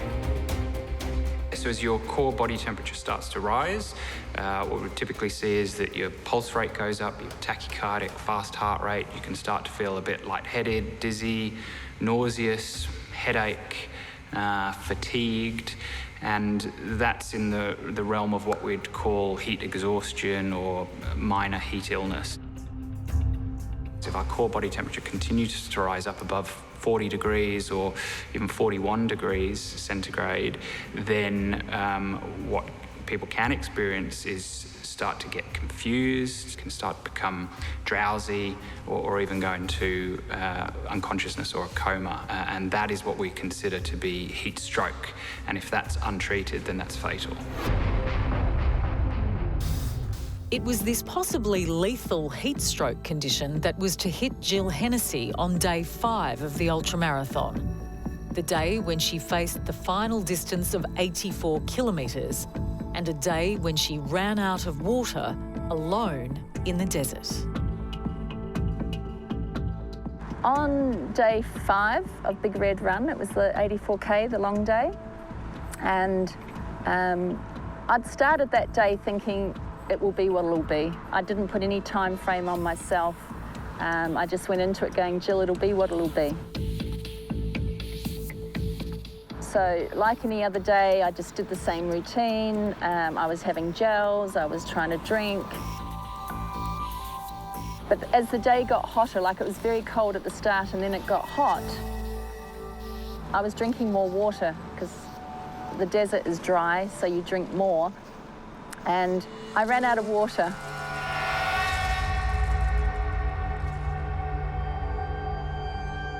So the hottest part of the day was gone and I'd run out of water. I didn't know how far it was to the next checkpoint. Trying to stay positive, not thinking about we've got no water, but just going, okay, let's just keep moving forwards.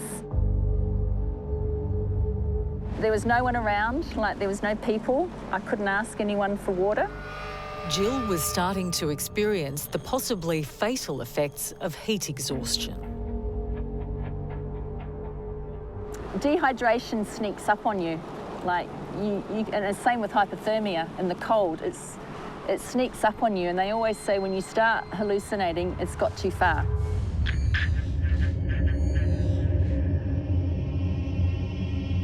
In the middle of the Australian desert, Jill's body was shutting down. She was now experiencing heat stroke. At 45 degrees, proteins will denature, so that means their molecular structure actually starts to break down and they're essentially destroyed. So that's what happens when you cook meat. Yeah, so that's obviously not sustainable with ongoing human physiological function. You know, your brain is going to start to sort of shut down. You're going to have sort of irrational thoughts. You're not going to be able to think rationally.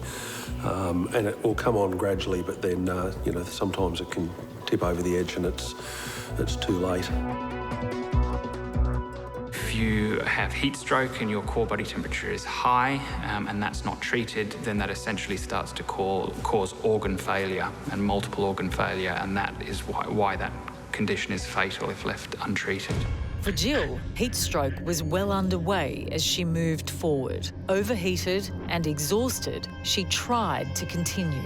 My rookie era, I obviously went in a little bit naive to think, oh, it's dry out here. There was a bit of naivety on my behalf not to have thought about you will drink more. I was never ever thinking I'm done. It didn't even go through my head. Survival expert and one of the world's top stunt women, Kai Fano, has some life-saving tips for anyone caught in a similar desert scenario to what Jill was facing. Whatever you do, do not drink your own pee. This is a myth that has come about on reality television. If you choose to drink your own pee, please do it while you are hydrated, because by the time you are dehydrated, all you have is waste products in your pee, and that is actually going to shut down your kidneys and speed you towards death rather than helping you out. Just on heat exhaustion as well, by the time you're thirsty, you are already dehydrated. So if you do have water, just keep taking small sips to stave off that level of heat exhaustion, because eventually heat exhaustion leads to confusion and you won't be making good decisions with regards to your survival out there. For Jill, the heat exhaustion was intensifying and starting to shut down her ability to think clearly. Yes, I was a little bit hallucinating, and I think I was staggering a bit. I needed to get water in me. And then I remember coming over a dune and just seeing a hint of red which was the tent, and going, I just got to get there. So I started running.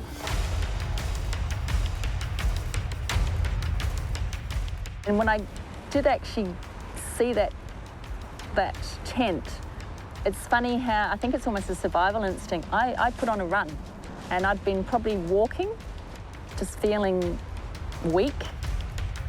And then as soon as I got sight of that tent, I just started a beeline straight for it and was able to run. Yeah, because there were medics out there, and there was, I think, nurses at the checkpoint. If any of them had said to me, do you want to pull the pin? I might have, but they didn't. So that was good. They didn't go negative. They stayed positive. What do you need? Can we help you? So they kept that positivity that I needed. So then I continued on, and I actually then got sort of stronger. Like, it's amazing how once you refuel and get fluids back in, your body's still strong. Jill survived and finished the race, but the desert had taught her a lesson. I'm not out to beat the person in front of me. That's a nice to have. I'm out to beat me.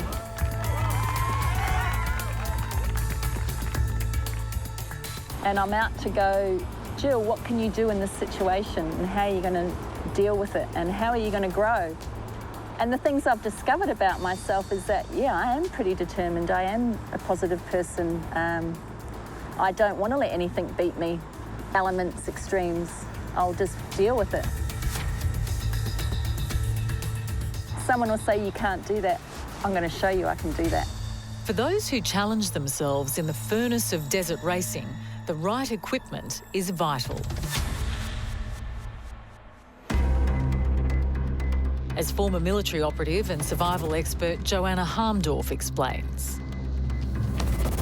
With heat, a lot of people tend to take more layers off, but exposed skin in extreme heat is incredibly dangerous. So resist the urge to walk around bare chest because you're incredibly warm.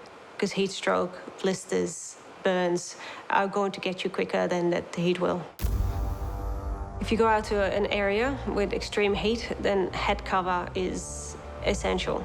Light fitting clothes, cotton, something that has the air go through it, so you do cool down underneath. You do not want to have any exposed skin if you're going to spend a lot of time out in the sun. Jill and her fellow ultramarathon runners accept the challenge to go into this furnace of extreme heat.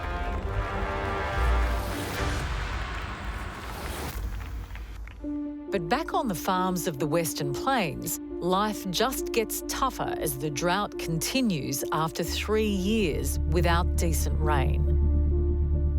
School principal John Southen has done everything he can for the kids at his school as their farms dry up, shut down, and their families face ruin. Like, if you talk to any one of my farming kids, they can tell you everything about their farm because they're proud of it, they're proud of their heritage and they're proud of where they come from.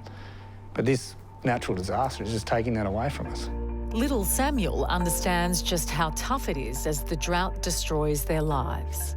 When we see stock down, it's probably makes me feel like it's not so much me, but worrying about Dad, how he's going to cope when he sees it. Because I just see it as like, there's another sheep gone. Because it's happened so much, it doesn't hit me that hard anymore. Mum feels pretty bad about it because she, stresses easily, so she probably hits her 10 times as hard as me, and I'm just a kid, but it hits me too.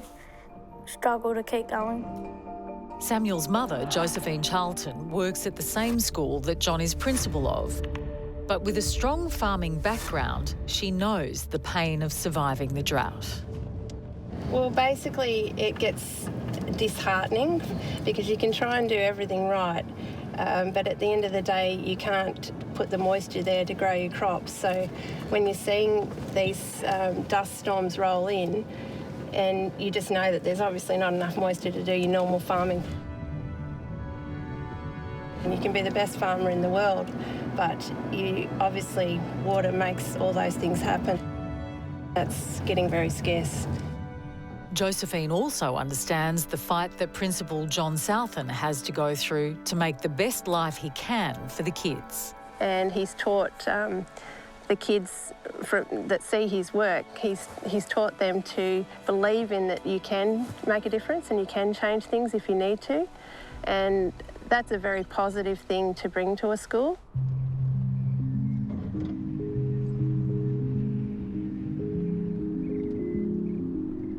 Basically one of our dams at the back end of the property, and normally this is a dam that would hold water year in, year out.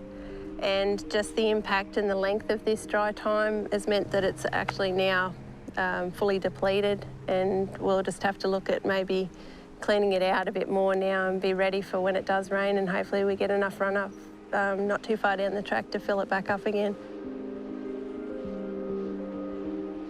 But I know a lot of people in Australia right now might be feeling pretty crap. I just hope that they believe that it will change and it will rain. So I just hope that you lean on each other and focus on the positives and focus on what you can deal with in a day. And hopefully they'll get through and see the other side, and you know, you can always rebuild. Hard and all as it might be, you can always rebuild no matter what happens and whatever throws in your path. And if you keep that focus, you'll be okay.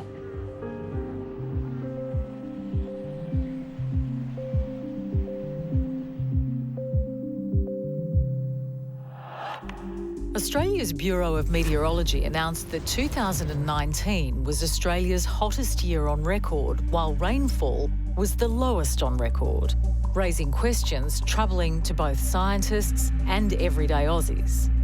It's a hugely confronting question, what we actually have to do about climate change. It's a very confronting conversation where society has to make about what we do about climate change. We know high greenhouse gas levels are causing the changes we see today.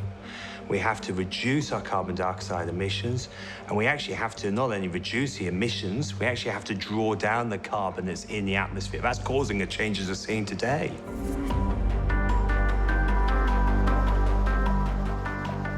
So the question about how our quality of life changes is a very subjective one, because some people might have a very good life if they have the resources to adapt to climate change, if they have the resources to continue to have safe food supply, a house, etc., then the quality of life might not be affected for some, and for others it might be a catastrophic change because they are subject to the front line of these impacts. For example, the bushfires might burn down their houses.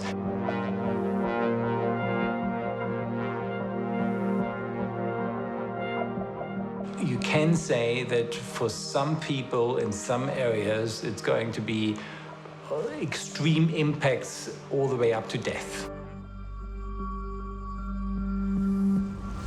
We're going to have to manage the water resources in a more intelligent manner. We're going to actually have people prepared for fires and other extreme events which they hadn't really ever thought about.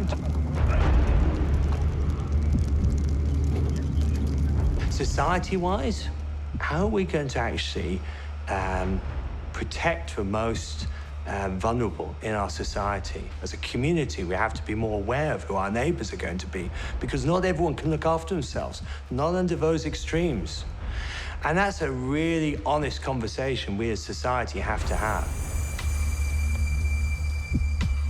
I must confess, I'm part of a pretty privileged part of society. We all are here in Australia, and I'm largely concerned about those who don't have the economic means like us. Yes, our societies are sometimes much more vulnerable, and so we might live in a false sense of security, because as we see in sometimes the tipping points for societal democratic societies are much closer than we think. But in terms of climate change, I would largely be worried about the others. And the others are those who are directly dependent on their subsistence agricultural farming. And there, I think I see a very bleak future.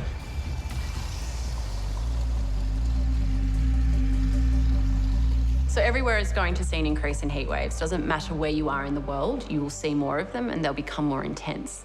But there's certain nuances on how much more intense or how much more frequent they will be, depending on where you are. So over in Australia, for example, the south and parts of the southeast already experience the most hottest heat waves, and they're going to see even hotter heat waves in the future. Yeah, I think it's a real worry what's happening with the climate. So we are seeing unprecedented changes, and these are related to our activities. There's no doubt about that. And with children, our small children, you know, I wonder, is Australia the right place for them to grow up? Is the temperature going to get too high? Are we going to have droughts? Is there going to be any water for them to drink? So these are real concerns facing everybody in the world. Yes, this is the worst drought I've experienced, and my father before me, and he's 71. Under a changing climate, we'd expect to see more frequent droughts, and perhaps those droughts being longer. So that obviously means more stress in terms of our agricultural industries, our water security. So these are certainly issues that policymakers should be taking account of when we're looking at a changing climate. How will our agricultural industries survive under a changing climate? How will we be able to secure our water supplies into the future?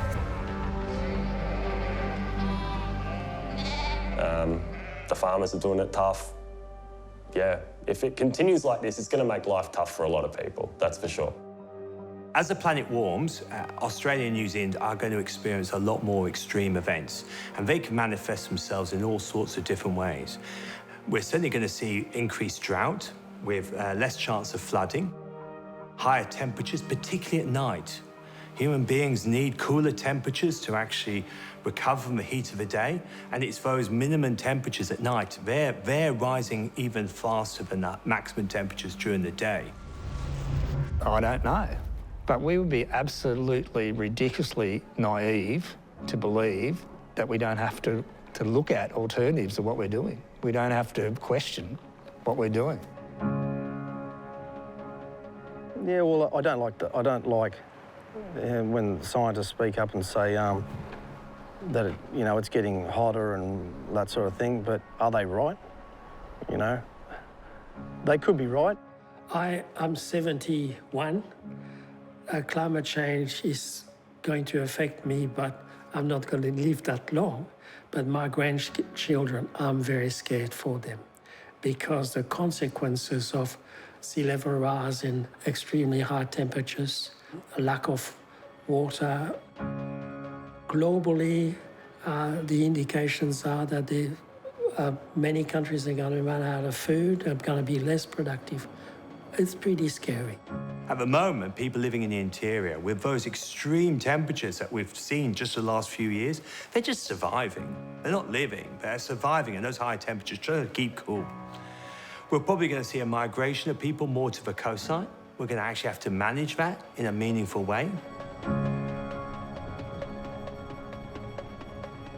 It's well known around the world, Australians are really, they try very hard, they battle so many harsh environments and climatic situations in what they do. And, you know, they tend to jump back up from adversity, and that's what's great about Aussies. But at the same time, this one will stretch us all. I really think it will.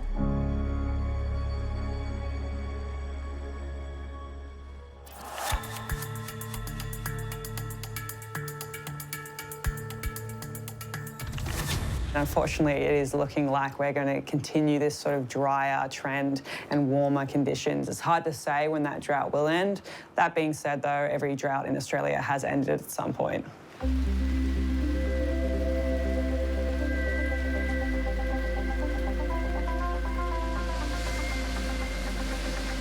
I reckon if it rained and it poured and we actually got, you know, really good moisture in the ground, I'd probably come out and roll in the paddock. And I wouldn't care if my clothes got stained, and I'm normally pretty particular around clothes getting stained because I've got to wash them. But I would actually just come out with the kids and probably get as filthy dirty as I could because I just love the smell of wet dirt. When it rains, really, we'll all just strip off and dance in the puddles and throw a party, and yeah, that'll be good fun and just hope for more. And in early 2020, the drought did begin to break for some of these farmers across eastern Australia. Not everyone was in greener pastures yet, but a good run of summer rain started to fill the dams again. A glimpse of hope after years of drought.